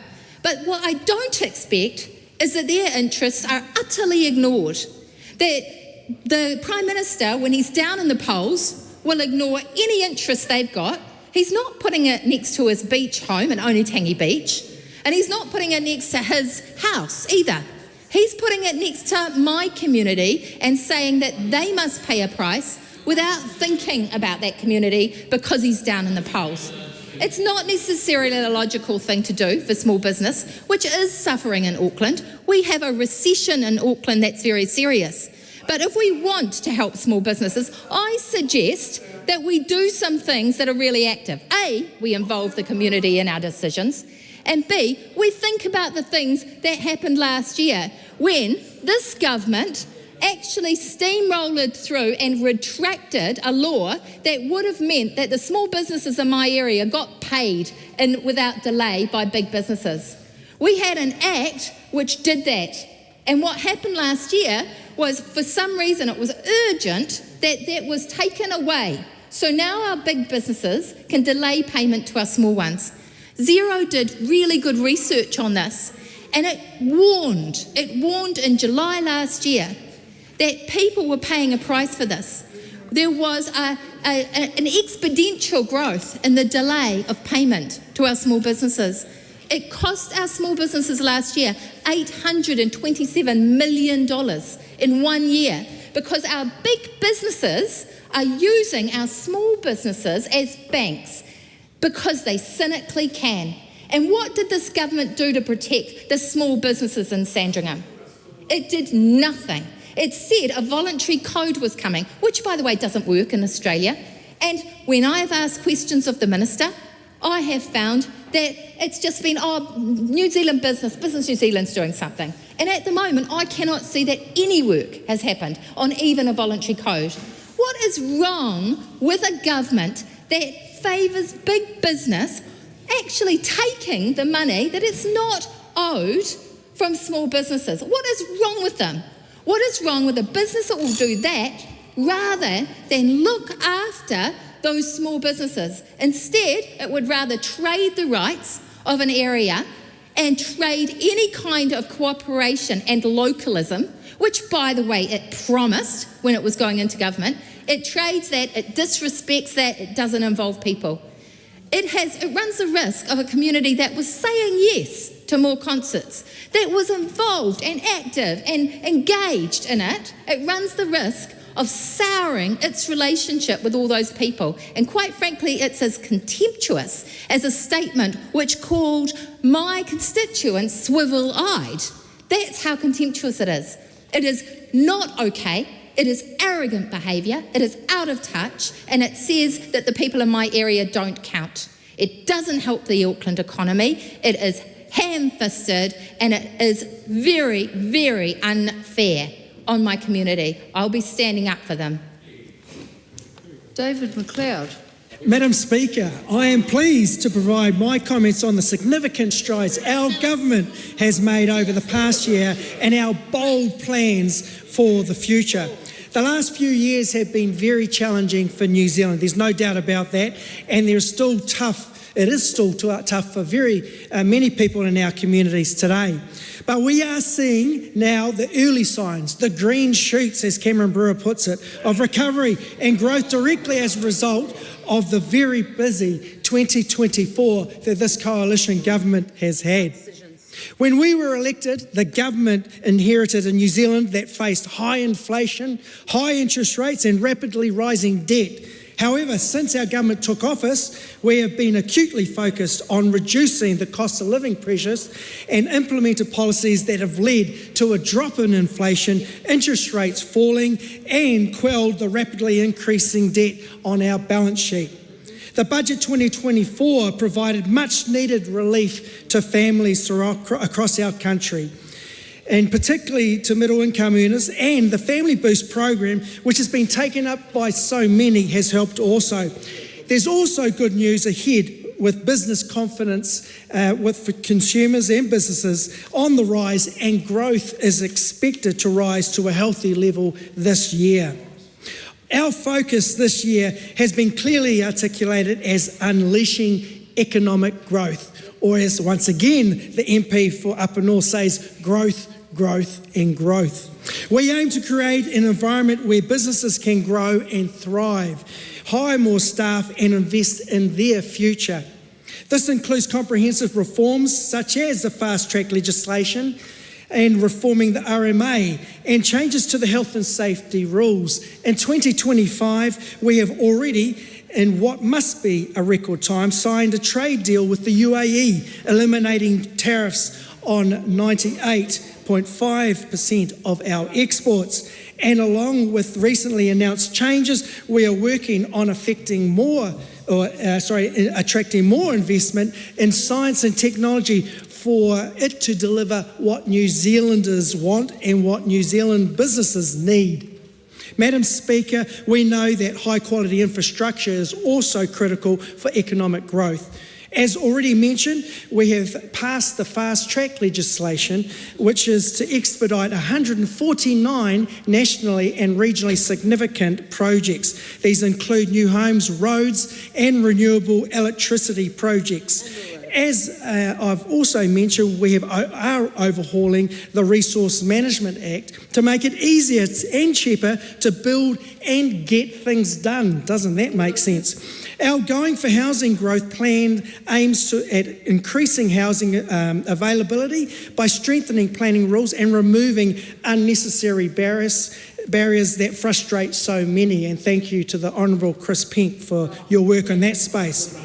Another area of note is delivering better results for the $70 billion invested annually in social services. The Social Investment Agency will establish a social investment fund to test different ideas and improve government contracts with social service providers. Our goal is to break the cycle of disadvantage that challenges so many and ensure that every New Zealander benefit from strong economic growth. Everybody knows the health system is far from what we want and indeed what we expect, and we are taking steps to stabilise it. We have reintroduced priority health targets and replaced the Health NZ board with a commissioner to provide service delivery and financial control. In education, we are focused on raising achievement and closing the equity gap. We have set an ambitious target for student attendance and curriculum levels, and we are rewriting national curricula to help with consistency and ultimately success. Restoring law and order is a top priority. We are investing in more frontline police officers, greater rehabilitation for offenders and prison capacity.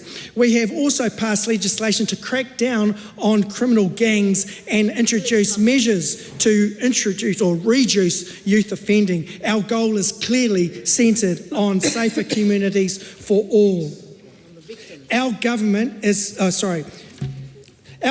is committed to taking bold action for a prosperous future for New Zealand. We are moving from a former government that was delivering no and slow for our economy to an economy based on yes. We are focused and we will deliver. Together we can build a country of aspiration, ambition and opportunity. Thank you. Honourable Tamapotaka. I move that this debate be now adjourned. The question is that the motion be agreed to. Those of that opinion will say aye. To the contrary, no. The motion is agreed. This debate is adjourned and set down for resumption next sitting day.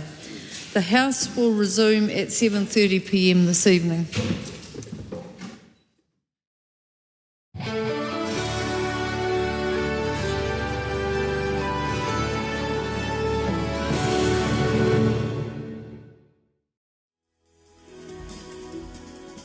Live coverage from the House of Representatives will resume at 7:30 p.m.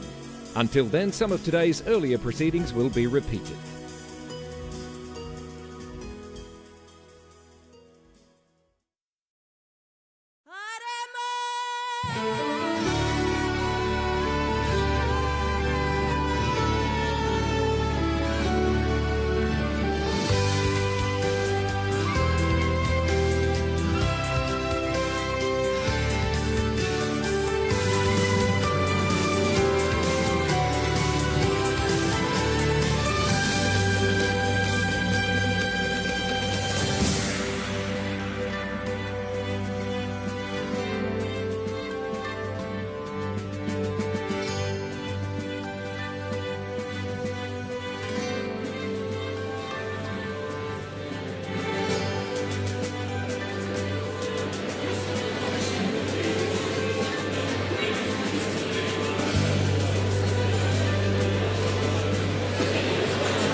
Speaker.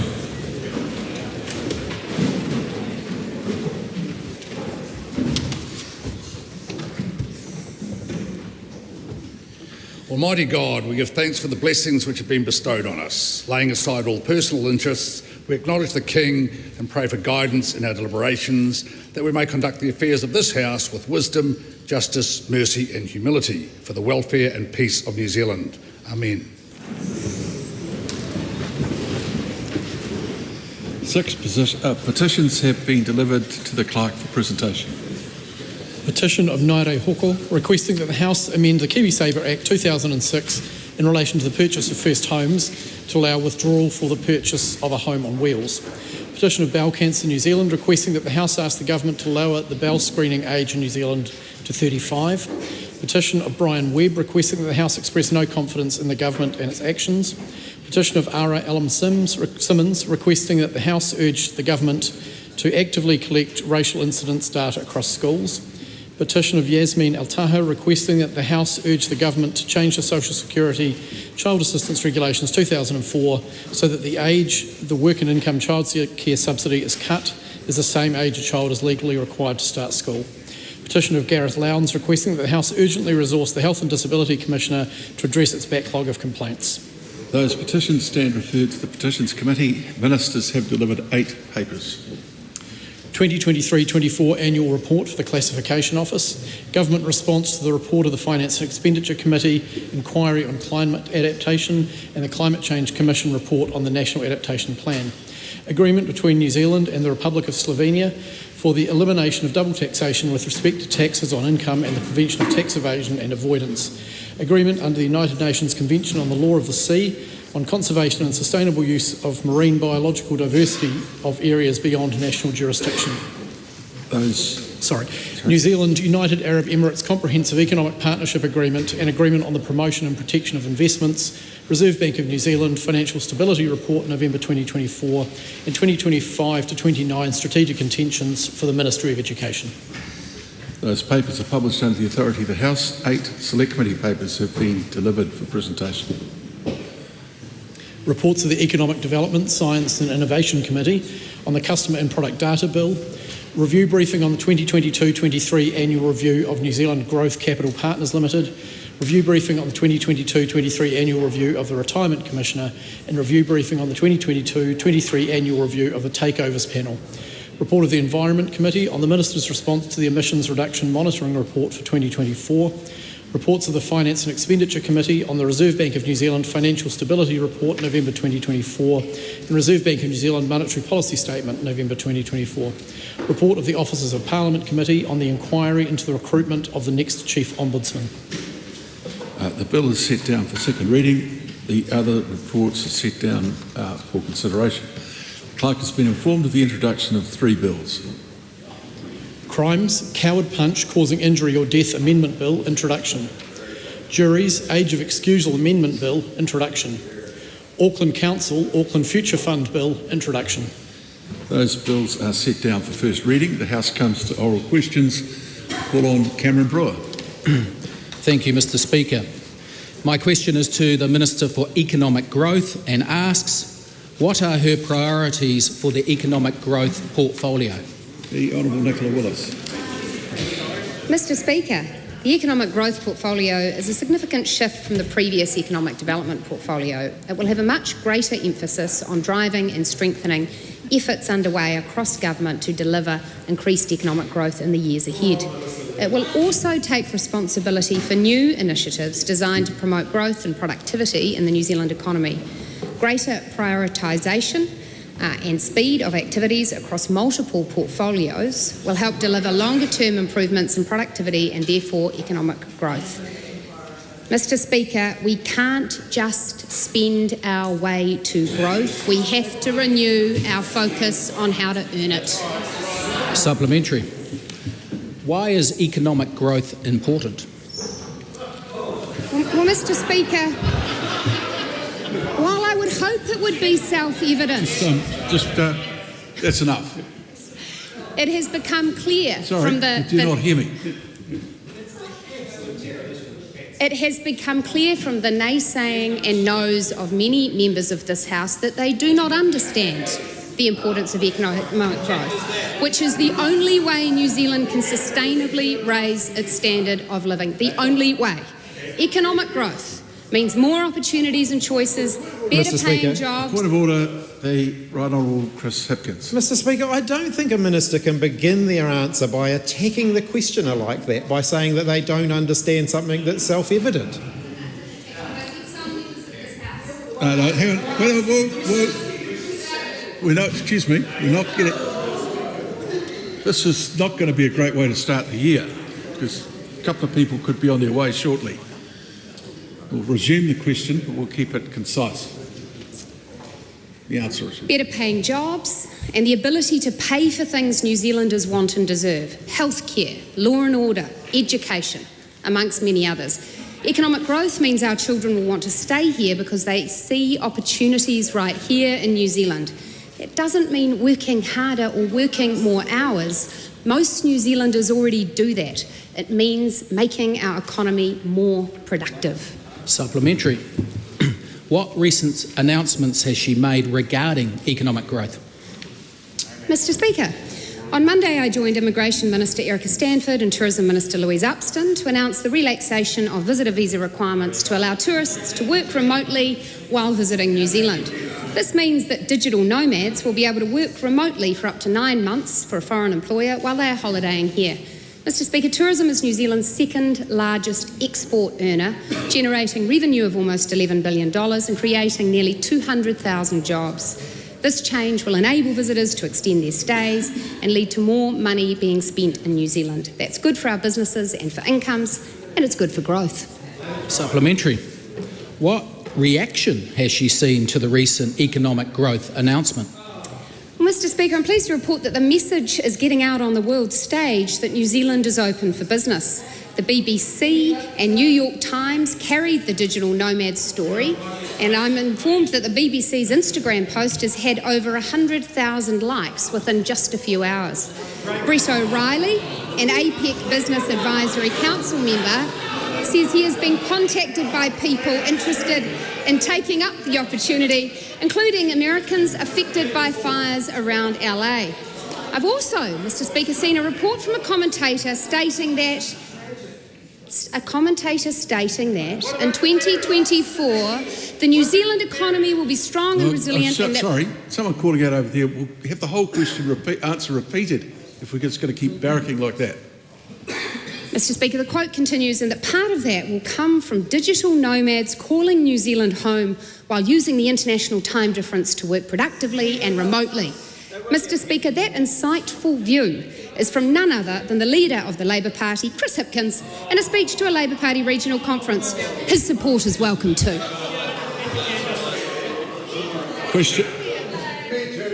Question number 2, the Right Honourable Chris Hipkins. Goodness gracious, Mr Speaker. I think you should withdraw and apologise immediately, Mr Speaker. I withdraw and apologise. The Right Honourable Chris Hipkins. Mr Speaker, to the Prime Minister, does he stand by all of his government's statements and actions? The Right Honourable Prime Minister. Thank you, Mr Speaker. Absolutely, because this year we are saying yes to economic growth. We have said yes to a trade deal with the UAE to boost exports and lift incomes. We've said yes to Invest New Zealand so we can attract more foreign direct investment in New Zealand into infrastructure and energy and manufacturing. We said yes to digital nomads. We actually did something about it. We said yes to more tourism and more hospitality. And most importantly today, we said yes to speed limits going up and getting Kiwis moving faster and freight moving faster. And isn't it great that a backbench MP like Mike Butteritt can get it done when a minister with an absolute majority of transport and the local MP couldn't do so. Supplementary. When did Nicola Willis ask the Treasury... No, you're entitled to silence. I just want to say to the Government, if you want the opposition to be quiet all through answers to questions, then I think probably outbursts like that aren't terribly helpful. When did Nicola Willis ask the Treasury to produce a list of public assets that could be privatised, and did the Cabinet agree to that course of action?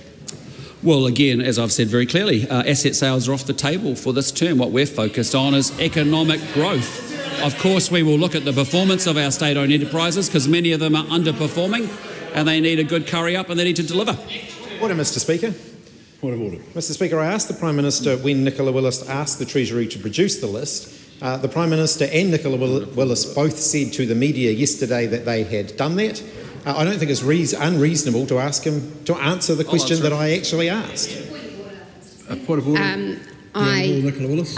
My statements are being misrepresented by the Leader of the Opposition. What I have said is that I have asked for a request on the purpose of the state-owned enterprises that we earn and for advice on their performance and ways of improving that performance. For the Leader of the Opposition to characterise it otherwise is false and untrue. But the underlying point is that in an exchange like this, addressing a question is the way to go, but as the member well knows, questions in the nature of yes and no are not able to be required.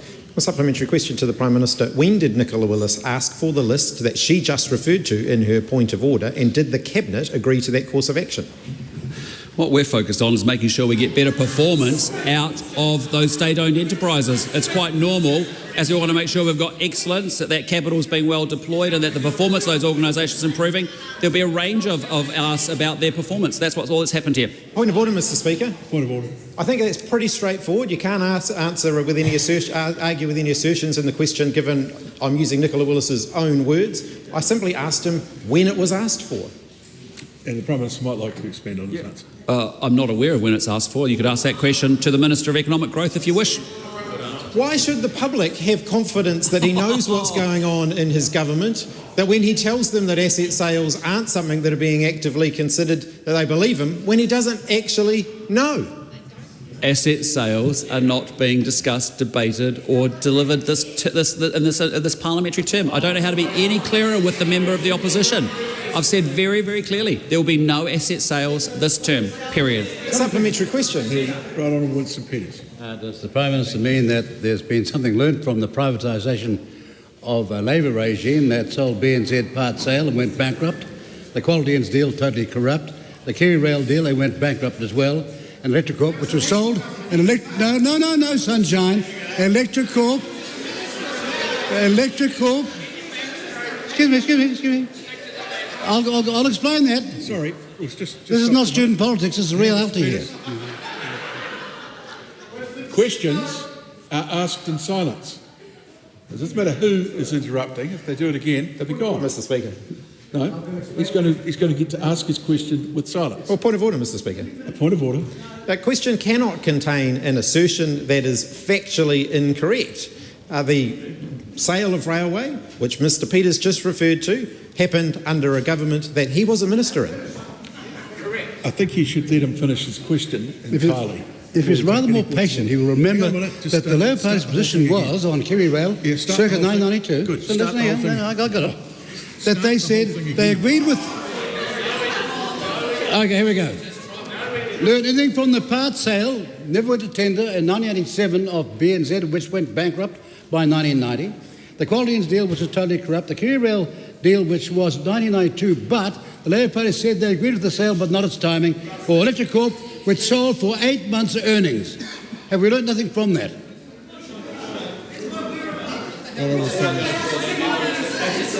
Table. Point of order. I've got to find a new job. This will get too easy. Sorry.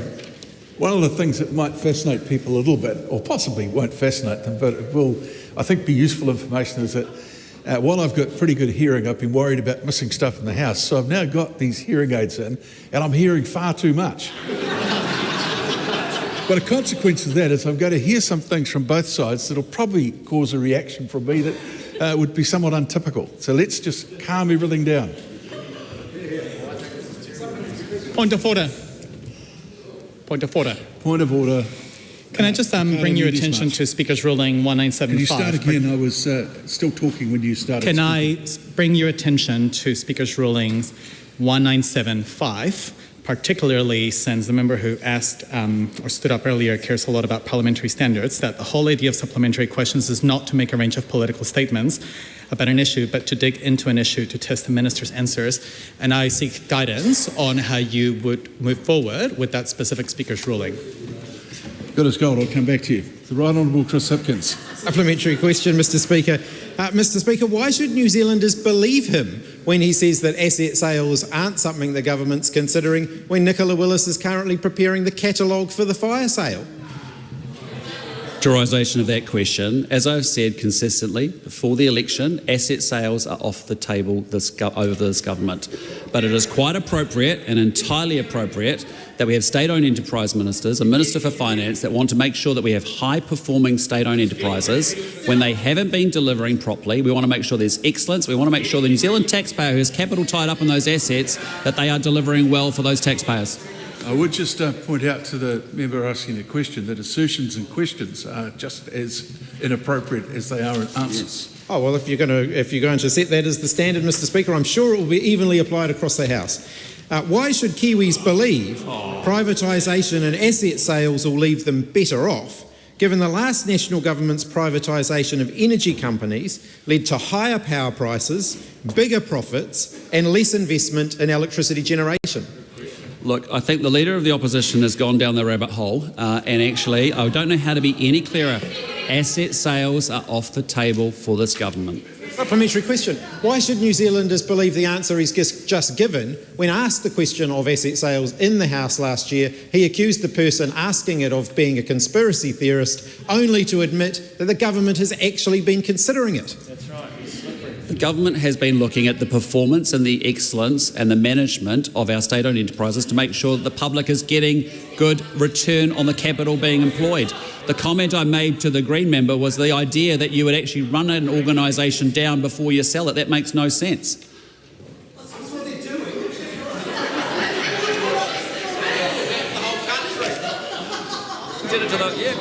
Question 3, Mike Buttrick. Thank you, Mr. Speaker. My question is to the Minister of Transport and asks, what announcements has he made regarding speed limits?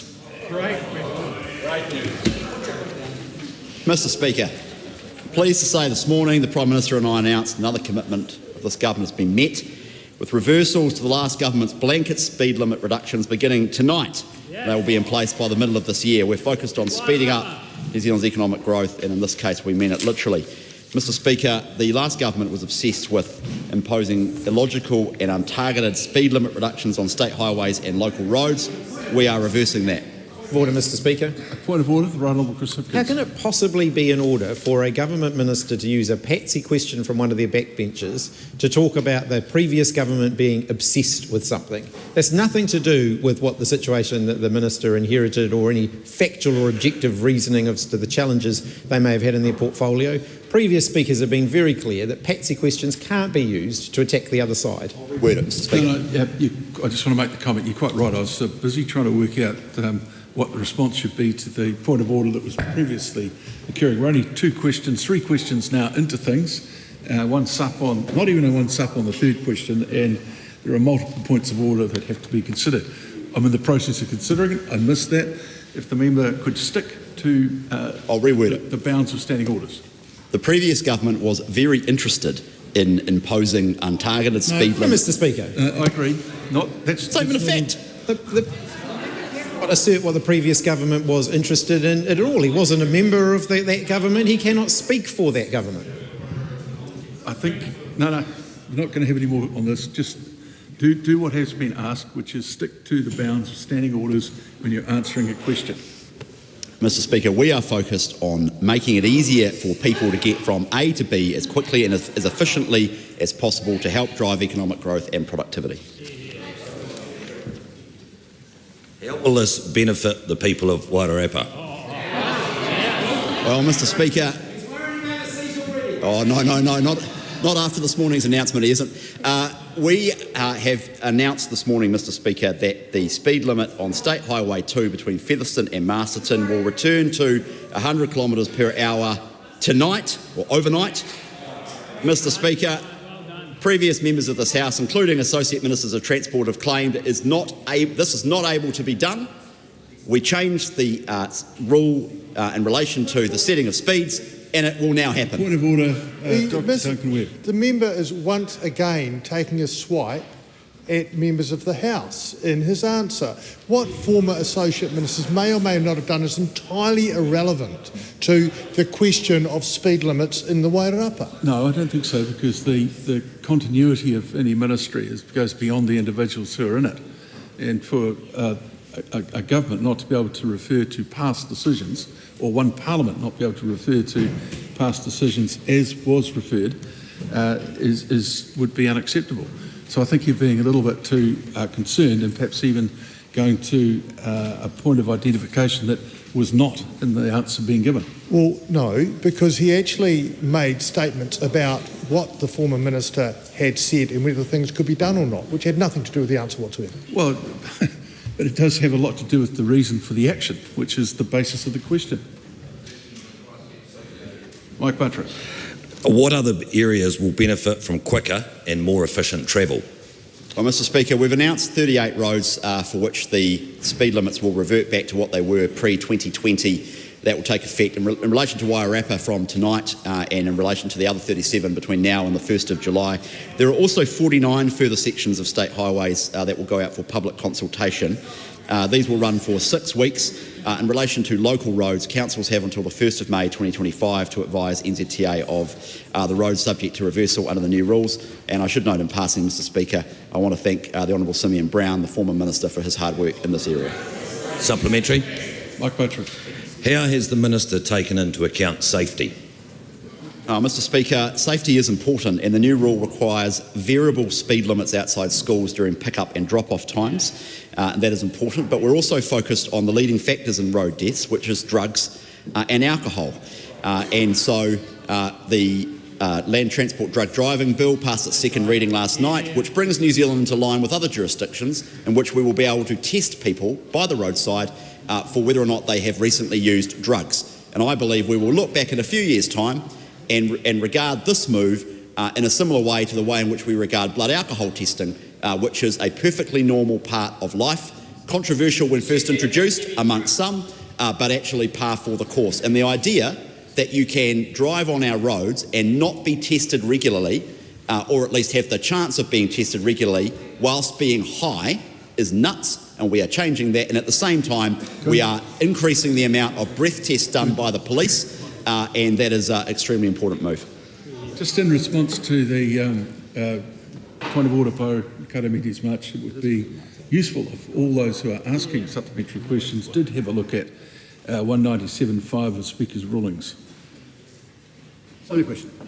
Supplementary, the Honourable Winston Peters. Is the Minister saying that these speed limit increases are strategically and carefully designed for so many roads and not haphazardly and blanketly applied when a former administration increased the speed limit and 151 people more that year died under a former Labor administration?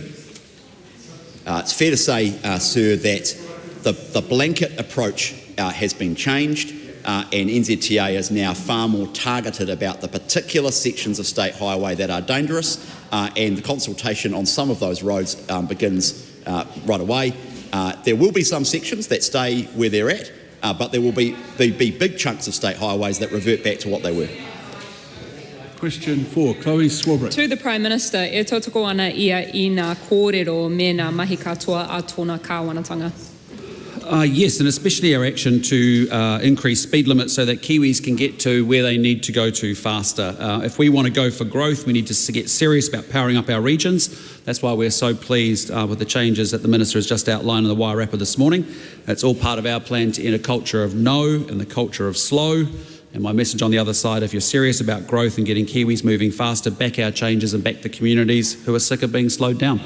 Is it still our country's negotiating position on the international stage to phase out fossil fuels and to phase out subsidies for fossil fuels?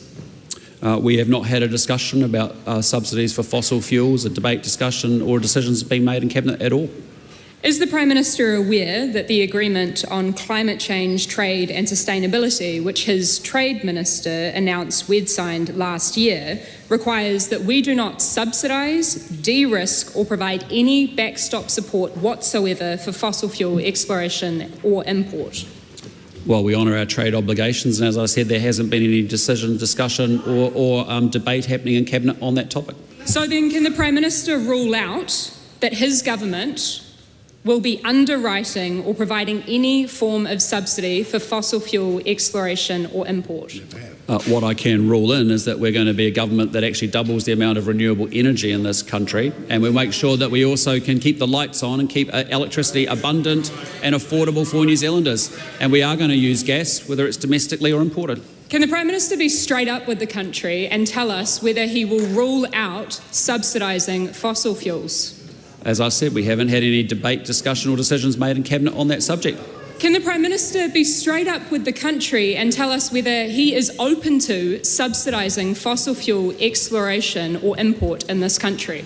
We work as a government, we have Cabinet conversations and decisions, and we take them as a Cabinet. And as a result, what I'd say to you, we haven't had any conversation on that subject. Just make the point that in asking those questions, there was clearly an inference in the start of those questions that the member needs to think about in terms of standing orders and also Speaker's rulings. Question number 5, Honourable Barbara Edmonds. Malole soi fua manuia, Mr Speaker.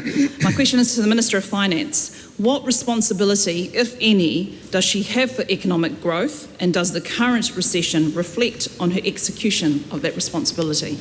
The Honourable Nicola Willis. Mr Speaker, like all ministers in this pro-growth government, I have a responsibility to look across my portfolio for opportunities to support and promote economic growth. In the case of finance, that means in particular, among other things, ensuring macroeconomic and fiscal settings are supportive of growth. For example, having low and stable inflation, which in recent years has definitely not been the case, but which has now been brought back in target, and working to bring discipline in our fiscal policies to support interest rate reductions, which have come down 125 basis points since this government was elected. To the second part of the question, no. But it perhaps reflects on some people's execution of their responsibilities, people whose big spending pushed inflation to 7.3% and required 525 basis point of interest rate hikes to bring it down. Those would be ministers in the previous government. I don't take responsibility for the damage they did to the New Zealand economy. I do take responsibility for fixing it. Why did it take a recession, record net migration levels, higher unemployment for her to realise that she needed a plan for economic growth? It didn't. Supplementary. Why did the Treasury revise down its growth forecast for 2025 from 2.7 in the budget economic fiscal update last year, to 1.6% only 6 months after her budget? As I've explained to that member previously, the Treasury is perpetually revising its forecasts. What it has acknowledged is that its estimates of future productivity rates and how quickly the New Zealand economy would bounce back from a period of corrosively high inflation and extraordinary interest rate hikes was overly optimistic. And in fact, the case is they now had to get real about the damage that the last government's policies have done to our economy and the mountain we have to climb to get New Zealand out of it. So who was right? The Prime Minister who said in the House yesterday that, quote, "We don't have the luxury to turn off growth after 3 years of recession," unquote, or the Treasury's chief economist who said today that over the last 3 years we have had growth with the exception of a recession based on the last 2 quarters? In my experience, the Prime Minister is always right. Supplementary. Does she have confidence in the Minister for Economic Growth when that same person delivered the sharpest recession, excluding COVID, since the early 1990s? Mr. Speaker, I have utmost confidence in her, but I also completely and utterly reject the economically ignorant accusation in that supplementary. And I ask of that member If the job she wants to do as opposition finance spokesperson is to try and fool New Zealanders into thinking that Labour had nothing to do with the damage done to our economy, then she is taking New Zealanders for fools. They know you mismanaged the economy and they elected us to clean up the mess, and that's exactly what we are doing. Question number 6, Debbie Nauru-Wapaka. Tēnā koe te pika. My question is to the Prime Minister. Does he stand by all his government statements and actions? Right Honourable Prime Minister. Yes. Supplementary. Will he guarantee that his Invest New Zealand initiative will not lead to the foreign ownership of public assets if he is re-elected next term? Well, what I can guarantee is it's going to get infrastructure built quicker, it's going to get renewable energy projects built faster, and anything else that means that we can actually deliver for New Zealanders, Māori or non-Māori, who actually want higher incomes, they want better housing, they want better health outcomes, better education outcomes. So we're going to do whatever it takes to power up growth in New Zealand, period. Point of order. Rauri Waititi. I don't even think he came close to remotely answering that question around whether he can guarantee New Zealanders that foreign ownership of public assets will not happen in the next term.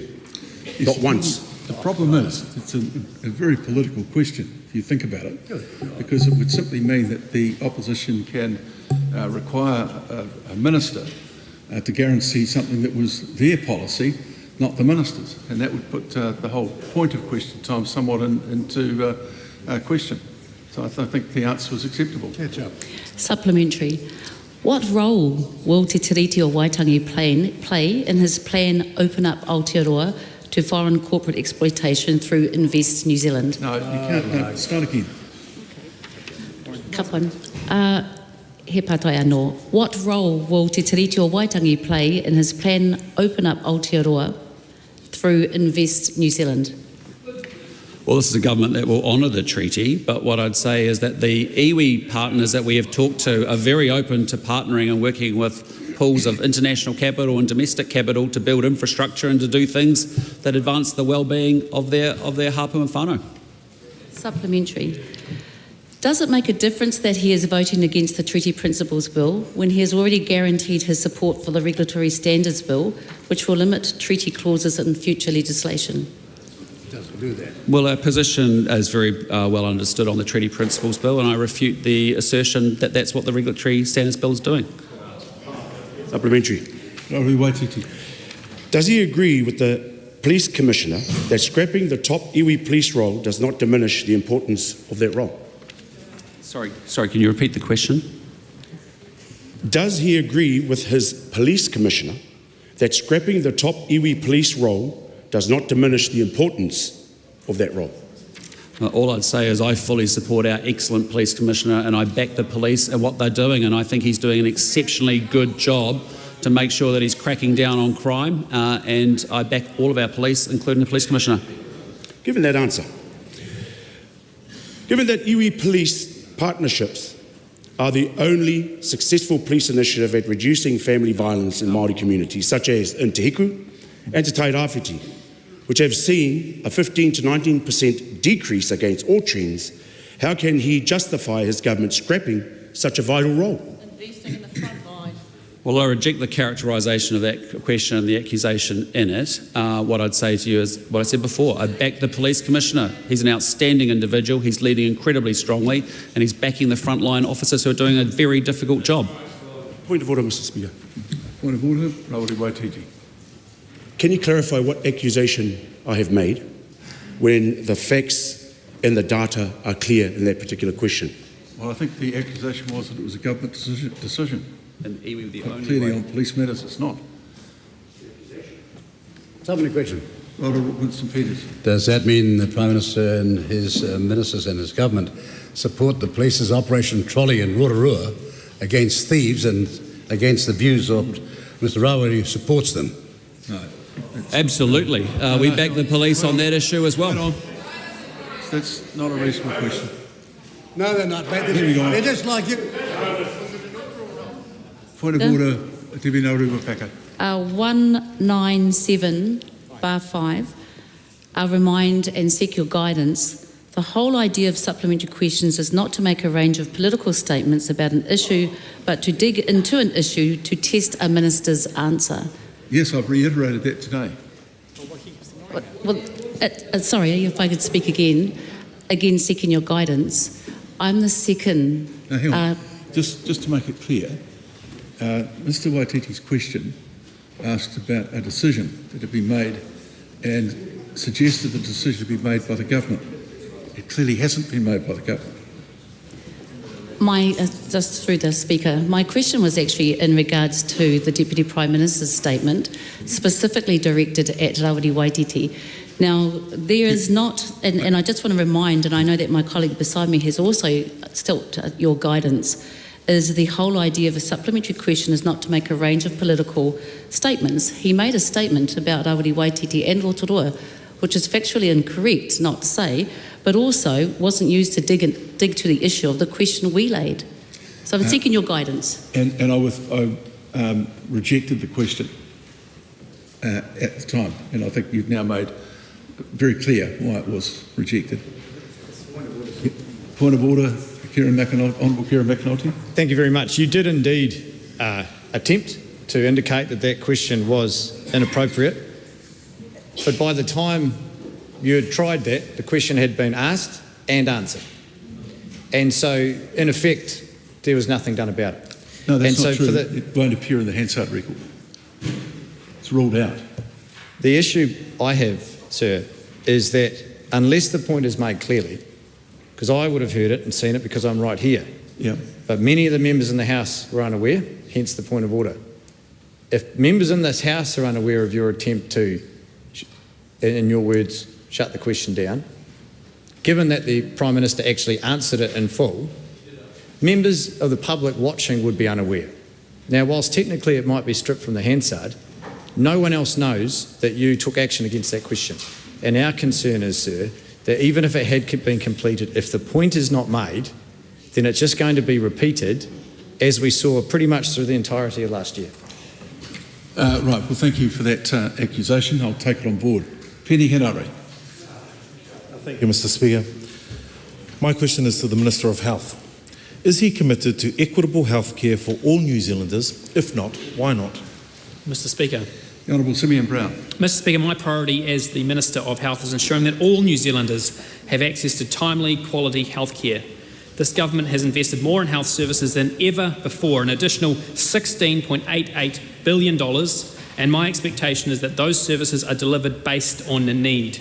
Kiwis rightfully expect to see their doctor or attend emergency departments without long waits and get the surgeries they need as quickly as possible. My focus and the focus of this government is on ensuring that those expectations are met and delivered upon for all New Zealanders. Supplementary. To the Minister, are top health researchers correct in saying, quote, health systems that rely on funding via private insurance are less accessible, less efficient, less equitable, and generally have worse health outcomes, end quote, and if not, why not? Well, Mr. Speaker, many New Zealanders rely on our public health system, and many New Zealanders have private health insurance. And the private health companies do an amazing job, as do our public health system, to ensure that New Zealanders can access the timely, quality care that they need so they can live healthy lives. That's my focus as Minister of Health. Supplementary. To the Health Minister, is health advocate Malcolm Mulholland correct that, quote, opening the health system up to more private sector involvement would only benefit the well-off? And if not, why not? Well, Mr. Speaker, I think the Labor Party is in a very dark and conspiratorial place. I mean, we are focused on delivering the quality and timely health care that New Zealanders need and focusing the system on results. This government has invested a record $16.88 billion into our public health system, but I also say there are many parts of our healthcare system in New Zealand which are operated by the private sector, our entire GP system, our doctors, our doctor clinics, and I thank them for the work that they do delivering health care for New Zealanders. Supplementary. Supplementary, Penny Henare. Thank you, Mr. Speaker. To the Minister, then can you explain to New Zealanders why they are waiting longer for health appointments and paying more for doctor's appointments? Well, Mr. Speaker, because we've inherited a system which the last government decided to restructure during a pandemic. Instead of focusing on outcomes, they were focused on bureaucracy. And my focus on getting the outcomes that New Zealanders need. Parliamentary. The Honourable David Seymour. Hang on, just wait for a bit of quiet. Is the Minister aware of the highly celebrated and very innovative partnership between the Hapu Ngāti Whatua o Ōrākei and NIB, a private insurer, to provide insurance to the Hapu's members? And could understanding such real-world examples be helpful in such tasks as retaining the seat of Tamaki Makaurau? Well, Mr. Speaker, I appreciate that question. And yes, there are many examples across our healthcare system of partnerships which the private sector is part of delivering. But what I can say is my job as Minister of Health is making sure that all New Zealanders have the access to the timely and quality care that they deserve. And this government has invested record amounts, and we will focus the system on delivering that. Supplementary. Point of order, Kieran McAnulty. Thank you very much. I thought I'd give you the opportunity, but... It's very generous of you. Thank you. Extraordinarily generous. That question Fact, at the end very of it appreciative. Carry on. Clearly had a swipe at the member on the opposition asking the question. How on earth is it appropriate that a government minister can ask a question of another minister that includes an inference of an electoral result relating to the member asking the question? How is it appropriate? I'll have a look at it offline and come back to you. Penny Henry. Thank you, Mr. Speaker. To the Minister, does he agree with David Seymour's State of the Nation speech, which asked if we should, quote, allow people to opt out of the public healthcare system and take their portion of funding with them so they can go private, end quote, and if not, what's the Minister going to do to prevent the health system from being defunded and privatised? Well, Mr. Speaker, that is not the government's position, but what we are focused on doing is about focusing it on delivering the outcomes that New Zealanders need: faster specialist appointments, doctor visits quicker, making sure there are more elective surgeries being completed. We have invested a record amount of funding in our public health system, and now we need to focus on making sure it is delivering the results that Kiwis deserve and expect. Right Honourable Winston Peters. I can ask the Minister whether he'll deal with the real issue here, though, in particular. Will he help restore Mr Henare's health by getting his electoral seat back that was stolen off? That question is out of order.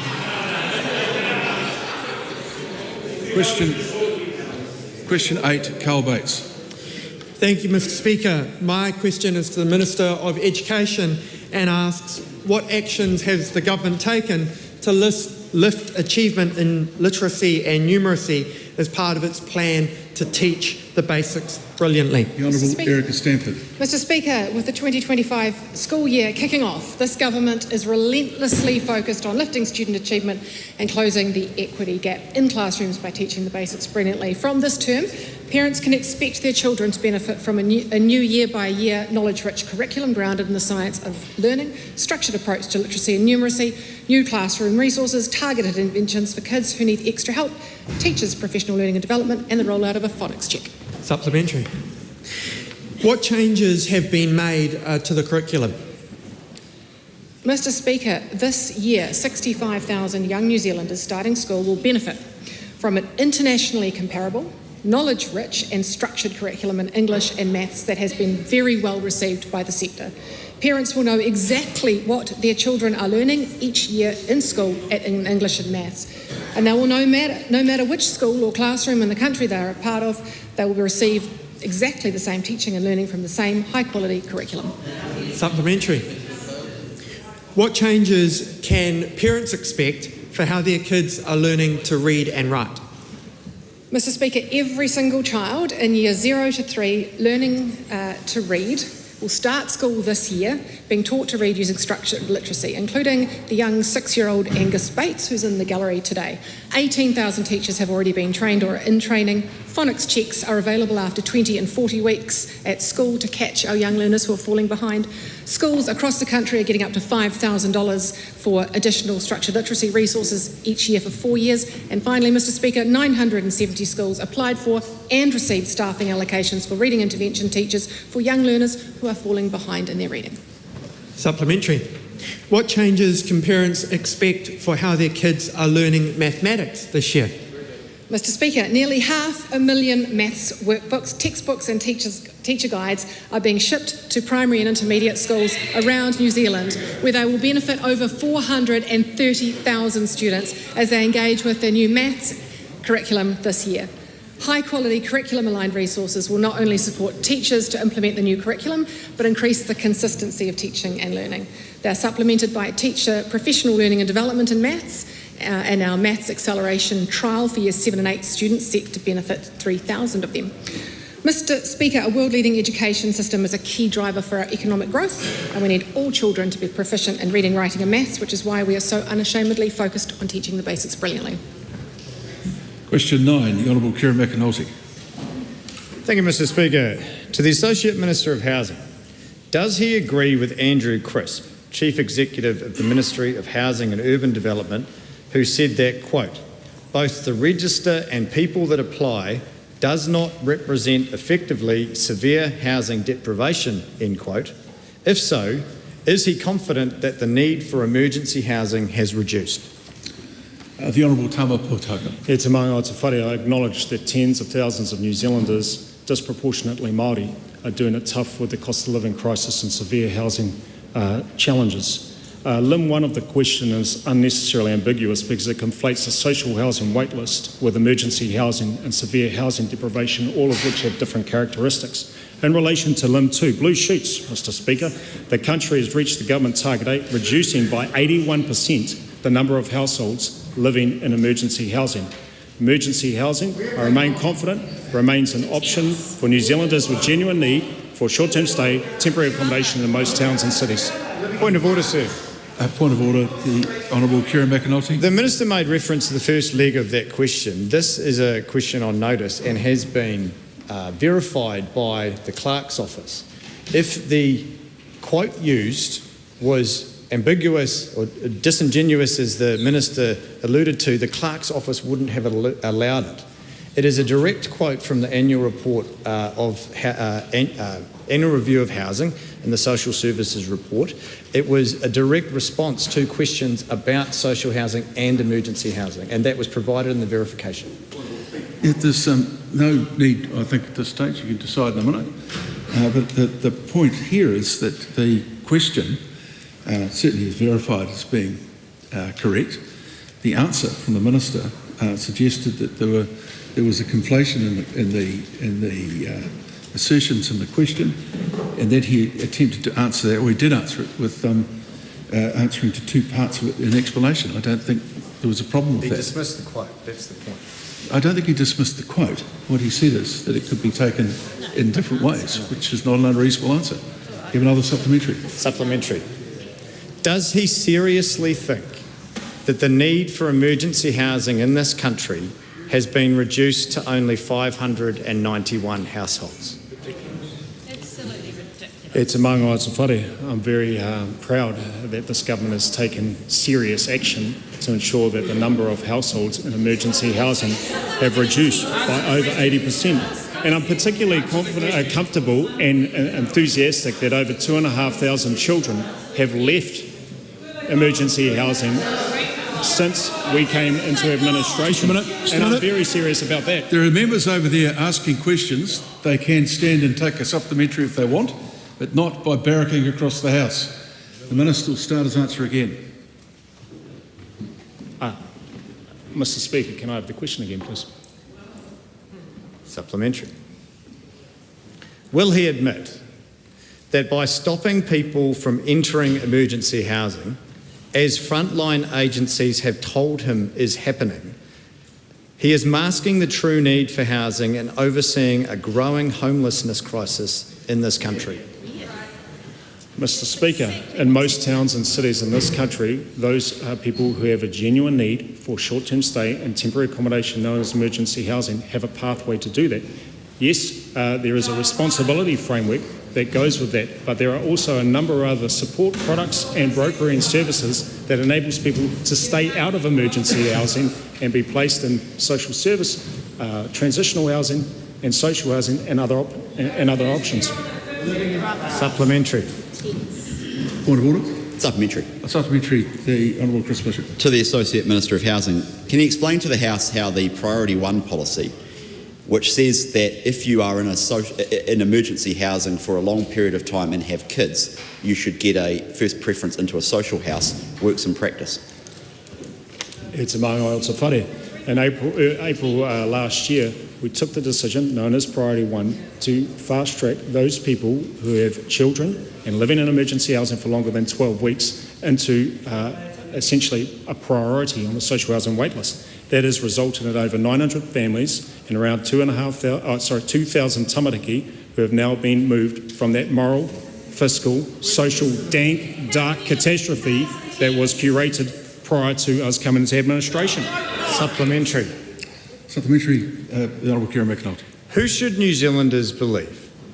Agencies working on the front line that told the Minister to his face that his policy changes are stopping people getting the emergency housing they need and is leaving them on the street, or the Minister who focuses on the savings of $1 million a week? It's among Aotearoa. I acknowledge there is genuine concern that has been expressed to me by a number of social service providers and others around the health and housing crisis that continues to confront many New Zealanders, disproportionately Māori. We have also committed to continuing a build program with Kāinga Ora, over 1,500 net homes to be built, the support for community housing providers with 1,500 additional funded places over the next couple of years, and others like Tainui and many Māori housing providers with another 300 affordable rentals to be built in the next couple of years. We acknowledge that there are genuine concerns and are also taking steps in order to ensure that going for housing growth, the housing renaissance led by the Manu Pūtea Nicola Willis and the Manu Pihopa Chris Bishop is carried through. Supplementary. Supplementary. Is it not actually the case that he is simply stopping people from entering emergency housing to reduce costs instead of actually reducing the need for emergency housing in the first place? It's among Aotearoa. It is actually the case that we have seen a reduction of nearly 2,500 tamariki living in emergency housing, and we've also seen nearly 2,000 tamariki under Priority 1 go to dry, warm homes. That is actually the case. You should be ashamed, Minister. They're on the street. Supplementary question, the Right Honourable Cepeda. Can I ask the Minister, how many of those people would have been housed if the 100,000 homes promise had been kept? I think we'll leave that. Thank you. That's the points made. Nancy Lou, question Mr. 10. Speaker. Mr. Speaker, my question is to the Minister for Trade and Investment. What recent announcements has the government made about boosting economic growth? Well, Mr. Speaker, last week the Prime Minister announced the establishment of Invest New Zealand as the country's one-stop shop for attracting highly productive capital. By increasing foreign direct investment, we'll accelerate the growth of New Zealand businesses, create better and higher paying jobs, and provide the infrastructure that New Zealanders need. Supplementary. Why has the government decided to set up Invest New Zealand? Well, Mr. Speaker, we're not getting our fair share of international investment. Currently, New Zealand's stock of foreign direct investment sits at 38% of GDP compared to an OECD average of 50% of GDP. Last year, by comparison, New Zealand's foreign direct investment grew by 5% compared to Singapore at 31%. The government's committed to increasing direct investment and growing the New Zealand economy so that Kiwis get their fair share and the services that come with that. Supplementary. What will Invest New Zealand do? Well, Mr. Speaker, Invest New Zealand will be a new agency modelled on the Irish and Singaporean best practice. It'll drive direct investment into high potential sectors to boost New Zealand's innovation in productivity, increase R&D investment in New Zealand by overseas companies, making us attractive and increasing the value of our exports, and streamline processes to significantly increase funding for new and existing businesses and public and private sector projects. Supplementary. Why is attracting foreign investment important for the economy? Well, Mr. Speaker, because the initiative will unlock tens of billions of dollars in global investment opportunities that support the delivery of key road and energy projects, creating better paying jobs, support and create new businesses, and help the government deliver core infrastructure the country needs. Mr. Speaker, as the Prime Minister said, this year is about growing the economy. Invest New Zealand is part of the government's plan to make all New Zealanders better off. Question 11, Kushta Tagariri Manuel. Happy New Year te maanga o te whare. My question is to the Minister for Tourism and Hospitality. How many additional tourists are projected to visit New Zealand as a result of the digital nomads policy? And what, if any, is the estimated amount of economic benefit from this policy? The Honourable Louise Upson. Mr. Speaker, encouraging digital nomads to stay for up to 9 months is part of this government's plan to unlock economic growth by making New Zealand a more attractive place for people to work remotely while travelling. Tourism is New Zealand's second largest export earner, generating almost $11 billion and creating nearly 200,000 jobs. Unfortunately, we are only at 86% of pre-COVID 2019 numbers, and this policy will help get New Zealand back on track. While it's hard to predict specific numbers, we do know from overseas examples that staycations are extraordinarily popular. Immigration New Zealand has already seen an incredible amount of interest just since Monday, when there were over 4,000 hits on the first day we announced this policy. This has more than doubled, so over 8,000 yesterday. Mr. Speaker, New Zealand is open for business. On this side of the House, we are pulling every lever to encourage more people to visit.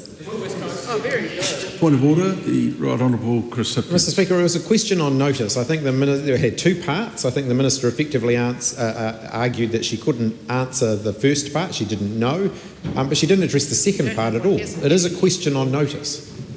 Well, what would you say is the second part?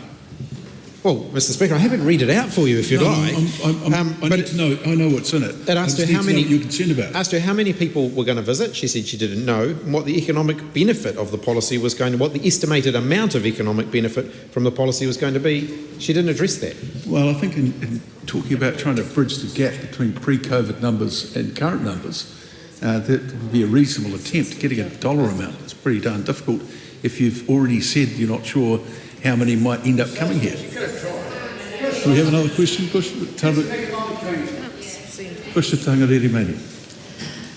Given we're open for business, does she plan to address current infrastructure gaps in regions like Aotearoa Rāwhiti, which are already under strain, to ensure that the tourism sector in our regions can thrive while supporting any potential influx? Mr. Speaker, I would have thought that that member would be really excited about the possibility of more visitors coming into Hawke's Bay, into Wairarapa, into Gisborne, to see the very beautiful environment that we have. We're talking about digital nomads. They'll be travelling around the country. Every dollar they spend is $1 in GST and good for New Zealand. Did that government increase the international visitor levy by 185% to prop up government books? Mr. Speaker, we have increased the international visitors levy. We are open for business. We are very keen to see more visitors come to New Zealand, including digital nomads. I, for one, hope they come to my electorate, and I would have thought that member hopes they come to hers as well. Supplementary. Supplementary, the Honourable Erica Stanford. So the Minister, what other feedback has the Minister seen on the digital nomad announcement? Mr. Speaker, General Manager of SCM Travel in New Zealand, Kelly Thomas, said there was an increasing demand for digital nomad schemes from employees who want to blend both business with pleasure. Meanwhile, Infometrics principal economist Brad Olsen has said, "I'm not sure if there's any real downsides to this policy in the short term, and that this might put New Zealand on the map a bit more." Mr. Speaker, it hasn't all been positive, though. So, strangely, despite the Labour leader recently calling digital nomads in New Zealand a vision worth fighting for, I heard that idea described as a stupid economic growth strategy this morning by one of News Talk ZB's regular commentators, and that, of course, was Ginny Anderson. Supplementary.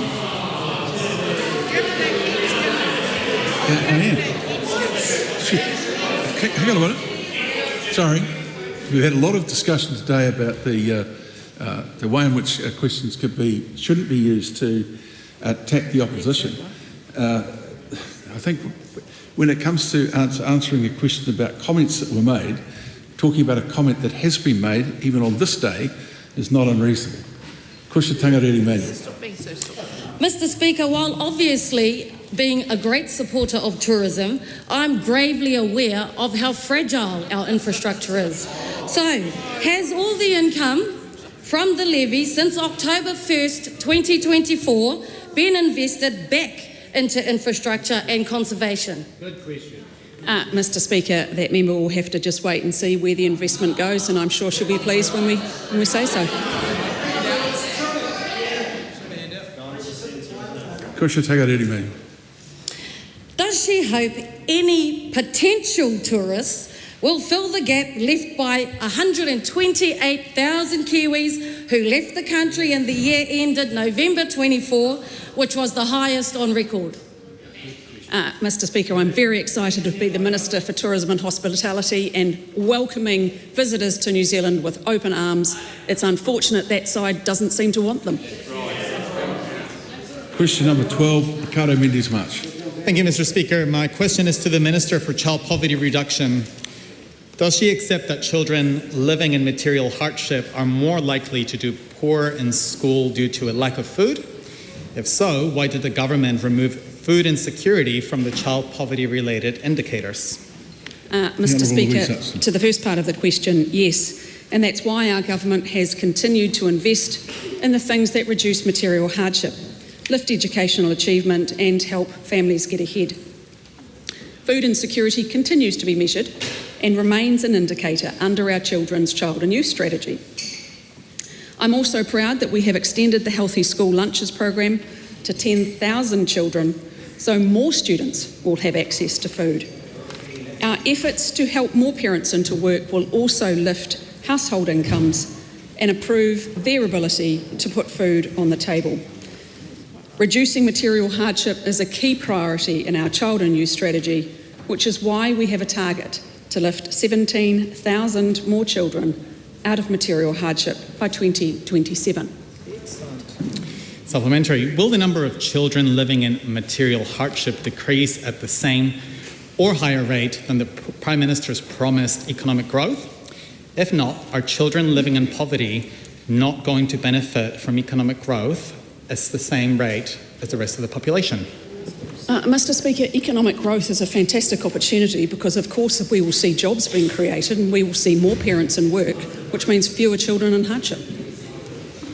Is she saying then that we're expected to see a decline in the number of children living in material hardship equal or greater to the amount the economy grows?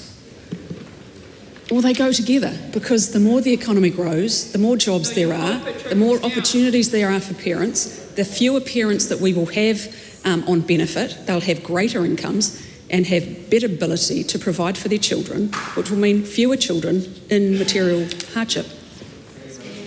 Is it true that material hardship for children will continue to increase under her watch until the rest of this Parliament's term? Mr. Speaker, I just said in my answer to the primary question that we have a target to reduce the number of children living in material hardship. I hope the member has noticed that we have had very challenging economic times, including recessionary conditions, and families have been doing it incredibly tough And I do want to acknowledge at the start of the school year, it's incredibly tough for parents.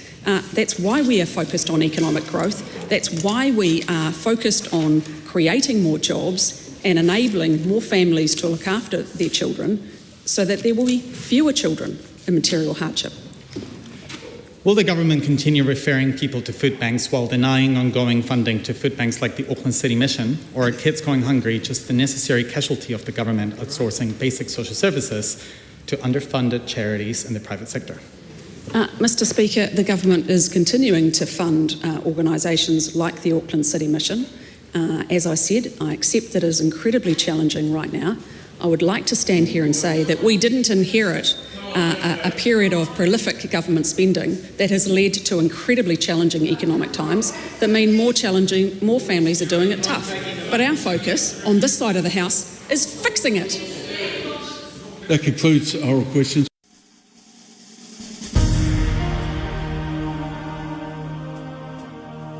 Live coverage from the House of Representatives will resume at 7:30 p.m. An uncorrected transcript of today's oral questions is available at www.parliament.nz.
The House is resumed. Call on Government Order of the Day number 1. Overseas Investment, Bill to Rent and Similar Rental Developments Amendment Bill, second reading. Honourable Chris Bishop. Legislative statement on the Overseas Investment, Bill to Rent and Similar Rental Developments Amendment Bill. That legislative statement is published under the authority of the House and can be found on the Parliament website. Mr Speaker, I move that the Overseas Investment Bill to Rent and Similar Rental Developments Amendment Bill be now read a second time. Mr Speaker, this bill amends the Overseas Investment Act 2005 to support investment in build-to-rent housing. Now, for those of you listening and members who aren't familiar with build-to-rent, this is medium to large-scale residential development that are designed and built specifically for renting, not sale.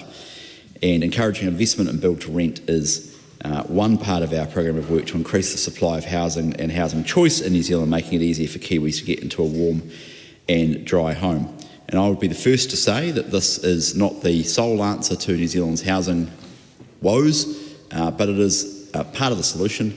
And as everyone in this House knows, I think ultimately what we need to do is increase the supply of land, make it easier to build, reduce building costs, free up land for development, sort out the infrastructure funding and financing, and create competitive land markets that drive down the price of land and therefore drive down the cost of housing and price of housing over time.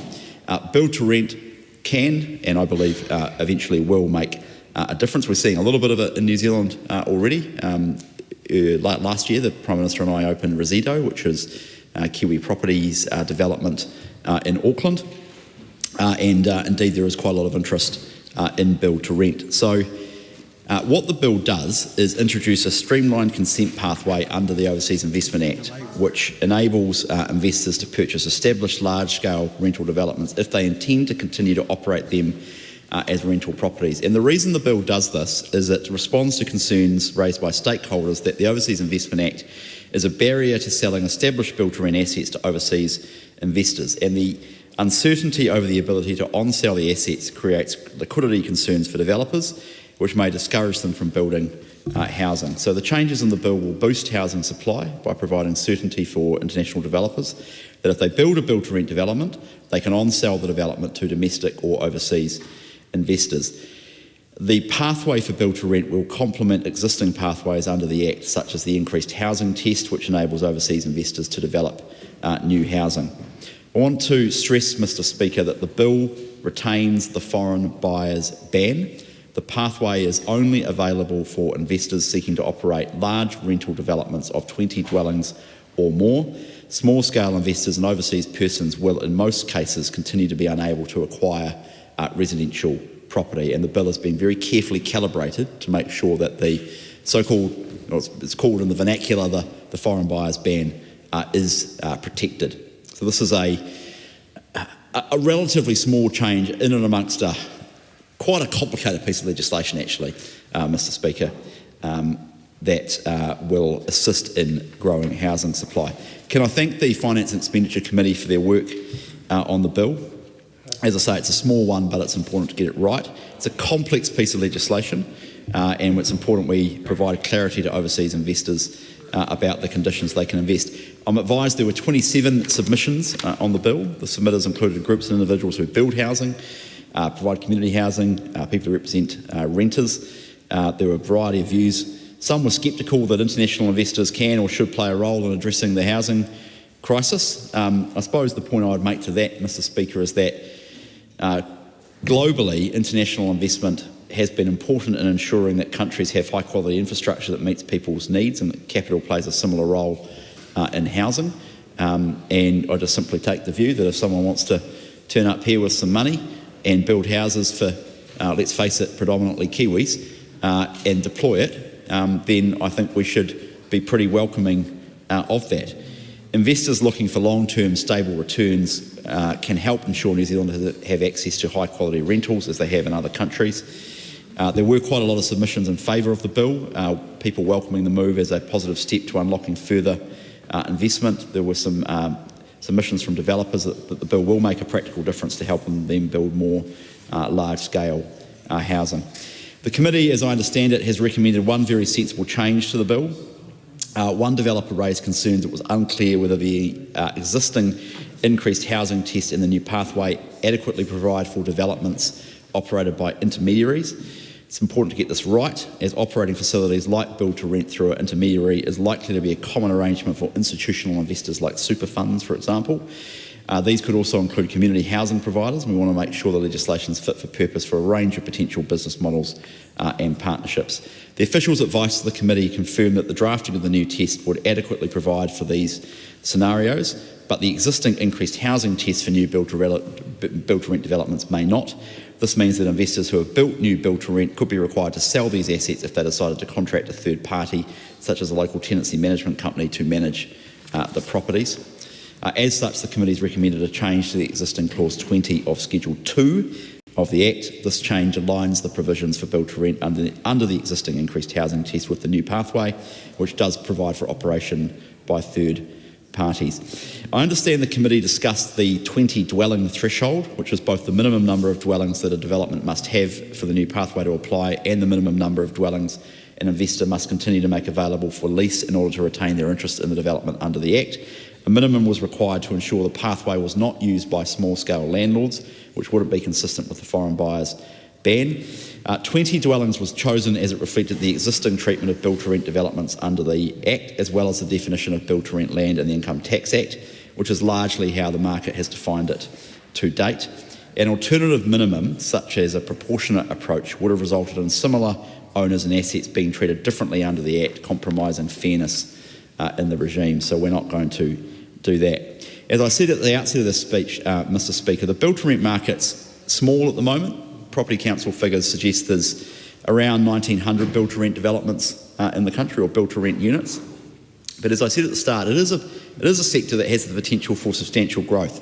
That's certainly been the case in the United States, for example, where it represents around 17% of the country's total housing stock, and in the UK, where it represents around 5.4% of the value of housing. And I know, Mr. Speaker, there is a bit of interest in this already, both from international investors but also domestic. Simplicity, for example, which I think most members will be familiar with, has a development of more than 300 new build-to-rent homes in Remuera, which they started in November last year. So, look, I would not suggest that this is the silver bullet to New Zealand's housing crisis. It is a useful and positive step forward, and it's something that the government is advancing at the same time as progressing quite comprehensive reforms to infrastructure funding and financing, land supply, density in our cities, and freeing up land for development, because those are at the root cause of the housing problems we have in this country. So this is a useful step forward. I thank the committee for their work considering the bill, and I look forward to its passage through the House. The question is that the motion be agreed. The Honourable Kieran McAnulty. Thank you very much, Mr. Speaker, and I thank the Minister for his introductory speech. I do hope he's able to hang around, because there's a few things I want to say in good faith that I think might be able to improve the bill. And what I've learned is if you raise these things at committee stage, it's a bit late in the piece, so I thought I'd raise it now. First of all, we support this bill. The Minister is right that the build-to-rent sector as an asset class can play an important part in addressing the housing crisis. It's not going to solve everything, not going to even come close, but it would be negligent, I think, for us as a parliament to overlook the role that build-to-rent can play. I think it's important to state that we mustn't continue to have ambition for people, that we mustn't feel that build-to-rent is going to be their lot, but it can play a part in providing stable rental accommodation, a home for people while they save for a deposit to home. This parliament should never give up on the aspiration for people to be able to purchase their own home. The 20-unit limit, Minister, is the bit where we want to explore more. Now, I note your comments, and fair enough, because this bill is consistent with what was in place by the previous government around an exemption for new apartments, and the 20-unit limit is consistent with what was in place in other aspects as well. But I want the Minister to consider what missed opportunities may be if we stick with such a strict threshold. So at the moment, it's a minimum of 20. But in a place, a provincial city like New Plymouth or Napier, Masterton, or Amaru, wherever, a development of 20 units is actually quite a big deal and unlikely to happen. And so what I wanted the Select Committee to explore more, Mr Speaker, was both. So you've got 20 units in your large urban centres. Now that could be the entirety of a development.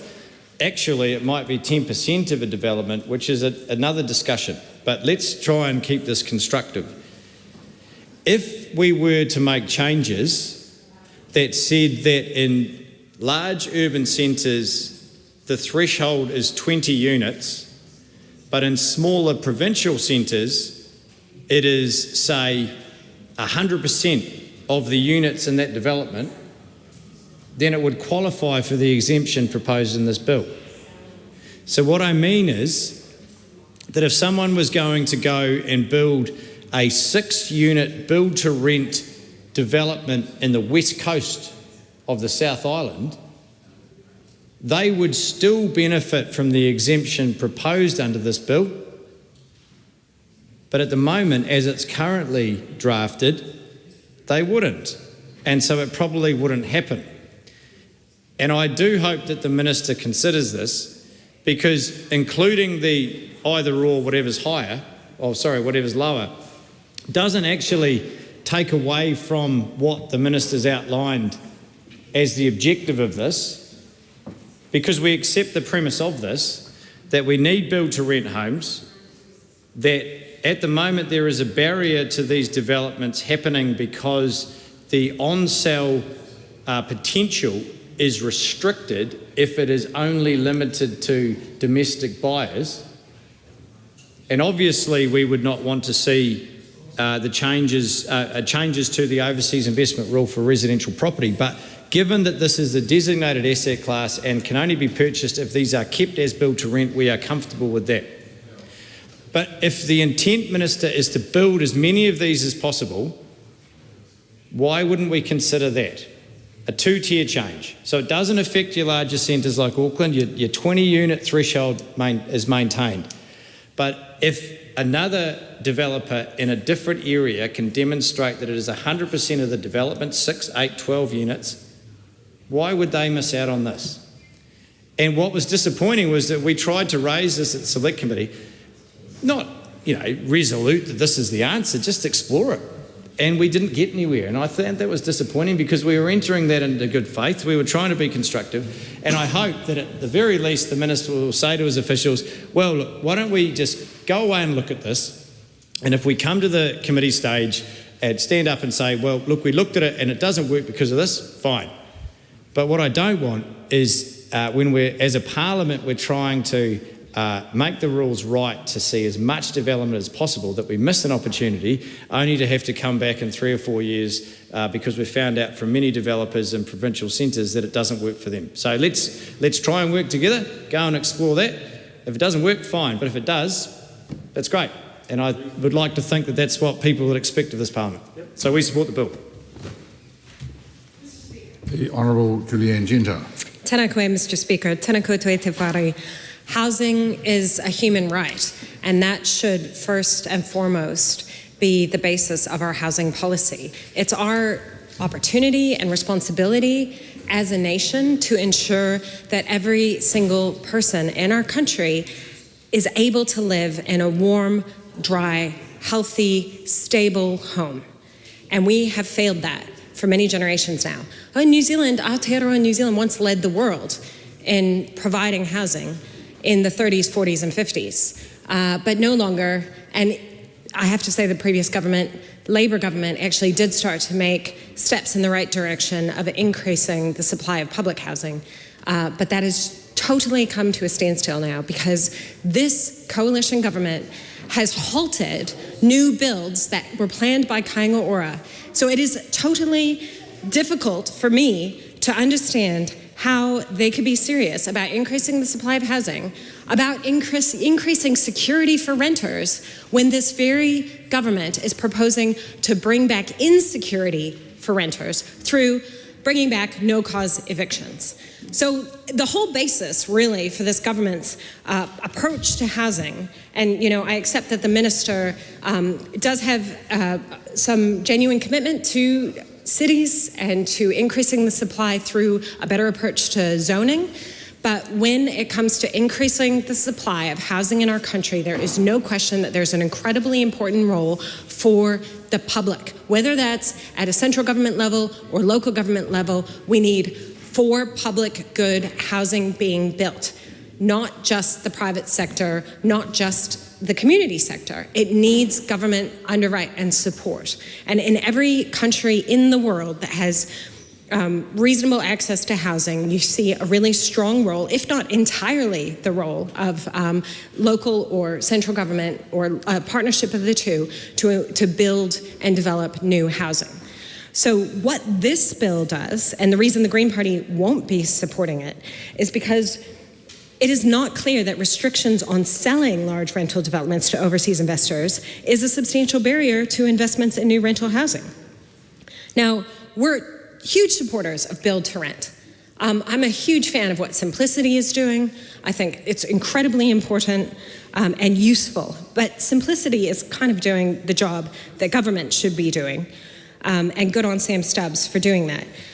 But at the same time as this government says they're going for growth in housing, like, I talk to builders in my electorate who had $70 million worth of new work for Kaingaora lined up, all of it gone over the next 5 years. Like, the construction sector is suffering right now, and it was a construction sector that was actually gearing up to deliver a lot of high quality, density done well in Rongotai, in Wellington Central, and they've had the future completely cut out from under them. It's spun out to affect so many different people who support big house builders, home builders, apartment builders, people who work in selling kitchens and bathrooms to large-scale developers, have gone from having 60 employees down to, a third of that in the last year because of the actions of this coalition government. Now, I know the members opposite are in complete denial about the fact that the recession is in a large part, in fact, the vast majority, due to their own actions, but that is the reality. So the Green Party knows that we don't need foreign investment or the sale of already existing large-scale build-to-rent apartments, with over 20 dwellings. Making it easier to sell that to foreign investors isn't going to increase the supply of housing. What will increase the supply of housing is changing the rules on zoning that are incredibly restrictive, and that's something that the MDRS was going to do, and I note that this government repealed the MDRS. What will increase the supply of housing is actually funding Kaingaora to do the housing that was planned, which would have been scaling up, and there's a huge advantage in having public-led development of housing because they can do it for public good. And we know that the development sector can face very, very thin margins at times, a boom and bust cycle, and that's why counter-cyclical building by governments is so important to keep up the supply of housing. And I know that's against the ideology of this government, but hey, the facts are on our side here. A strong public interest in ensuring we have enough of the right housing in the right places and that every single person has access to housing, has access to stable housing.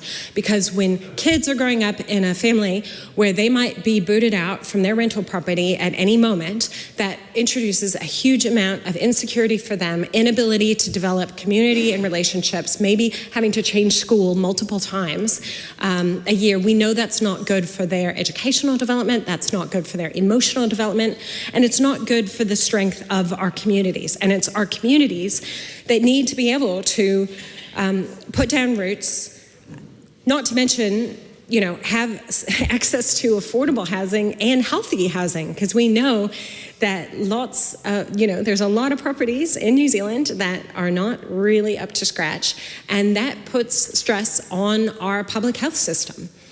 When you are renting in a dwelling that doesn't have curtains in the bedroom and the temperature falls to 6 degrees during the winter, that is directly related to emergency department visits by people, whether that's elderly or young people. It can have lifelong impacts on their health. So just bringing it right back to the beginning, it's like there simply is not a case that this bill is needed in order to increase the supply of housing. There is not a case for that.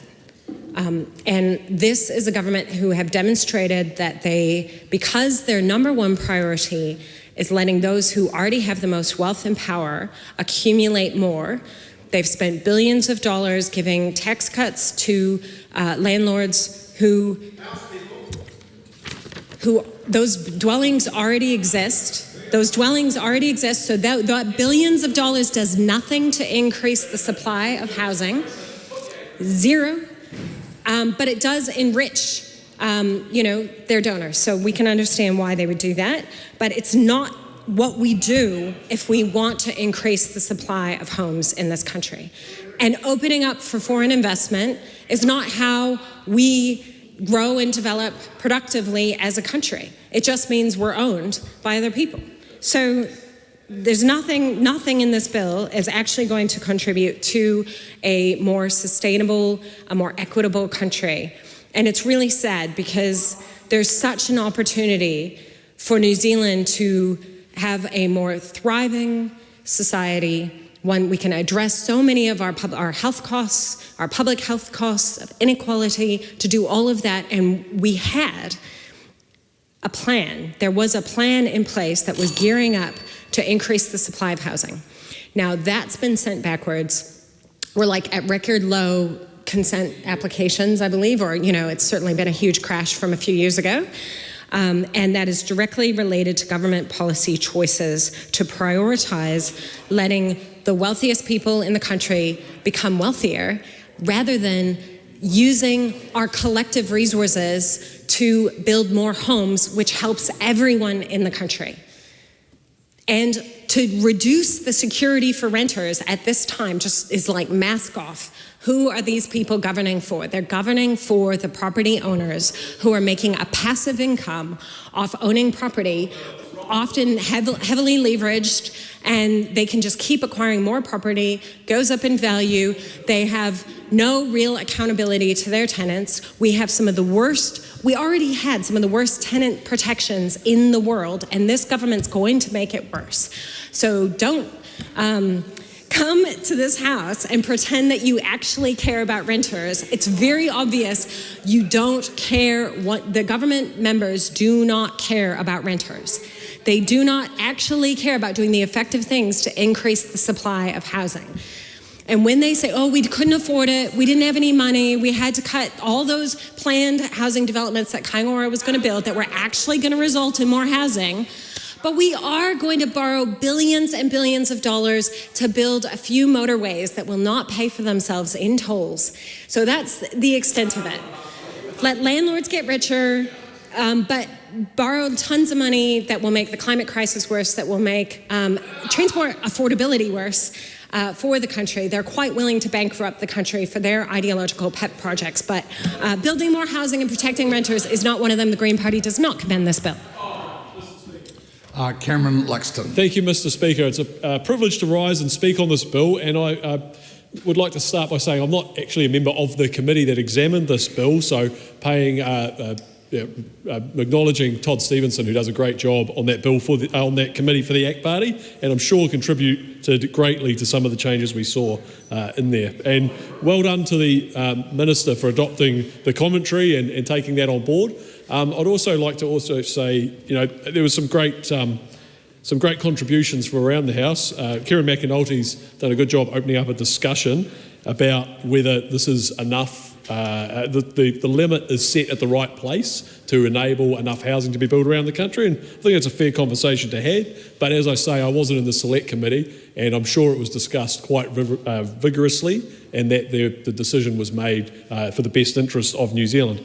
This is a specific bill that's addressing and enabling and addressing one specific part of our housing supply, that is build to rent developments. a great idea about getting responsible corporate landlords in a way to oversee large developments, and also to have some stable rental supply. I think that is something we can expect to see from more build to rent, which is a large asset class overseas. America is quite a renowned place for build to rent, and I think New Zealand's going to do well from having some more of that here. It's a long-term investment where someone with capital supplies that to employ tradies, planners, consultants in a lot of cases, pay council fees to build a property and then give it to someone to rent. And I think that is a truly generous thing to do. So this, Mr. Speaker, is a great piece of legislation, along with many other pieces of work that this government has done to enable us to start getting on top of what has been a generational long issue in housing supply. It's too expensive to build, it's too expensive to create land, it's too expensive to put infrastructure in the ground. Our country has done a lot of poor decisions over the last few years, and this government is beginning to put them right. And I believe for its small part, Mr. Speaker, this bill will also work towards that goal. So I recommend it to the House. Andy Foster. Thanks, Mr. Speaker. I rise on behalf of New Zealand First to speak in support of this bill. As the Minister said, this is just a small part of a solution to a housing shortage across the country. And that housing, why have we had that housing shortage? Well, of course, we have significant population growth over the last few decades, and housing and infrastructure hasn't kept up with that.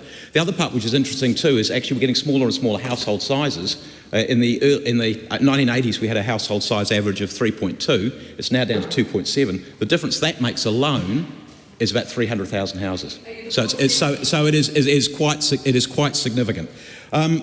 The Minister says that what we need is more land. Yes, we do need more land for housing, but actually also better use of that land is key. So densification is really, really important in some of these places, and I would have thought that the Speaker from the Green Party, the Honourable Julianne Genter, would have focused on that, because what she did say was that this government has cancelled the MDRS process, but what that did is it said it didn't discriminate between a house at the back blocks of Upper Hutt and one right down in the centre of Wellington, so it didn't make a lot of sense from a transport perspective. She also said that the answer was Aotearoa. Well, the reason this government has clipped Aotearoa's wings is because they were inordinately inefficient and inordinately expensive, and they needed to. It was a very, very poor approach. And I think the average, which I was seeing certainly when I was in Wellington, was something between $900,000 and $1 million per social housing unit. So anyway, back to the bill. What the bill does, Mr. Speaker, is to amend the Overseas Investment Act, streamlines the consent process, it makes it easier for overseas investment in large-scale rental housing, and instead of relying on the benefit to New Zealand pathway, it introduces this new pathway called the Large Rental Development Avenue. So if you've got more than 20 houses together or dwellings together, contiguous dwellings, maybe they're across the street from each other, maybe they're on the same property, you're allowed now to buy existing large-scale developments, where previously you had to build new. It's not allowed to be for your own occupation. It's not allowed to be the occupation of family, of friends, or of people related to you. It's not for Airbnb. It is for renting. Now, normally New Zealand First, Mr. Speaker, would be a bit uneasy and often very opposed to having the overseas purchase of certain types of assets.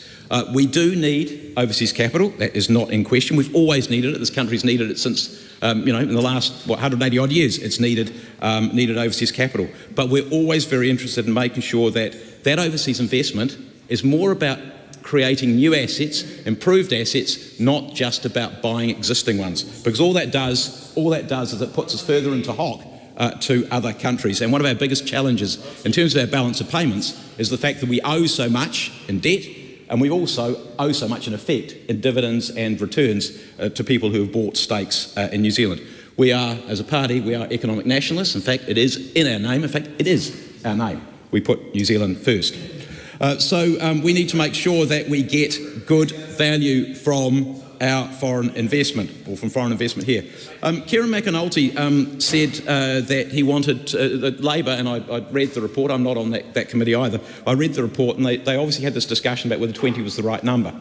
And he suggested that perhaps you could change that number for different sizes of community. Now, Auckland is something like 266 times bigger than, say, Westport, seeing you mentioned the West Coast. So that means if you allowed 20 houses in Auckland, proportionally you would allow about 0.1 in Westport or something like that. So you've got to look. I know there's some absurdity in that, but But the reality is, you'll start getting very, very arbitrary. 20 has been used as the threshold for a number of different purposes, and in fact, the officials' advice was very, very clear that they thought that 20 was the right number, and it was consistent with other decision making. So I think that is sensible to monitor that, as is suggested by the Labor Party. To monitor that, as I said, it is sensible to monitor that, as suggested by the Labor Party, but to stick with what we've got and go through the process that we've got at the moment. Mr. Speaker, the expectation behind this bill, and I did say about creating, we're much more interested in creating new assets, but the expectation behind this bill is if you have an overseas investor who is buying a existing asset, what it does is to encourage developers to develop new assets with the expectation that they will then be able to sell them to someone. In other words, it's likely to generate more building, which of course is what we are trying to do. The officials' report said the amendments aim to encourage more housing development by giving developers greater confidence in their ability to sell, build to rent assets under the Act, complementing the existing pathway allowing investment in new development, which is the increased housing test. So it makes sense in this situation, and of course if the investor ceases to meet the requirements, then they must sell out, which is a sensible proposition. I've already covered the issue around the consistency of 20 with other pieces of the legislation. The final couple of things I wanted to mention, one is operation through an intermediary, and I think the committee very sensibly, and the Minister has reflected on that, very sensibly said, look, it's not reasonable to have to expect that an overseas investor will actually operate the rental housing, but in fact they will get an intermediary to do it on their behalf. The changes to the bill allow for that. That makes absolute sense. And finally, how much difference will this make? Well, the BTR market in New Zealand is currently very, very small. As the Minister highlighted, it's quite significant in the USA. It's pretty significant too in the UK. It's quite significant too, something like 40 billion euros across Europe, particularly in Germany. So there is potential there for it to be an increasing part of the answer to our housing shortage. So, Mr. Speaker, with that, I thank the Select Committee for the work that they've done in bringing this to the House, and I commend the bill to the House. Ricardo Menendez-March, 5 minutes. Thank you, Mr. Speaker. So I think the government's got a pretty incoherent approach to addressing housing inequality and the lack of access to housing many people experience. We have just heard recent stories about how kids continue to live in damp, mouldy homes, many of them without adequate access to food. At the same time, we're seeing no-cause evictions coming through, which will put renters on the back foot and diminish their ability to put roots down in their communities and security of tenure. Also, we're seeing how the government is basically slowing down the building of public housing, which is one of the few ways that we can guarantee affordable rents for low-income people. And when we have this bill that we're told is going to unlock supply to ensure that people have affordable rentals. But if you look at this bill, it actually lines up the pockets of offshore property investors rather than guarantees affordable rentals for the many people in Aotearoa who are simply going without. And you can tell this if you pay attention to the rhetoric from the government side of the House of how they're pitching this bill. At no point they have made guarantees about how communities will have access to affordable rentals. In fact, they probably can't even make that promise because we're seeing rents being one of the key drivers of inflation. And why are we seeing this? Because A, this government has no plan to cap the amount that rents can go up each year. B, this government has no plan to increase the supply of public housing, which can help drive down the cost of buying a house in communities where public housing is being built, and can guarantee that people spend 25% of their income on rent. If we look at the bill in detail, all it allows is offshore wealthy individuals to make themselves rich by simply acquiring land and building these so-called build-to-rent properties. But the truth is, what we need is a greater supply of housing that stops treating homes like a commodity and that treats homes as a public good. We have seen the demonization of public housing tenants by people on my other side. And yet, we don't have a plan to actually address housing inequities. Submitters, even those that were warm to the idea of build to rent, many call for the government to take a much more holistic approach to the housing crisis. We don't have that.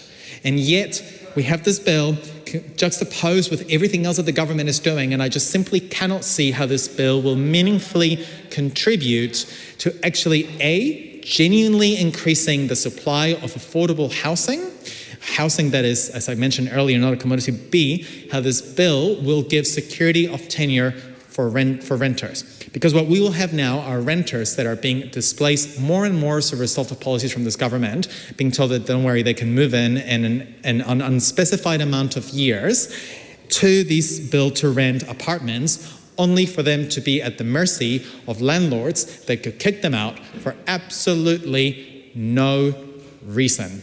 I challenge the members to my other side of the House to provide robust and substantive evidence of how exactly this legislation will push down rents. Because so far, this government is genuinely just opening the doors to gentrification central, which is what we're seeing in many communities in Tamaki Makaurau where I live, where we're seeing rent prices driving people out of their communities. And it's honestly pretty disgraceful to see members of the Ag Party laughing at the idea that their own policies are making the housing crisis worse.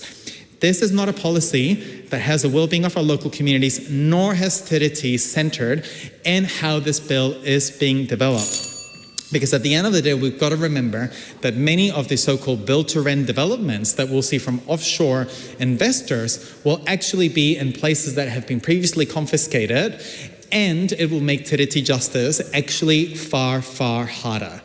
So once again, the Greens won't be supporting this bill. We challenge the government to come with genuine solutions, not gimmick policies to the housing crisis, because our communities who are spending more than half of their income on rent deserve a government that is genuinely committed to treating housing as a public good. Cameron Brewer. Mr. Speaker, I'm very pleased to speak in support of this bill that's gone through the Finance and Expenditure Committee. This is another story of this government being prepared to deal after generations, certainly after 6 or 7 years, with the supply side of housing. And we've seen that with the removal of deductibility, or bringing in at least deductibility, phasing that in again, another phase on the 1st of April, as a genuine tax expense that can be put against for landlords, lowering the bright line test to 2 years, and of course lowering inflation and lowering interest rates, with the Reserve Bank set to make another announcement on the 19th of February. And so this build to rent bill, Mr. Speaker, offers an opportunity to increase the supply of affordable and quality rental developments, and particularly it attracts those large ones next to, and the Green Party member will like this, next within walking distance or next to key transport links. And that is what the Unitary Plan of 2016, the Auckland Unitary Plan of 2016, really focuses on. And that is why, Dan Bidwa, if you're getting around the beautiful suburb of, say, Point Chevalier, you are seeing townhouses and small apartment complexes going alongside public transport, going alongside arterial roads, going alongside town centres, but not being buried down the far reaches of Point Chevalier Road by the Coyle Park Reserve, for example. The Unitary Plan protects those family suburbs, those Lethe character areas. And so, Mr. Speaker, this will enable that intensification that is much needed, and Auckland argued over it for many years and has agreed with it with the 2016 enactment of the Auckland Unitary Plan, for sensible intensification in places that make sense. And again, this is where these build to rent developments will be, and that is where other city councils like the Christchurch City Council, when it confirms its district planning rules, will probably head as well. And as far as the MDRS, the medium density standards, we are giving the option, this government is giving the option of councils to be able to opt out of the MDRS if they can prove that the density will go elsewhere. And for the leafy suburbs of Northcote or Upper Harbour, Dambidwa, that is great news, because with allowing three-storey buildings, three townhouses on one section, as a permitted activity without a resource consent is not popular in Auckland. You know that, Shannon Holbert. It's not popular. You heard that on the doorstep last time. It is not popular. We're giving councils the option. Because you know why? Because those leafy suburbs of Northcote that you once represented, they fought hard. I remember that with the late Anne Hartley, and I want to acknowledge her today, the late Anne Hartley, councillor. They fought hard to keep those single house zones, those large lot areas free. They fought hard to retain their low density. And Madam Speaker, with the unitary plan and with this national-led government, this coalition government, enabling councils to opt out of those permitted activities, we will see councils empowered, and this will see, with the unitary plan and other district and city plans around the country, we will see these build-to-rent developments, we will see them go up with foreign investment, much needed, for supply in sensible places in and around the likes of Auckland, town centres, public transports, commercial areas, arterial roads, where they need to be built. Good news for the tenants, more are coming. I commend the bill. Well done. The Honourable Megan Woods. Thank you, Mr Speaker. And Mr Speaker, it is my pleasure to take a call on this bill. It is a very narrow bill in scope and a very small bill. It only makes a couple of changes. And Mr Speaker, Labor is supporting this bill, and I think sometimes in the House that maybe the speeches could reflect the fact that there is some agreement on points of policy. And there's a very simple reason that we're supporting this, Mr Speaker, is that this is making some small changes to work that started under our government, and it's work we agree on. And I actually think that when it comes to housing policy, that is a good thing. That we can have some agreement across parties. What the Labor government, when we were in government, is that we brought legislation to this House that created the category of build to rent. It didn't exist in New Zealand law.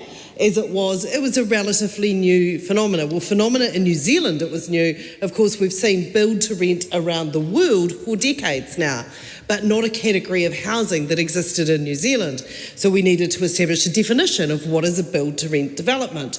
What does it look like? What distinguishes it from other houses that are built to be rented out? Because there were some very specific provisions that went with it. We thought this was an important thing. It was one piece that we needed to put in place in terms of solving a housing crisis. Did we think it was going to solve a housing crisis on its own? No. But we did think it was important that New Zealand had the opportunity to establish this category of housing in New Zealand. Because, Mr Speaker, alongside that definition set some provisions that actually gave some rights to build to rent developments that didn't exist for other rentals. There was interest deductibility that was allowed on them. There was a range of provisions. The advice that we got at the time as a government is that we didn't need to amend the Overseas Investment Act, that there could be advice that could be given, that it had always been enabled under the law, and that it was actually being the advice that those looking from offshore looking to invest, that it wasn't actually something that needed to be changed in law. There just needed to be some stronger guidance given to the sector, and particularly those giving legal advice to people seeking to invest and build to rent in New Zealand. that may well be the case. That advice may still hold, and in fact, officials seem to indicate that that could well be the case. But nonetheless, there was a desire to see it writ large in legislation. We don't have an issue with actually making abundantly clear in the law what is the case and was the case before this passage. That under the provisions that we'd put in terms of the ability to invest, for overseas people to invest in property in New Zealand, the ability to invest in new apartment housing had always been there. So that wasn't something new. But Mr. Speaker, one of the things that we were very clear on as a government when we introduced this category of build to rent into New Zealand is this did pass opportunities. This provided opportunities for people that never wanted to own a house. We've seen this internationally. They could actually be some very well-paid individuals that want to do other things with their money, and home ownership isn't one of them. Nonetheless, they wanted a security of tenure beyond the one-year lease, which is traditional in New Zealand. So one of the things that landlords needed to give was the right for tenants to initiate a lease for up to 10 years. The idea being that someone could enrol their kids in school, they could make their home, and this was a place where they could really put down roots in a community. And we see internationally that this can be some very wealthy individuals take advantage of this. But one of the things we were really clear on is that we wanted this category of housing to offer a solution all the way through the housing continuum. And one of the gaps that we saw in New Zealand was that space that used to exist between market housing and public housing. It's what councils used to let out before the sell-off under the previous national government, when they made council and government compete for their housing for the income-related rent subsidy.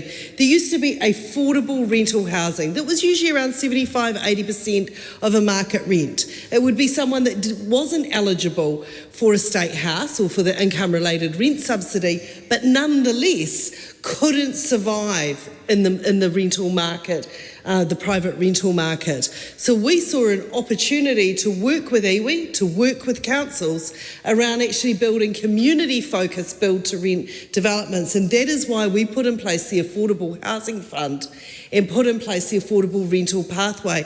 And Mr. Speaker, that fund has since been cancelled by this government, but what we did see throughout the country is over 200 of these affordable rental pathways come through, many of them falling within build to rent. In my own city, in Christchurch, we saw a wonderful partnership between the Aotearoa Community Housing Trust and Ngāi Tūhereri, the hapu at Tuahiwi, north of Christchurch, that put in place affordable rental housing that I think showed a model and a way through in which we could actually, if we work together and put funding behind it, find some ways through to solving a housing crisis. So, Mr. Speaker, we support the changes in this bill. It lays bare what is already possible under the Overseas Investment Act. It does introduce some more liquidity into the build-to-rent market in terms of the on-selling of these assets and how that works. We know internationally that there does need to be liquidity within this market, because otherwise the danger is, rather than these staying as long-term rentals where people have these 10-year leases and the right to renew on that potentially these developments can be broken up rather than sold as a going concern. And what we wanted to do was create this long-term asset class that actually endured for decades and offered a different way of renting for people in New Zealand, Mr. Speaker. So making sure that we have build to rent is an important part of how we will solve a housing crisis. But I do caution the government that it does need to sit alongside funding. It does need to sit alongside initiatives to ensure that we can also make sure that it is part of solving a housing crisis. That yes, you solve a housing crisis through supply measures, but you also need to ensure that you're ensuring that the people most in need of housing can get into that housing that is built. Thank you very much, Mr. Speaker. Ryan Hamilton. New Year, Mr. Speaker. It's great to be back and to see you as well. Mr. Speaker, as has been acknowledged, we've got a massive housing shortage, a chronic shortage in New Zealand. And I do acknowledge the party opposite Labor supporting this bill. Thank you. Thank you. Get on track, because we've got lots more for you to support as we continue to say yes. We're the party of yes. Yes to more housing. Yes to supporting more build to rent. Yes to this bill. Yes is nodding. The Green Party would be the party of no. The Green Party member over there challenged me to provide 10... Sorry, what was that? I heard... Did you say Kiwi Build? Sorry, what was that about Kiwi Build? How did that go? Oh, come on, we're being nice. So, Mr. Speaker, we need more housing across the entire spectrum. We need more emergency housing. We need more social housing. We need more affordable housing. We need more rental, and we need more private. We need more 1 bedrooms, 2 bedrooms, 6 bedroom. We need all the typology. And Mr. Speaker, we're not naive to think that one piece of policy can solve it. It's a combination of things. And so, Mr. Speaker, with your indulgence, over the last 13 months we've been in government, I just want to highlight some of the 10 things we've done to increase supply around housing. So I hope the Green Party member is listening. The first thing, of course, we've got inflation back in band. Bear in mind this is a second reading and you will need to refer to what happened at Select Committee. He's whining into it. Yes, sir. Thank you for that reminder. So in that Select Committee, we go backwards, but usually as far as the Select Committee. Thank you, sir. And obviously that's had a direct impact on the OCR, which is fantastic. Mortgage rates dropping, which of course means more cash for everyday Kiwis, which means they can afford the groceries, they can pay the rent, and they can send their kids to school. And as the new chair of the Finance and Expenditure Select Committee has already pointed out, we've brought that bright line test back to 2 years. We're restoring interest deductibility back so tax is actually part of a business expense, as it should be in any normal business functionality.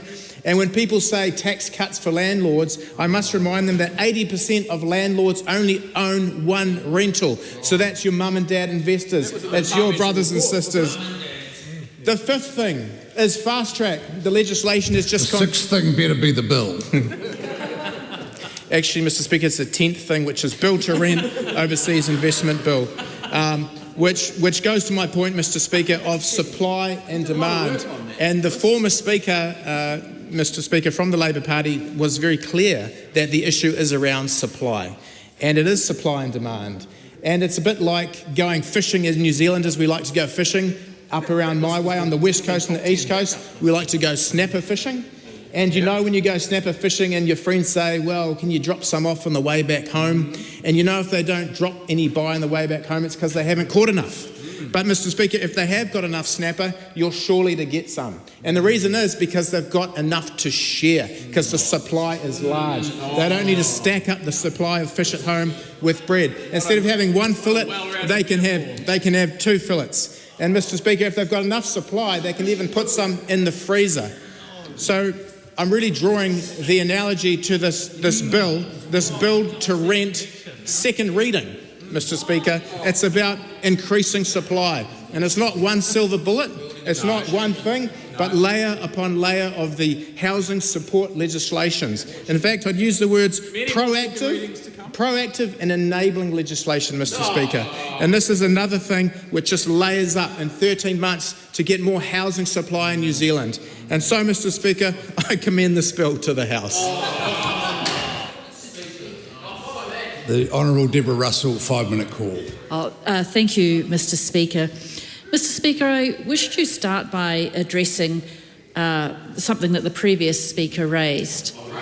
In fact, there was a word that he used. He talked about the chronic housing shortage in New Zealand, and then talked about the measures that that government is taking to attempt to address this.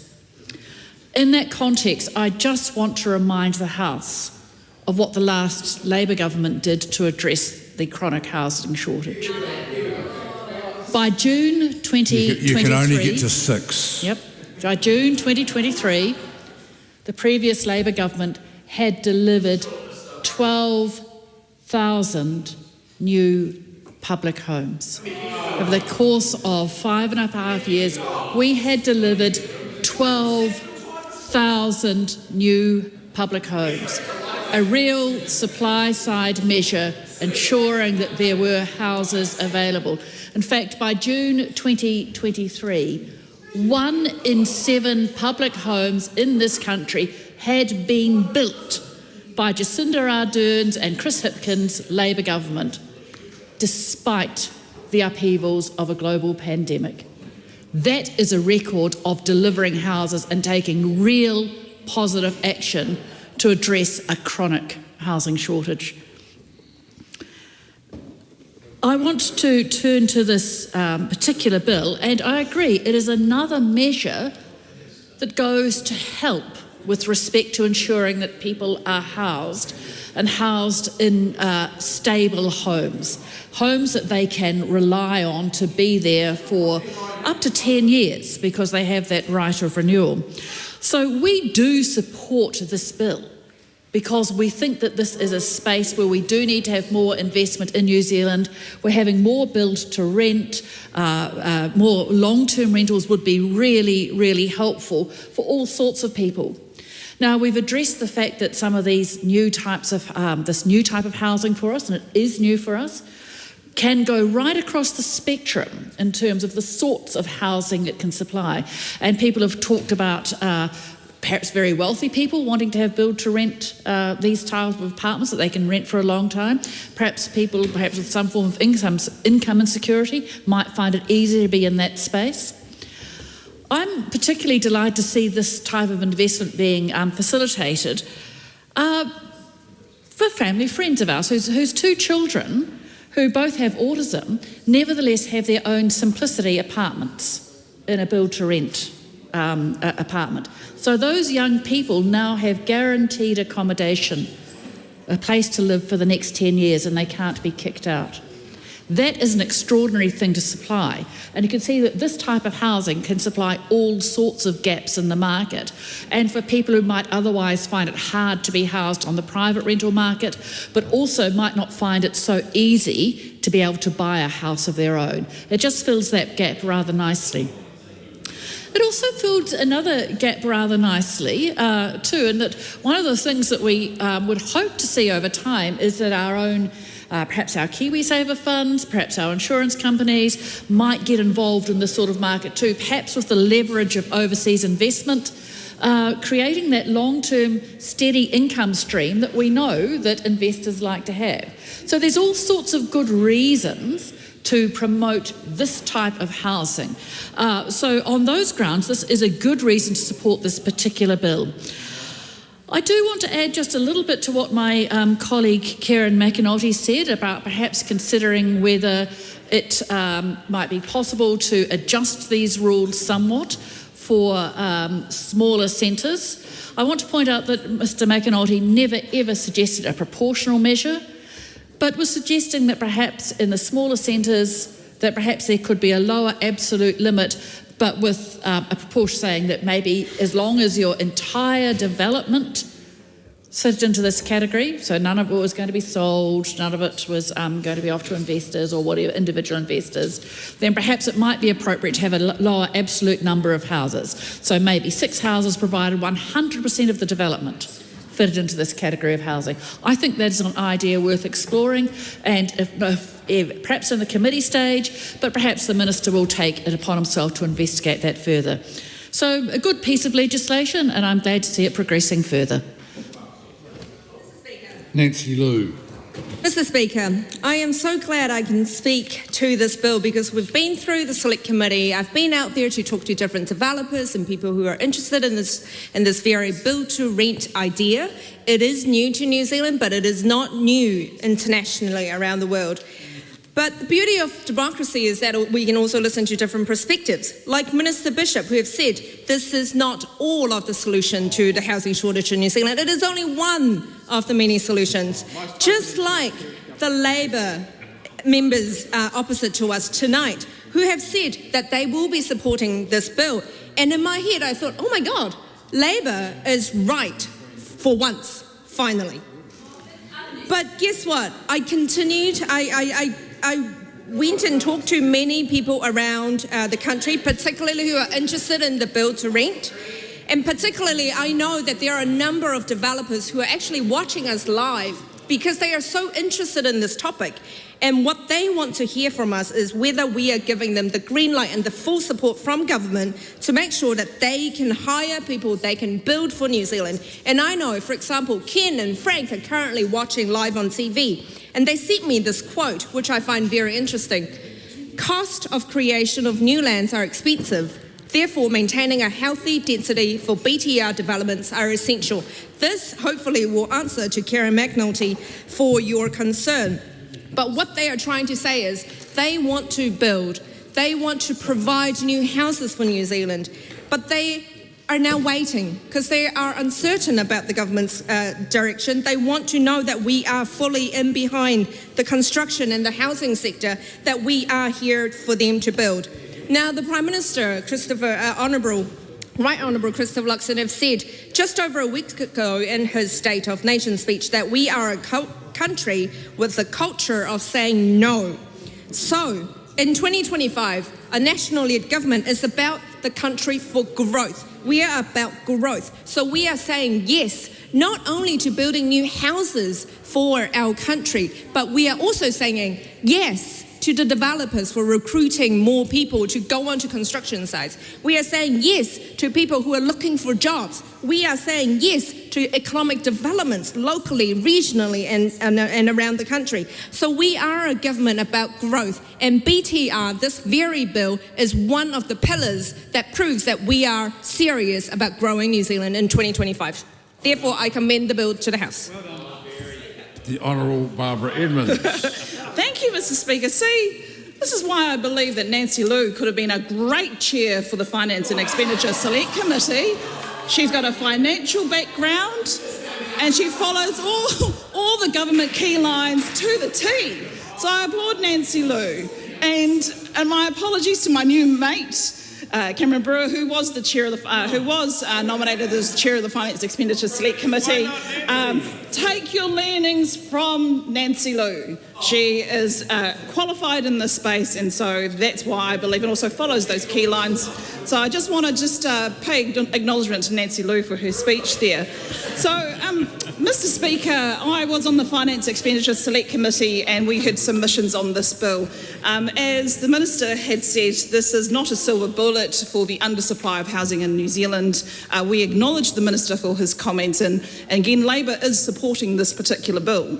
The Minister also referenced there was about 27 submissions that were received on this bill. As you go through the submissions, actually the majority of them were against this bill. They believed that foreign investment, for very much the reasons outlined by the Greens today, they believed that potentially we could lose more of New Zealand's land, and that it's a privilege to own New Zealand's land. The good thing is that this bill is very, very narrow. So the Overseas Investment Act protections still apply as part of this bill.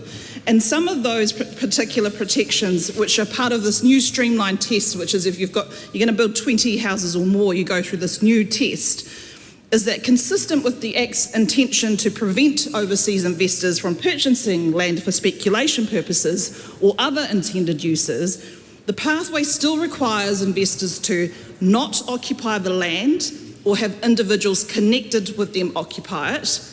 They have to utilise the land for the consented purposes within a time frame defined by the regulator, which is the regulations that will fall from this bill.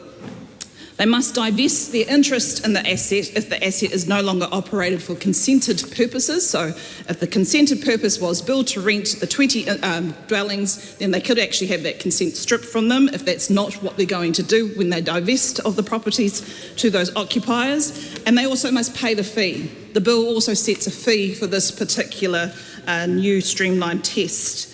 And going back to the submissions, and it was quite interesting for me to listening to the Greens discussions around iwi Māori. There was actually one iwi that submitted on this bill, and so I do want to acknowledge the submission from Ngātai ki Tamaki.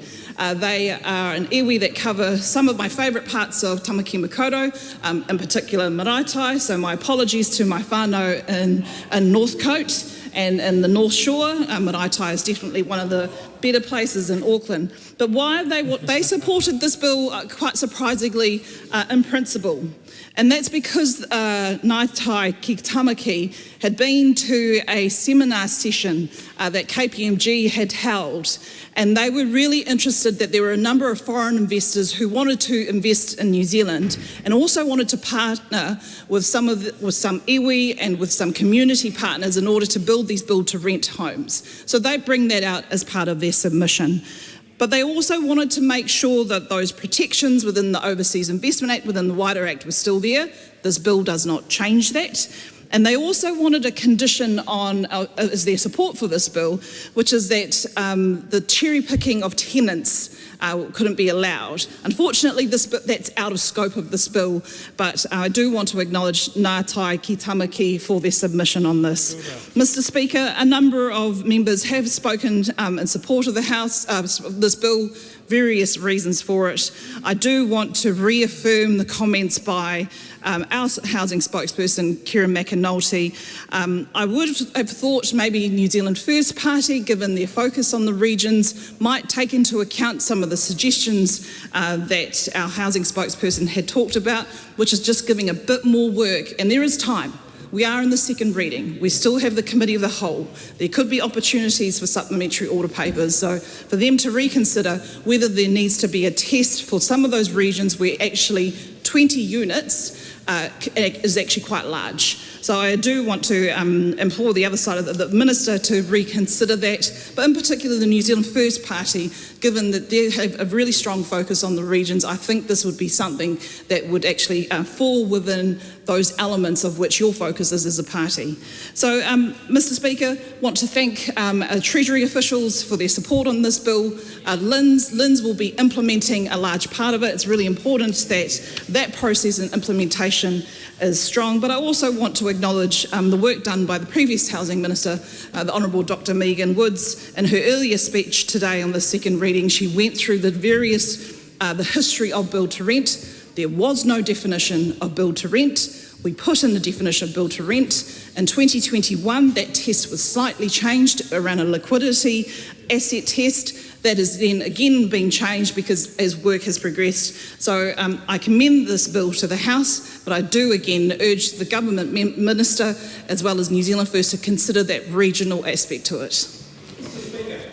Dan Bidwell, just before that, just for the sake of Mr Hamilton, without being biased or giving anyone any indicate or rating speeches, that is what a second reading speech should sound like. Dan Bidwell. Mr Speaker, well, it's a pleasure to rise and to speak in this important debate and to acknowledge my fantastic members of a new committee that I've just joined, the Finance and Expenditure Committee. And it is a fantastic committee. I am just lapping up all the economic data, as I know my colleagues are as well, because, Mr Speaker, we have a lot to do this year, and our government is focused on going for growth. And in the Finance and Expenditure Committee today, we had the Minister of Finance in to talk about her plans to supercharge the economy. And there were a lot of questions around growth, not many, Mr Speaker, from the other side, but a lot of questions, earnest questions around how we get growth in our communities and in our country. But, Mr Speaker, it is a pleasure to rise and to speak on this important bill because we do agree on a lot of things in this House. We do agree, Mr Speaker, that we have a deep, long-running supply issue with housing in this country. We do agree that we need to build more homes in this country and that they need to be financed appropriately. And, Mr Speaker, it is encouraging that in this House we do agree that the build-to-rent concept is an important part of the solution for our housing supply crisis. So, Mr Speaker, I am just satisfied having listened to the speeches in this House. We've traversed the opportunity that we have in this space. I'm excited for the great electorate of Northcote to see how this might be applied to build more homes and to make sure that we are building a more sustainable housing market. So, Mr. Speaker, without further ado, I commend this bill to the House. The question is that the motion be agreed to. Those of that opinion will say aye. Aye. To the contrary, no. The ayes have it. Overseas Investment Bill to Rent and Similar Rental Developments Amendment Bill, second reading. This bill is set down for committee stage next sitting day. Call on Government Order of the Day number 2. Customs, Levies and Other Matters Amendment Bill, first reading. Mr. Speaker, I The present... Honourable Casey Costello. I present a legislative statement on the Customs, Levies and Other Matters Amendment Bill. That legislative statement is published on the authority of the House and can be found on the Parliament website. The Honourable Casey Costello. Mr. Speaker, I move that the Customs, Levies and Other Matters Amendment Bill be now read a first time. I nominate the Foreign Affairs, Defence and Trade Committee to consider the bill. Mr. Speaker, this bill improves the revenue collection on goods crossing our borders by making collection more effective and fairer. The bill will amend 3 acts: the Customs and Excise Act 2018, the Waste Minimisation Act 2008 and the Goods and Services Tax Act of 1985. The primary aim of this bill is to introduce a levy regime to recover costs for customs goods management activities which keep New Zealand safe and support our economy. This will provide a future-proofed and fairer alternative to the existing fees-based regime. Madam Speaker, currently only fees which are charged to individuals or specified parties for direct costs can be made to recover customs goods management costs. Levies are more appropriate for recovering costs across a broad class of payers to fund a specific purpose. A levy system will provide a more balanced approach that reflects the risks and costs that classes of levy payers create. It would also align the goods regime with customs cost recovery for travellers, the border processing levy. The power to make fees will be retained in customs legislation. The bill will enable levies or fees to be made depending on which is more appropriate. This approach is consistent with the cost recovery for other border agencies such as the Ministry of Primary Industries. The levy-making provision in the bill enables customs costs related to managing seacraft and aircraft to be recovered by a levy on those craft. The bill adds safeguards around cost recovery. Costs will not be recovered under a goods fee levy if those costs are recovered elsewhere, such as costs relating to managing passenger processing, which are recovered under the border processing levy. This bill does not amend existing rates for customs charges. Those rates are being considered separately. Government agencies are working with industry towards options for a more financially sustainable and fairer regime for recovering customs goods related costs, and this will mostly be done using levies made under this new power. Trade is reliant on a smart border that protects the legitimate flow of goods and people. Madam Speaker, customs goods management system needs to be effectively maintained if the border is to remain efficient and secure. Fair and robust charging supports the funding of customs services. The second aim of the bill is to support a small change to the Waste Minimisation Act 2008 to enable simple and more effective collection of product stewardship fees, which fund the reduction of management of some waste products. The change will clarify that regulations may specify another agency rather than the Ministry of Environment to collect product stewardship fees. This means that when certain goods, such as tyres, cross the border, the product stewardship fees could be collected efficiently upfront by customs. This ensures that the costs of appropriate disposal of these products at the end of their life are covered. The third aim of the bill is to amend the Goods and Services Tax Act 1985 to make GST refunds fairer for people returning imported goods to an overseas seller.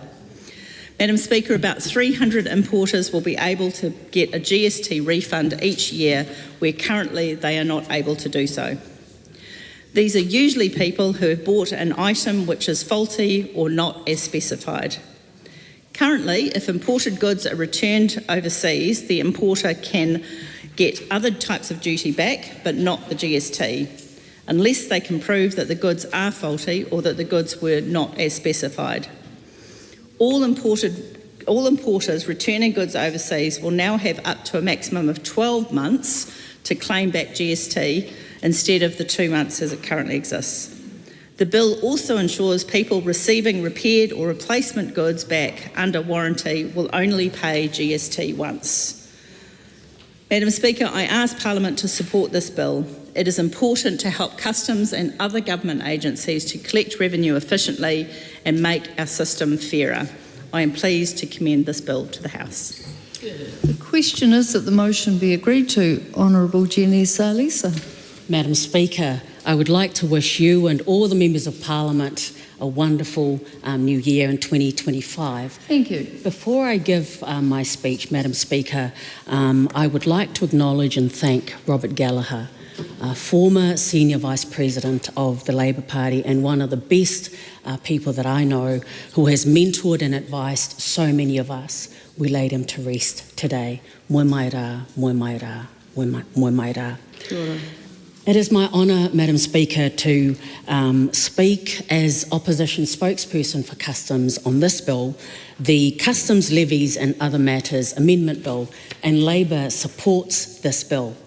However, we have a few reservations that we hope the Minister and the Coalition Government will take into account as this bill moves through the House.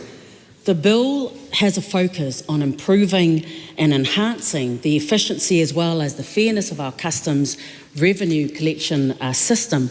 And as many of us know, Customs as an agency is the oldest government agency in Aotearoa, New Zealand, established over 184 years ago. Some of the core functions of Customs is to protect us and ensure that our borders are safe. One of its core functions, though, is to collect the Crown tax revenue for New Zealand, and this assists and supports the government of the day to ensure that many of its priorities can be implemented. In 2022-23, Customs collected $18.6 billion in revenue. In 2023-24, Customs collected $17.4 billion in revenue, a decrease in just over $1 billion. So it is important to ensure that the collection of revenue that Customs does is done in as efficient a manner as possible. It is in all of our interests. Customs also ensures an efficient flow of goods across the border. So this bill, the Customs Levies and Other Matters Amendment Bill, has three main parts, as the Minister already covered. Part 1, it proposes a levy regime for cost recovery. Part 2, Waste Minimisation Act amendments, and I'll let my colleague, the Honourable Rachel Brooking, cover that part in more detail. Part 3 proposes GST amendments for imported goods. Now I turn to Part 1, the levy-making process. And this bill introduces a structured levy-making process, and this should ensure that any levies that are imposed and implemented are done in a transparent way. Now, one of the features of this bill is it doesn't actually just recommend consultation, it actually requires consultation with all the relevant stakeholders and affected parties as part of the levy-making process. Key provisions in Part 1 are sections 414A and 414B. It mandates that levies are to be payable by specified persons for customs, goods, management functions, and it also allows the Chief Executive to appoint collection agents, establish reporting, auditing and compliance requirements. But what we're wanting to ensure that the Minister and the Coalition Government take into consideration as we finalise this bill is when Customs went out to consult on this proposed bill, many of our small businesses told us that they're worried that they may face higher relative costs and initial implementation may increase their administrative requirements. So our hope is this is something that the Minister and Customs officials take into consideration. There's of course a lot of support for this bill. The proposed levy regime is seen as more equitable. One of the reasons we're supporting this bill, it is seen as more flexible and aligned with public sector cost recovery guidelines. Madam Speaker, we fully support this bill, and I congratulate the Minister and Customs for bringing it to the House. Francisco Hernandez. Thank you, Madam Speaker. I rise to support this customs levies and other matters amendment bill. Just wanting to echo the words by the previous member and wish my friends, comrades and colleagues on the opposition side of the House and Labour Te Pāti Māori and the Greens a very Happy New Year. Also wanting to wish my frenemies in ACTA National a Happy New Year also, in particular my apartment complex floormate Cameron Luxton and my old frenemy from OUSA days, Mr. James Beeger, and congratulate you on your promotion as well. It's gone. I also wanted to wish my frenemies in New Zealand first very Happy New Year. I won't mention any of you by name because being a foreign-born New Zealander, as your deputy leader put it, it's not in the most fashion in your party at the moment. I wanted to thank the customs officials who've worked tirelessly over the holiday period. This is a bill which will make their lives easier, and so this is a bill which we will be supporting. And we wanted to thank all the customs officials, whether they're in the front line or the so-called back line, all the mahi that you do for New Zealand, all the tireless work you do, particularly over the holiday period, is particularly important. Thank you to the Minister for bringing this bill forward. This bill has a lot of good ideas, and this is why we will be supporting it. The three key things that this bill does, the three things it does is it sets up a system for cost recovery. It amends the Waste Minimisation Act, and it amends the Goods and Services Act. I'll go through the points out of these that we support and why, on the balance of things, we do support the bill.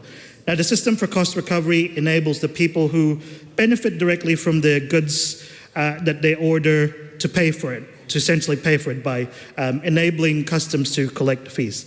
It also helps put customs in a more sustainable footing, and this is particularly important to all of us. I think not only in New Zealand are governments facing a lot of fiscal and monetary crisis. This is a trend across the world with leaner governments having to kind of make do with less. And this sort of, the principles for cost recovery will assist with that principle.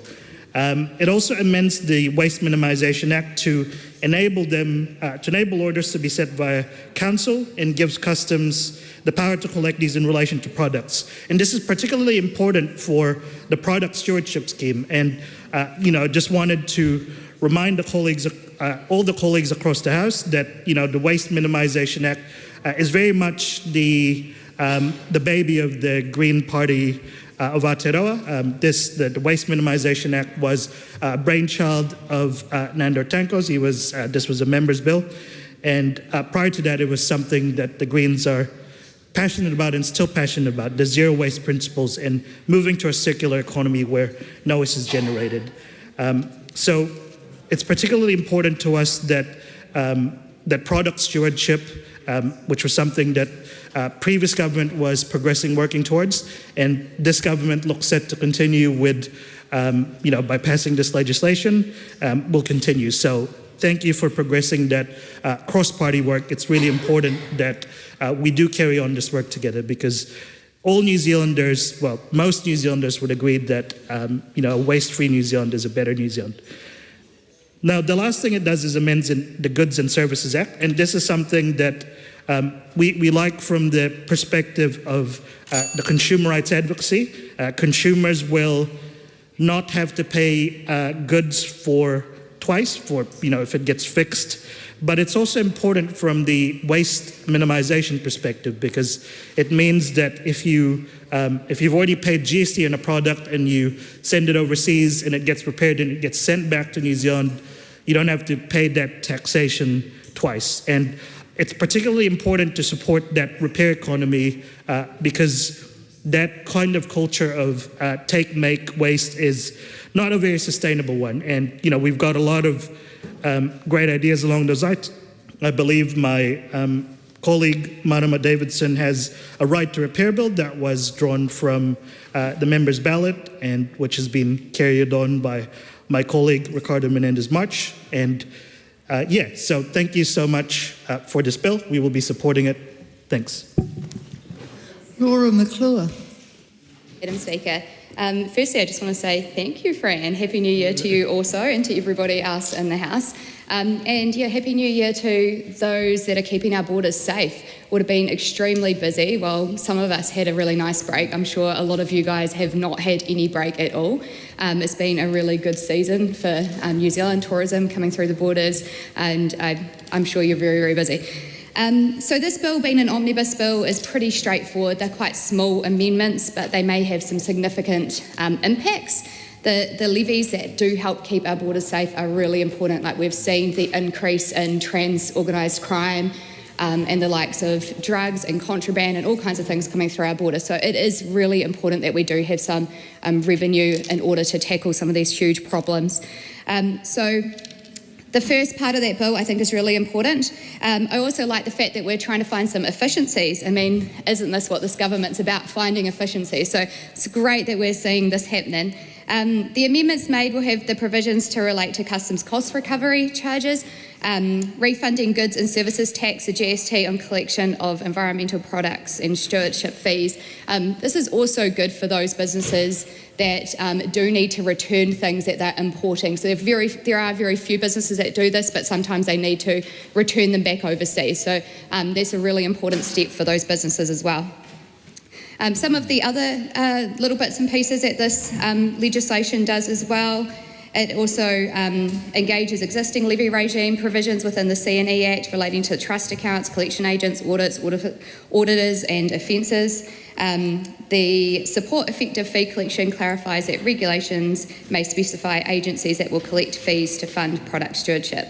Essentially, this bill does quite a few little amendments, and I think it's a great step in the right direction, and I commend this bill to the House. Thank you. Tim Vandermolen.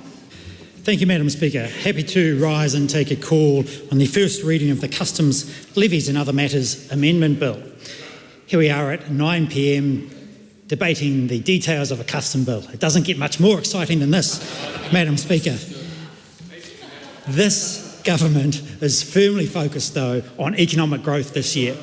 Now, this bill, we've heard some of the details from speakers already this evening, is a clear mechanism to help improve efficiency. Efficiency leads to growth and greater prosperity. And this government, and the House will hear it many times throughout the year, is squarely focused on economic growth. This bill will contribute to that. Madam Speaker, it is about making it clear that we are open for business, that we are accessible, that we are easy to do business with. These are critical things that are important for any New Zealand business looking to import here, for any other international businesses looking to operate here as well. Trade is absolutely critical for our long-term success. And as we see some economic challenges on our doorstep at the moment, we've been dealing with a lot of that over the last year or so, the future will get brighter. This government will be absolutely delivering on that, Madam Speaker, and this bill is playing a small part in contributing to that as well. And so it is a pleasure to have the opportunity, as the Chair of the Foreign Affairs, Defence and Trade, to be considering this bill.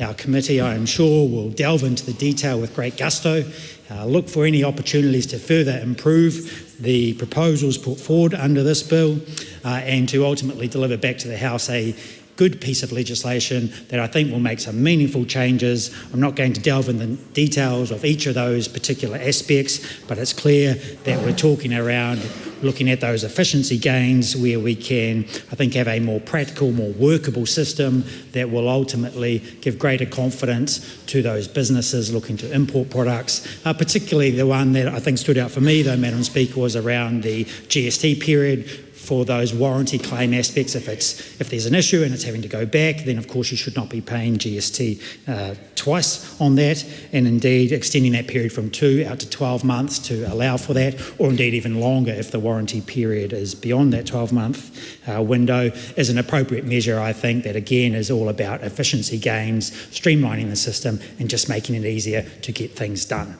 That is very clearly what this government is about, and so I look forward to shepherding this bill through the next stage in Select Committee and hearing submissions from the public on it on behalf of our hard-working Foreign Affairs, Defence and Trade Committee members, and so I commend this bill to the House. Thank you. Tim Costley. That was close. Xinyan Kualo, Madam Speaker, and a privilege to stand up and speak on behalf of this bill. I don't want to dwell too long on the detail because, as we heard, we're going to send this to the Select Committee where we can really look at this, but it's a step in the right direction because it is all about improving the efficiency and the flow and the work at the border as part of our broader strategy of growing our economy. Can I just make 3 points? And firstly, I want to acknowledge, as Ms.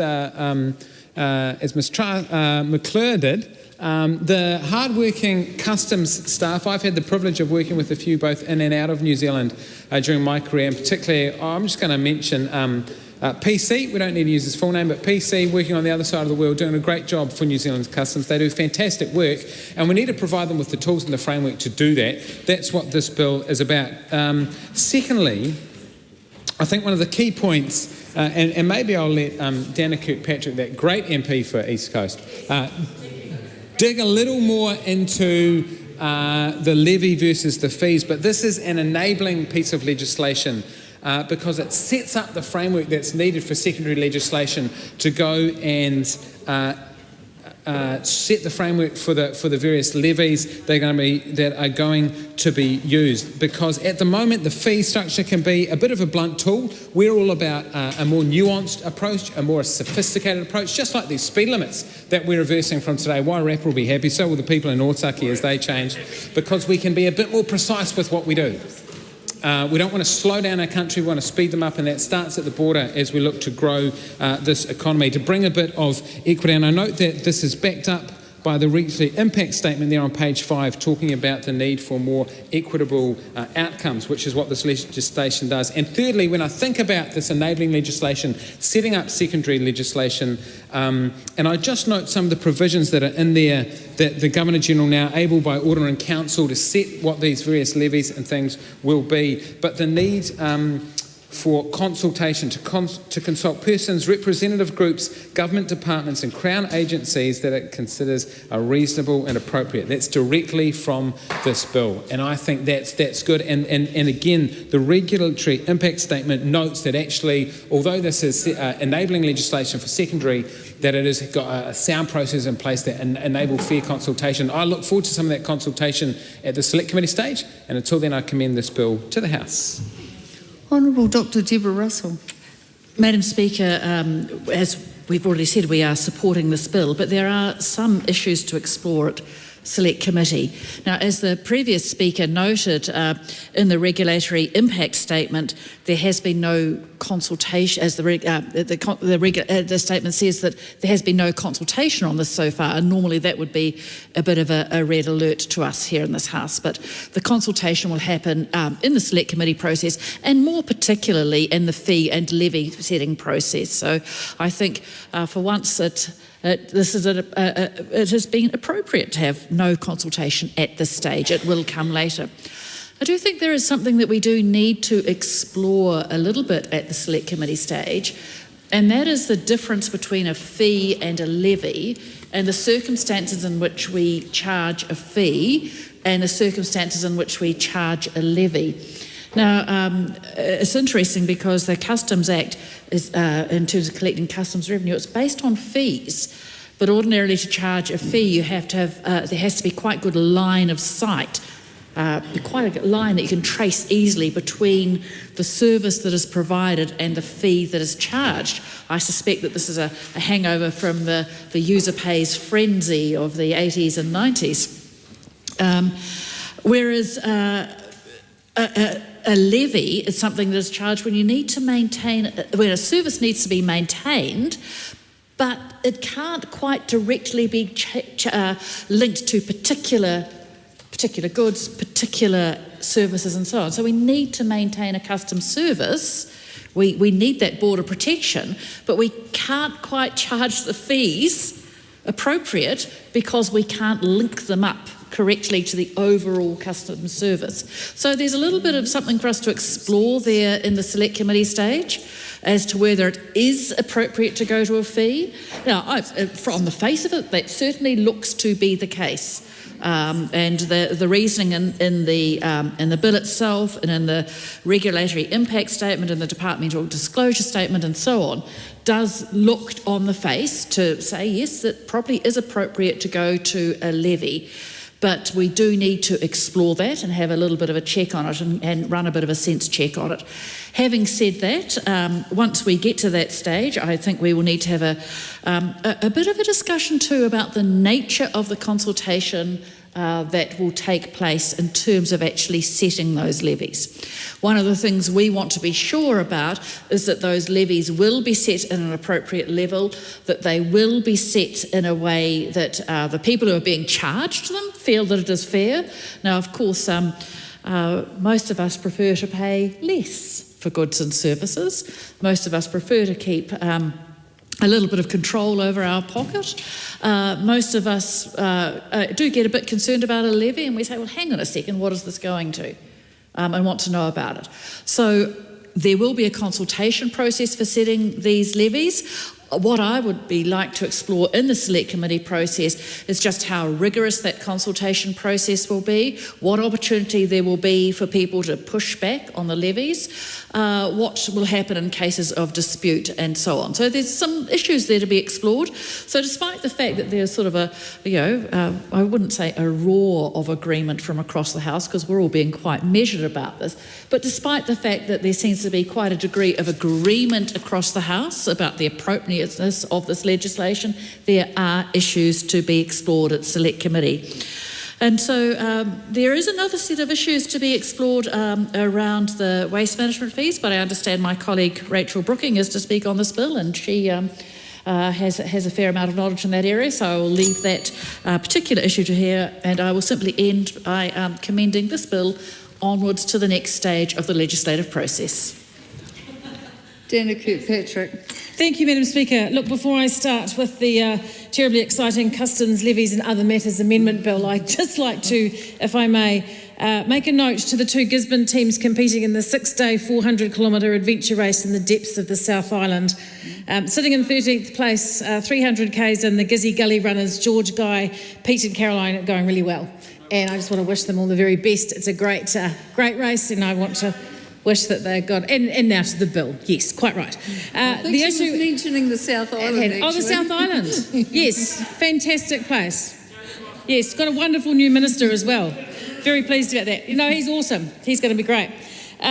Look, so now to the issue at hand, the Customs, Levies and Other Matters Amendment Bill. Another way of getting this country off to a great start in 2025. This, look, it's not terribly exciting, but it's a good, practical piece of legislation. Omnibus bill focusing on an introduction of new rules that will help Customs recover costs and improve how they collect fees and levies. It has changes to 3 acts as a result: the Waste Minimisation Act, the Goods and Services Tax Act. Tax, T in GST stands for tax. Did you know that?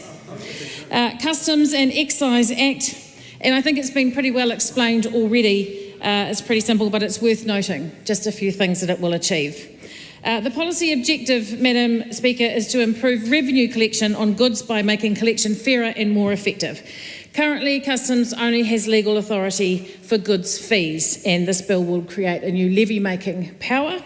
and the entity needs to be able to charge different levies to different importers for different goods rather than set fees. These changes will facilitate just that. Levies, according to the bill and to the commentary, and there is a more appropriate type of charge than fees when costs are spread across the different class of payers and there's not necessarily a direct line of sight to the costs incurred by customs. The ability to make levies future-proofs the Customs and Excise Act and makes the goods cost recovery regime more flexible and better aligned with best practice. So it's something that we're keen to see more efficient, better practice in place.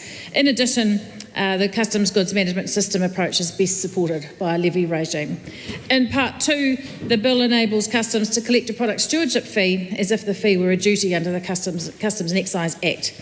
And in Part 3, it ensures that imported goods get the same GST treatment as other goods. Currently, some people who import goods and then subsequently send them back, as we have noted previously from previous speakers, can't claim the GST back that they paid when the goods were originally imported.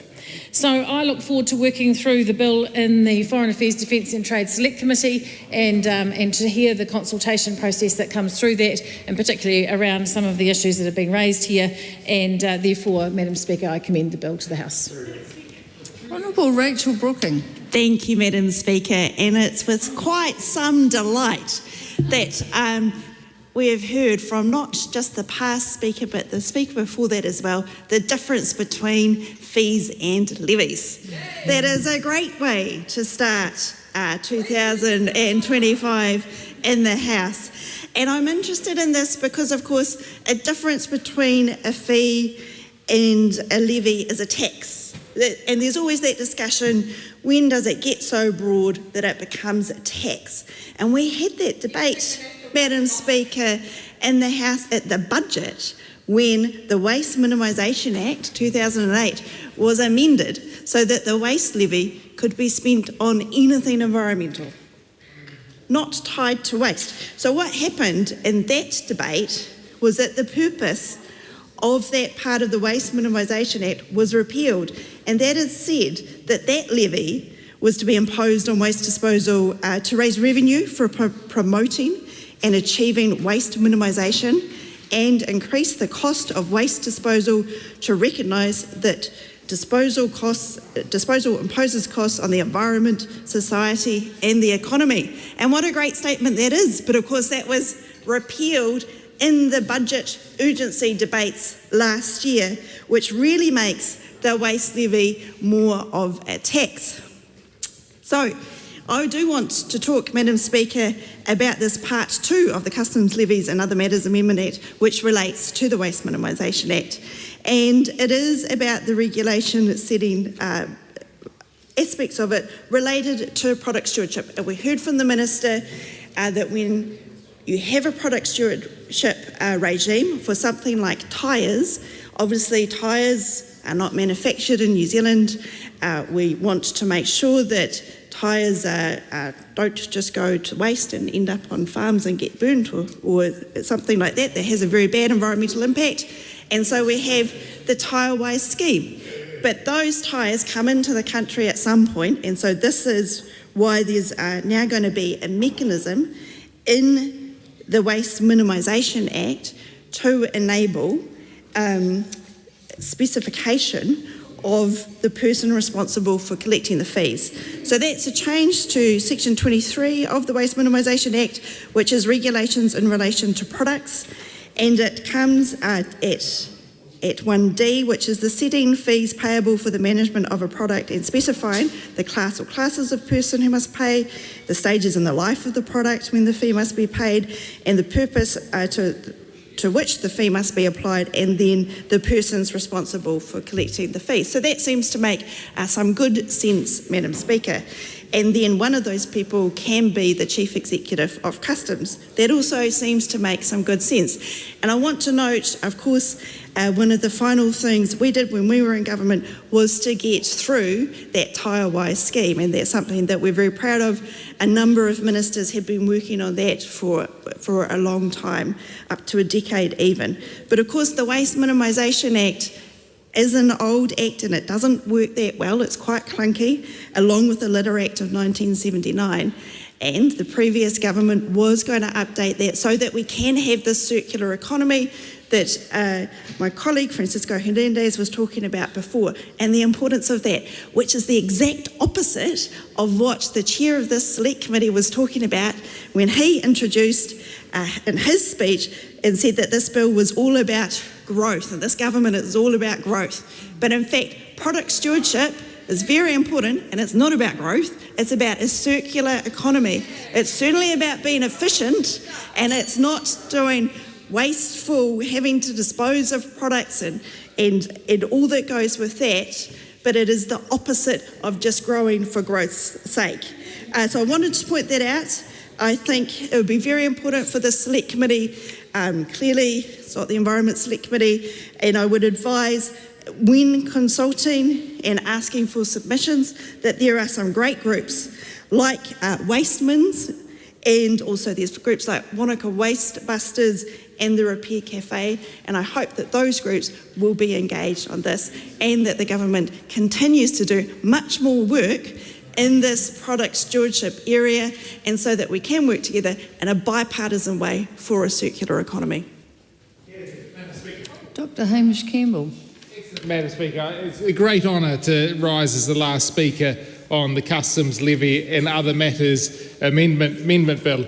Of course, we've transversed a lot of this area already. The bill updates the law to improve how Customs collects levies, GST and environmental fees, ensuring a more effective and efficient system. Of course, we need a modern and safe border. And as we've heard during this debate, our ports and our airports are thriving hubs of commerce, and we've heard that Customs collected over $17 billion last year, and that just does put into perspective what we're talking about here. This bill, of course, makes three key changes. First, it amends the Customs Excise Act of 2018 to allow for the implementation of levies and to recover the costs that Customs incurs in managing goods. Secondly, it clarifies the Waste Minimisation Act of 2008 to streamline the collection of product stewardship fees. I nearly thought that was a whole bill, since the last speaker was only focused on that. Thirdly, it amends the Goods and Services Tax Act to ensure fair GST treatment of imported goods, particularly when they are returned or replaced under warranty. I think this is a very important bill. It's a very key part of our economy. There's a lot of things travel to and fro over our borders, and it is very important that we have a modern, up-to-date system that we can make good use of. So therefore, I commend this bill to the House. Point of order, Aruna Williams. Thank you, Madam Speaker. I seek leave for a 5-minute call to make up for the lost call at call 6. We are not able to do that on a first reading. A leave is sought for that purpose, so I guess I put the leave, but that is a precedent that we wouldn't want to set, because we don't actually allow people to make up calls on the first reading, so probably best we don't. I think I'm in order. If I don't, I'll just check that with the clerk. He'll correct me if I'm okay. Okay, thank you. So the question is that the motion be agreed to. Those of that opinion will say aye. To the contrary, no. The motion is agreed. Customs, Levies and Other Matters Amendment Bill, first reading. The question is that the Customs, Levies and Other Matters Amendment Bill will be considered by the Foreign Affairs, Defence and Trade Committee. Those of that opinion will say aye. To the contrary, no. The question is agreed. I call on Government Order of the Day number 3. Oranga Tamariki, repeal of Section 7AA Amendment Bill, second reading. Honourable Karen Chua. I present a legislative statement on the Oranga Tamariki repeal of Section 7AA Amendment Bill. That legislative statement is published under the authority of the House and can be found on the Parliament website. Honourable Karen Chua. I move that the Oranga Tamariki repeal of Section 7AA Amendment Bill now be read for a second time. Thank you, Madam Speaker. I've stood before this House and highlighted examples on many occasions of harrowing abuse and heartbreaking tragedy where our young people have been let down. I've highlighted cases of neglect and death that I do not want to see happen again. I've spoken of baby Nāreo, baby Ru, and I've spoken of Malachi, Maya, Carla, Leanne, Faluti Vaiala, and I've spoken of the Kahui twins, Nia Glassy, and there are many more. These are just a few of the young people who have passed, and do not include those who have survived, but not without a lifetime of trauma from the impact of their abuse. Let this not be our future as a country. Let there be options and tools available to us to resolve this.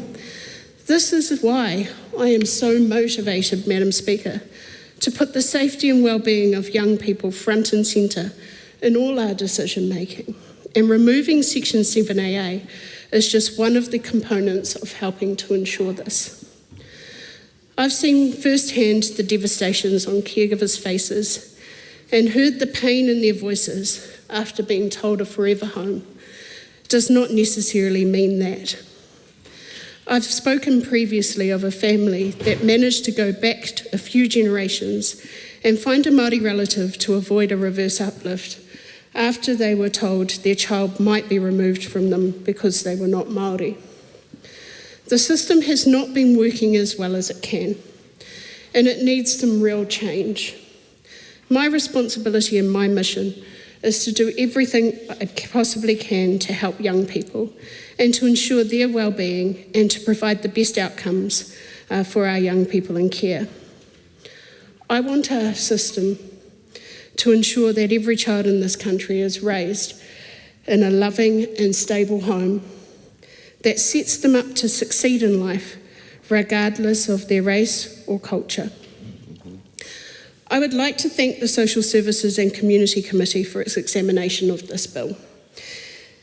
I thank and acknowledge the 3,748 submitters who contributed to the consideration of this bill.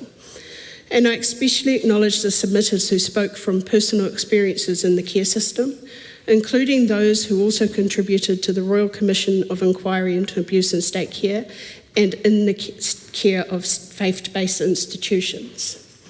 Care experienced young people, caregivers, whānau, hapu, iwi, I want to thank you all sincerely for sharing your perspectives.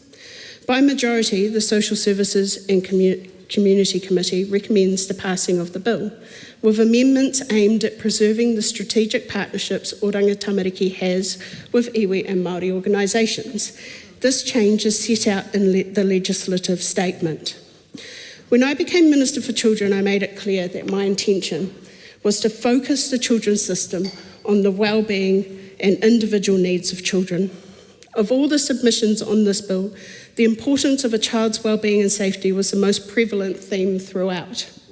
Some submitters, even ones who saw 7AA as well-intentioned, were concerned that it had mandated some harmful practice, was misinterpreted by many social workers, and was a barrier to best practice when making placement decisions with children. Unfortunately, 7AA has been used in some cases to justify unsafe care decisions or cause disruption for children and caregivers. I want our system to ensure that every child in this country is raised in a loving, stable home that sets them up, regardless of where they come from. Removing 7AA from the Act reinforces the need to put safety of the children first. And I want to acknowledge the submitters who emphasise the importance of culture, whānau, hapu and iwi connections. I want to be really clear. I have never said that whānau, hapu and iwi should not play a role in the care of our young people. I support empowering all communities, and the Act already required this prior to the inclusion of 7AA. The repeal of 7AA will not alter that. What this bill does do is ensure that these cultural considerations are never at the expense of children and young people's well-being and safety. I maintain that 7AA has created a conflict for Oranga Tamariki when making decisions that are in the best interests of the child or a young person. I consider that 7AA allows children and young people to be treated as an identity group first and a person second. And it creates a divisive system that has had a negative impact not only on caregivers but children as well. Again, the most prevalent theme raised by over 1,500 submitters was the importance of well-being and safety. Most recognised that culture is important, but many submitted that this should never be considered at the expense of safety. I hear the concerns submitters shared that 7AA has led to decisions that favoured the interests of families, social workers and legislators over what was the right decision for the child. If family or whānau is the right place for a young person, that's what should happen. But unfortunately, that's not always appropriate, and we need to make sure that safety and well-being come first. There were caregivers who submitted on this bill who shared their experiences with 7AA being used to justify decisions that were not in the best interests of the child or young person they were caring for. In some of these submissions, caregivers shared the emotional and stressful experience of having a child being removed from their care to be placed with family or oranga tamariki attempting to do so. Those caregivers shared how these practices disregarded the connection and attachment with the child and the trauma this disruption caused for not only the child, but everyone involved and their families. I never want to see a child torn away from a loving home for life because the caregivers are the wrong ethnicity. And I never want to see another child traumatised and sent back to abusers because they are the right ethnicity. That is what Section 7AA has contributed to in some circumstances, and I'm really proud to repeal it. I have always stated that I welcome the robust discussion during Select Committee process, and I acknowledge the concerns many submitters raised about the impact of this bill on strategic partnerships. As I've said before, this bill does not prevent oranga tamariki from retaining its current strategic partnerships or entering into new ones. But I want submitters to know that their voices have been heard, which is why I support the recommendations of the Select Committee to maintain the strategic partnership provisions within the Act, locating them alongside the other duties of the Chief Executive. Strategic partnerships support the delegation of statutory functions to community organisations, which in turn has contributed to keeping children and young people out of the care system in the first place, by enabling community-led early prevention and support. Some submitters shared how the strategic partnerships have been essential in addressing the needs of children and young people through culturally responsive care. Existing strategic care and partners also submitted on the bill and shared how these have fostered strong relationships with oranga tamariki. Many of them felt that these partnerships needed to be kept in legislation, and that's why I commend the committee's recommendation. Removing 7AA from the Act reinforces the need to put safety of the child first, and if this bill prevents just one child from being placed in a harmful environment based on ethnicity first, or prevents just one child from being removed from a loving and safe home simply because of this fact, it will have done its job. As a Māori person who has experienced the care system myself, I can tell you there's not much difference between a Māori child and any other child when it comes to dealing with the care and protection system. We want to know that we're loved. We want to know that we're safe. And we want to know that we're going to be cared for by those who are supposed to protect us and love us.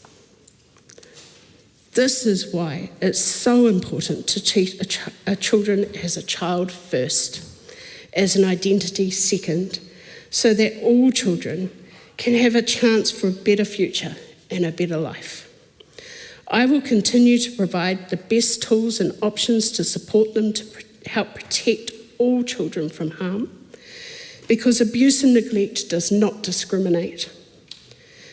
Whether you are rich, poor, Māori or non-Māori. And I am so glad that we are making changes across the system. And I am so proud to be a part of a government that prioritises our children.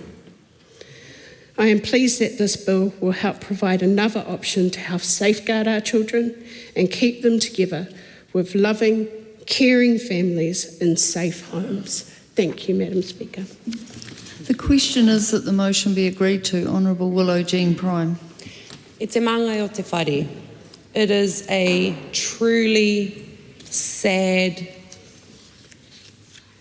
place that we are in this evening.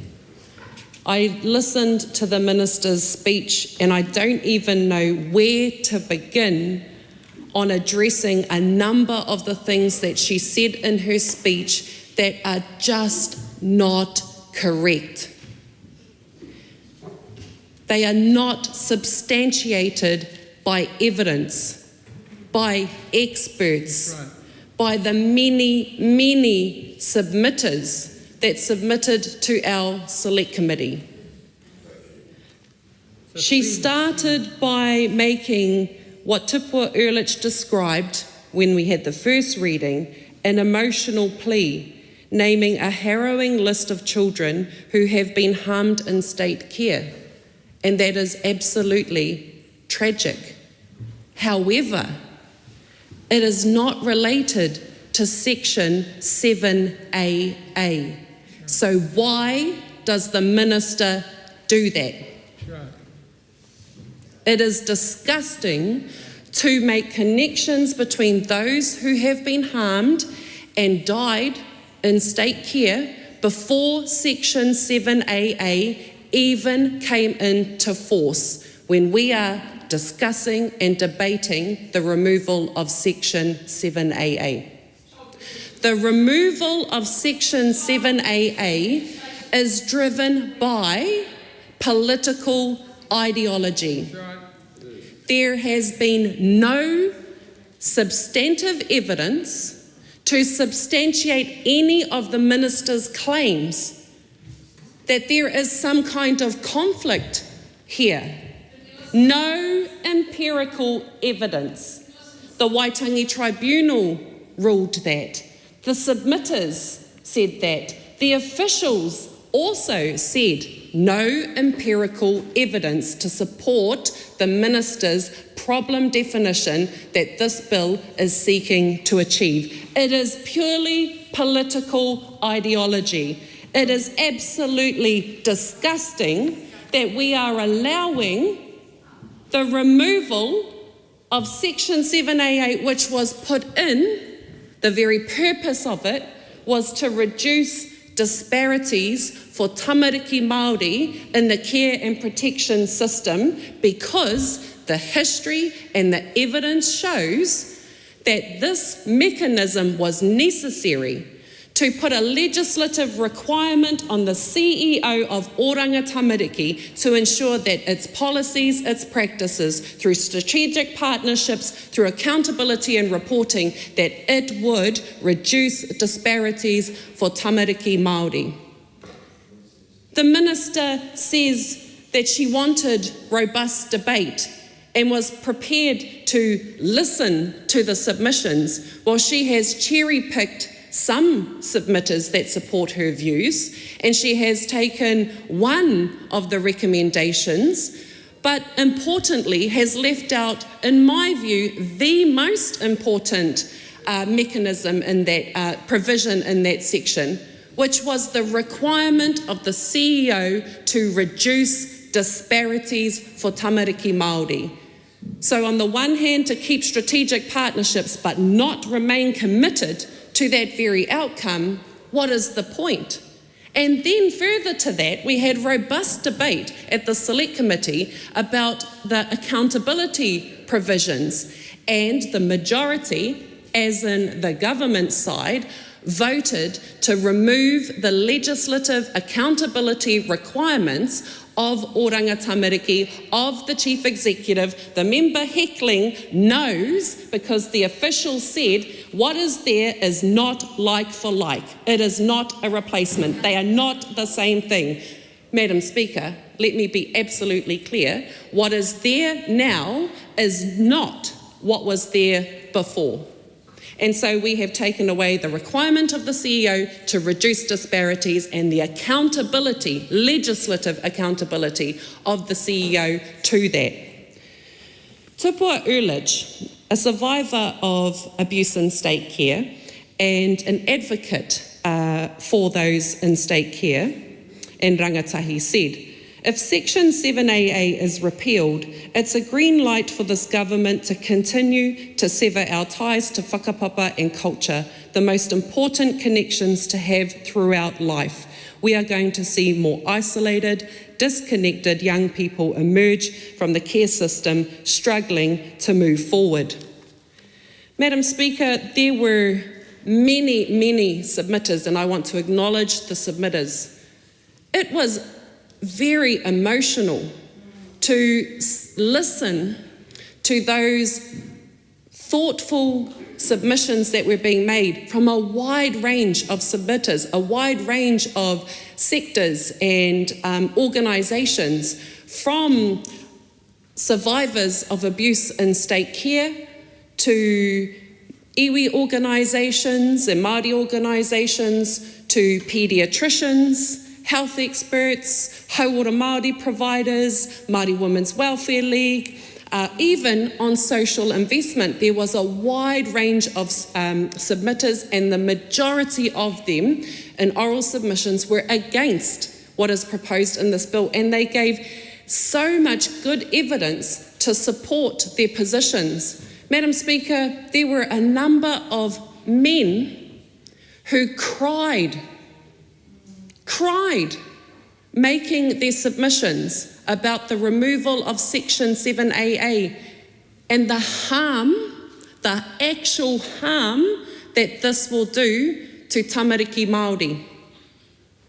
To see grown men presenting to a select committee in tears about what is being proposed is not something I have seen in my almost 8 years here in Parliament. It was absolutely emotional, because this law change is going to have a devastating effect. The Waitangi Tribunal warns that the removal of Section 7AA will cause actual harm to tamariki Māori. And so to hear the Minister gaslight us this evening, when we sat there and we heard the submissions and we saw the evidence, I'm so angry. I'm so sad. Madam Speaker,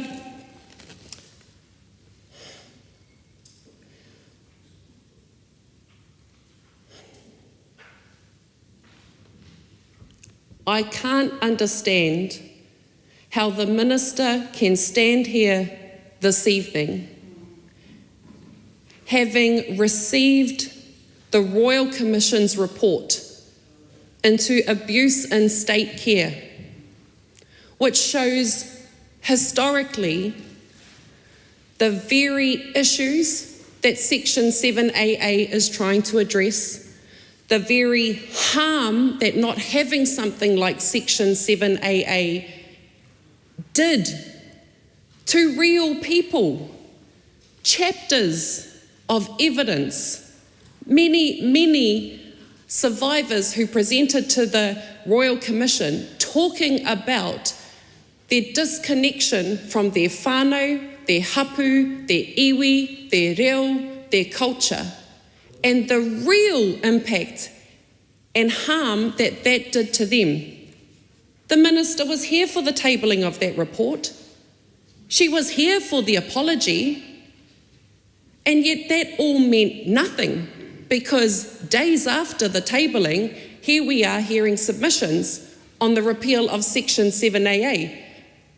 The Minister, the government did not even stop for a minute and consider the Waitangi Tribunal's report, which says it's a breach of te tiriti and it will cause harm, or the Royal Commission's report, which gives ample evidence that this type of action by the government and inaction to do deliberate things to counter that is going to cause harm.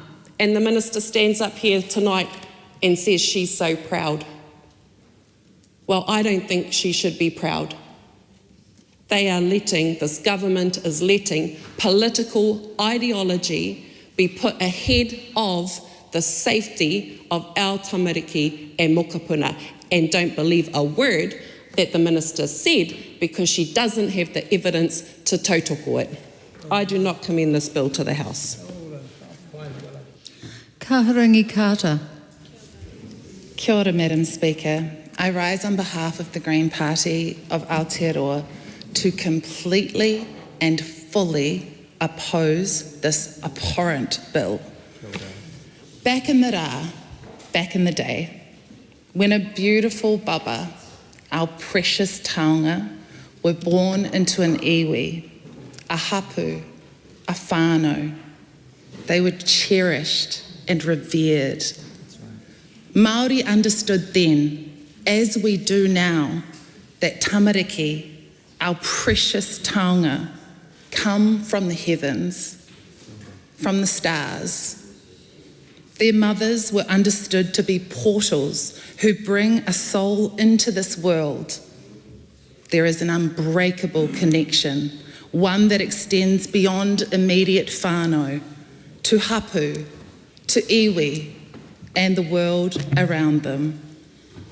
Children were and are so valued in Māori culture that they are included in every part of society. Back in the rā, children were connected and included at important hui, where chiefs made decisions.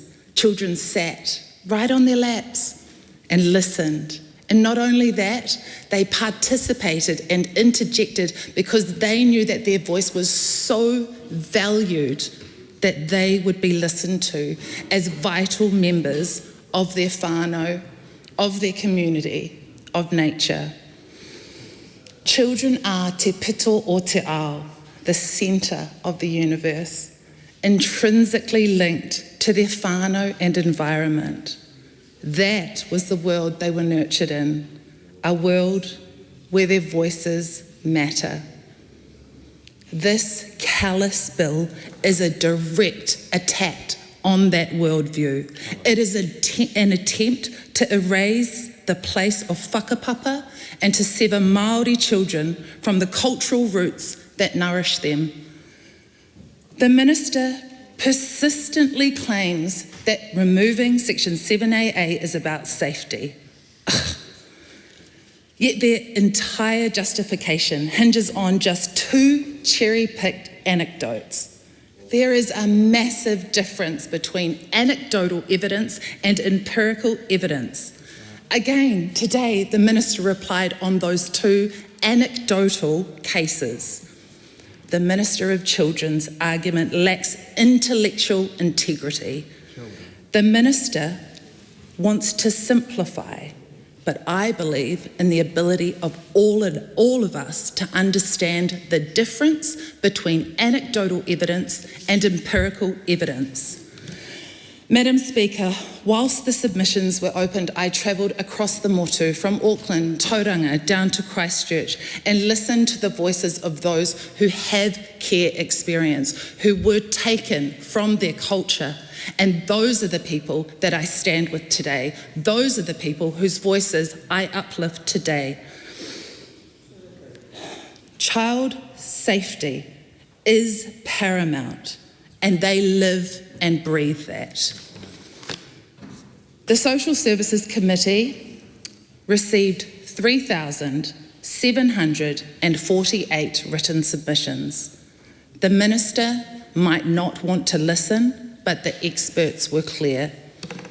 Dr. Luke Fitzmaurice-Brown, a lecturer in law at Te Herenga Waka, specialising in child protection and Te Tiriti o Waitangi, told us that removing 7AA, quote, breaches Te Tiriti o Waitangi, misrepresents tikanga Māori, will cause harm to tamariki and whānau, will reduce the accountability of oranga tamariki, and will remove one of the only mechanisms for Māori to exercise genuine partnership with the Crown within a child protection context, end quote. Madam Speaker, care experienced experts, people who have actually experienced the state as a parent, said, like from the Voice Whakarongo Mai, said, quote, "Safety of our tamariki Māori and the connection to culture are not mutually exclusive." The Minister for Children is presenting a false dichotomy. Our focus on connection to whakapapa does not come at the expense of safety. The law is already clear. Safety of children is first. The well-being and the best interest of children are paramount. Whakapapa and whanaungatanga responsibilities are considered in care decisions, but never to the exclusion of safety, stability and well-being. Because we all want the same thing. We are all working for the same thing. We are working for the safety of our precious taonga, our tamariki. Madam Speaker, the lived experience and advice from experts isn't enough for the Minister. The Minister has not even listened to her own officials. The regulatory impact statement prepared by Oranga Tamariki on the 12th of March 2024 stated clearly, quote, "Replacing Section 7AA is unlikely to contribute to improvements in safety and stability. However, the repeal may undo the progress that Oranga Tamariki has made in building trust, relationships and accountability in the communities we work with. This may worsen the safety, stability and well-being of our children with the greatest needs." End quote. How can we trust that safety is the objective here? This is not a bill that protects tamariki's safety. This is a bill that makes them more vulnerable. And let's take a look at the bigger picture.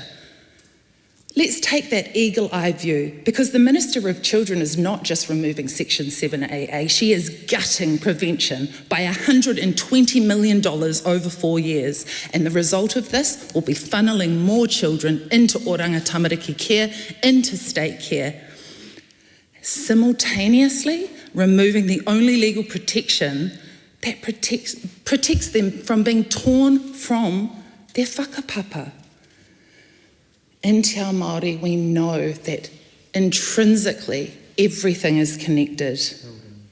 Either the Minister listens now, or this government knows that in 20 years' time there will be another apology for another stolen generation of Māori tamariki for the Minister not listening. Because at the same time as 7AA repeal is going through, the Minister refuses to accept the 138 recommendations of the Royal Commission of Inquiry into Abuse in State Care. We must ask, what kind of children's minister cuts prevention of funding, dismantles protections and ignores a comprehensive report on historic abuse? How can we trust that the objective is safety for our tamariki? If this government was serious about protecting tamariki, they would be focused on keeping them in safe homes and communities and not making it easier for institutions to take them away. An institution can never be a home. Just talk to anybody who has experienced state care. Under immense pressure, the Minister has made one minor concession, keeping strategic partnership in the bill. But let's be clear, at the same time she is stripping $1.5 million to one of those partnerships, Kōkiri Marae, overnight. This is not a genuine partnership. This weakens Māori-led solutions. The issue here is not that the law is too hard to understand or implement. It is that the government is choosing not to listen. We've had inquiries, we've had investigations, we've had commissions and reviews, and we know what happens when Māori tamariki are removed from their whakapapa and placed in state care. We have the testimonies, we have the reports, we have the Royal Commission of Inquiry findings of abuse in state care. yet the government refuses to listen. An institution can never be a home. A home is within whānau, hapu, iwi, the belonging of our taonga in safe, loving whānau. Paolo Garcia. Sure. Madam Speaker, I'd like to begin by acknowledging and thanking the men and women of Oranga Tamariki and every social worker who deals with family and young people and children, Tamariki and Rangatahi, the people who make the operations of Oranga Tamariki run on a daily basis. I acknowledge them. They see the worst of the worst and the best of the best. And I thank them. Madam Speaker, the Oranga Tamariki repeal of Section 7 AAA Amendment Bill repeals two main aspects of the obligation imposed by the Act on the Chief Executive of Oranga Tamariki. The first obligation is that the Chief Executive must report on matters related to the Chief Executive's performance of duties in relation to Titiriti o Waitangi, obligations imposed to recognize and provide a practical commitment to the principle of Titiriti. The second obligation is to seek and develop relationships, strategic partnerships with iwi and Maori organizations, including iwi authorities, in order to provide opportunities to and invite innovative ways, proposals to improve outcomes for Maori children, young persons, and their whānau who come to the attention of the agency. The object of the repeal, Madam Speaker, is to refocus Oranga Tamariki on prioritizing safety and well-being of children in all care arrangements. This aligns with the principle that welfare and best interests of children must always remain paramount. This refocusing on safety and well-being of children in care clarifies that cultural factors must at all times support but never compromise the best interests of the child. The Social Services and Community Select Committee have received many thousands of written submissions, over 3,700, and heard from 117 submitters in person.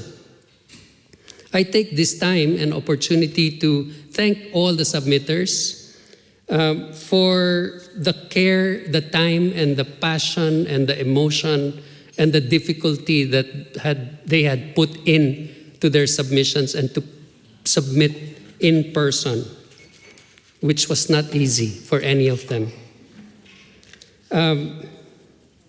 I also acknowledge the many submitters who spoke to us of their own personal experiences within the care system.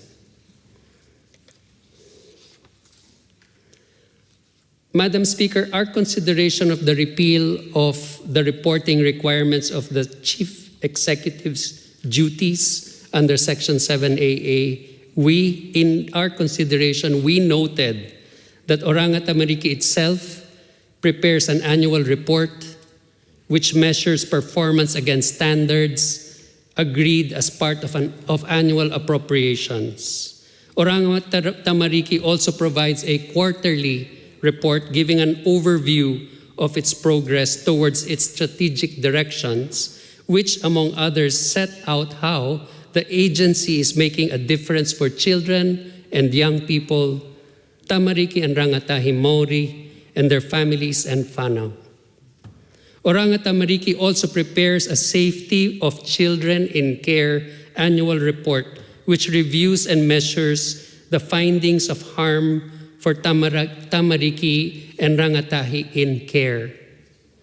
Under Section 448B of the Oranga Tamariki Act of 1989, the Minister for Children is required to report to Parliament every 3 years on whether existing legislation, government policy, and other accountability documents are meeting the needs of children and young people, particularly Tamariki and Rangatahi Maori.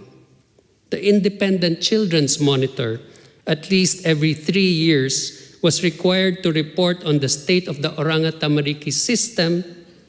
That report included the performance of the Chief Executive of Oranga Tamariki in his duties to commit to the principles of Titiriti. The Independent Children's Monitor also provides 2 annual reports: a report on the compliance with national care standards, including specific information on the degree of compliance assessments with national care standards for Maori children and young people, and the impact of these care standards on Maori Tamariki, Rangatahi, and their whānau. A report on the outcomes for Maori children and young people and their whānau, which includes an assessment of the impact of measures taken by the Chief Executive in improving outcomes Maori, Tamariki, and Rangatahi and their whānau, including the regard given to mana tamaiti and the whakapapa of Maori children and young people, and the whānau ngatanga responsibilities of their whānau, hapu, and iwi.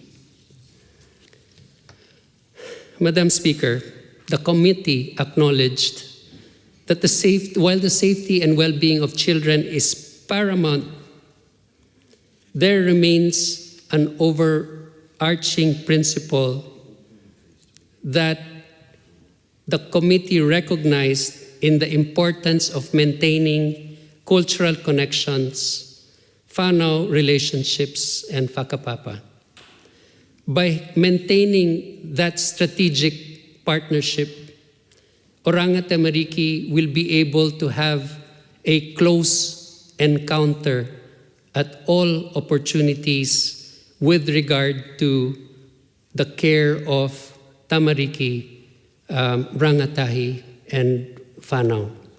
And in maintaining that strategic relationship, there will constantly be opportunities for engagement between iwi and hapu and Oranga Tamariki, which will put the actions of the agency under close scrutiny at all times. So, Madam Speaker, in sum, the committee has looked and heard and listened to the submissions, and we adhere to the need for the continued maintenance of that strategic, the requirement for maintaining that strategic relationship focus between Oranga Tamariki and Maori, hapu, whānau, towards the care of their Tamariki and Rangatahi. I commend this bill to the House. Madam Speaker, I will take a short call on the Oranga Tamariki repeal of 7AA Amendment Bill. I rise in support of the bill on behalf of New Zealand First. And I would like to acknowledge and also echo the words of my colleague Paolo towards the submitters. It was a very emotionally charged, very passionate select committee process, and I really want to acknowledge how difficult it was for the submitters, those for and against, who came and were so incredibly vulnerable and shared their personal stories. It was heart-wrenching. So I really do want to acknowledge them all in being so brave in coming forward and sharing their journeys and their stories. Now, You know, with New Zealand First, we are steadfast in our belief in the immediate safety and well-being of our children. And whilst we believe that cultural considerations are extremely important, we don't want this to impede a process and possibly putting a child's safety or security in any way at risk. I will again, before I close, once again, I just want to acknowledge the very brave people who submitted on this bill, and on that note, I commend this bill to the House. This debate is interrupted and set down for resumption next sitting day. The House stands adjourned until 2 p.m. tomorrow.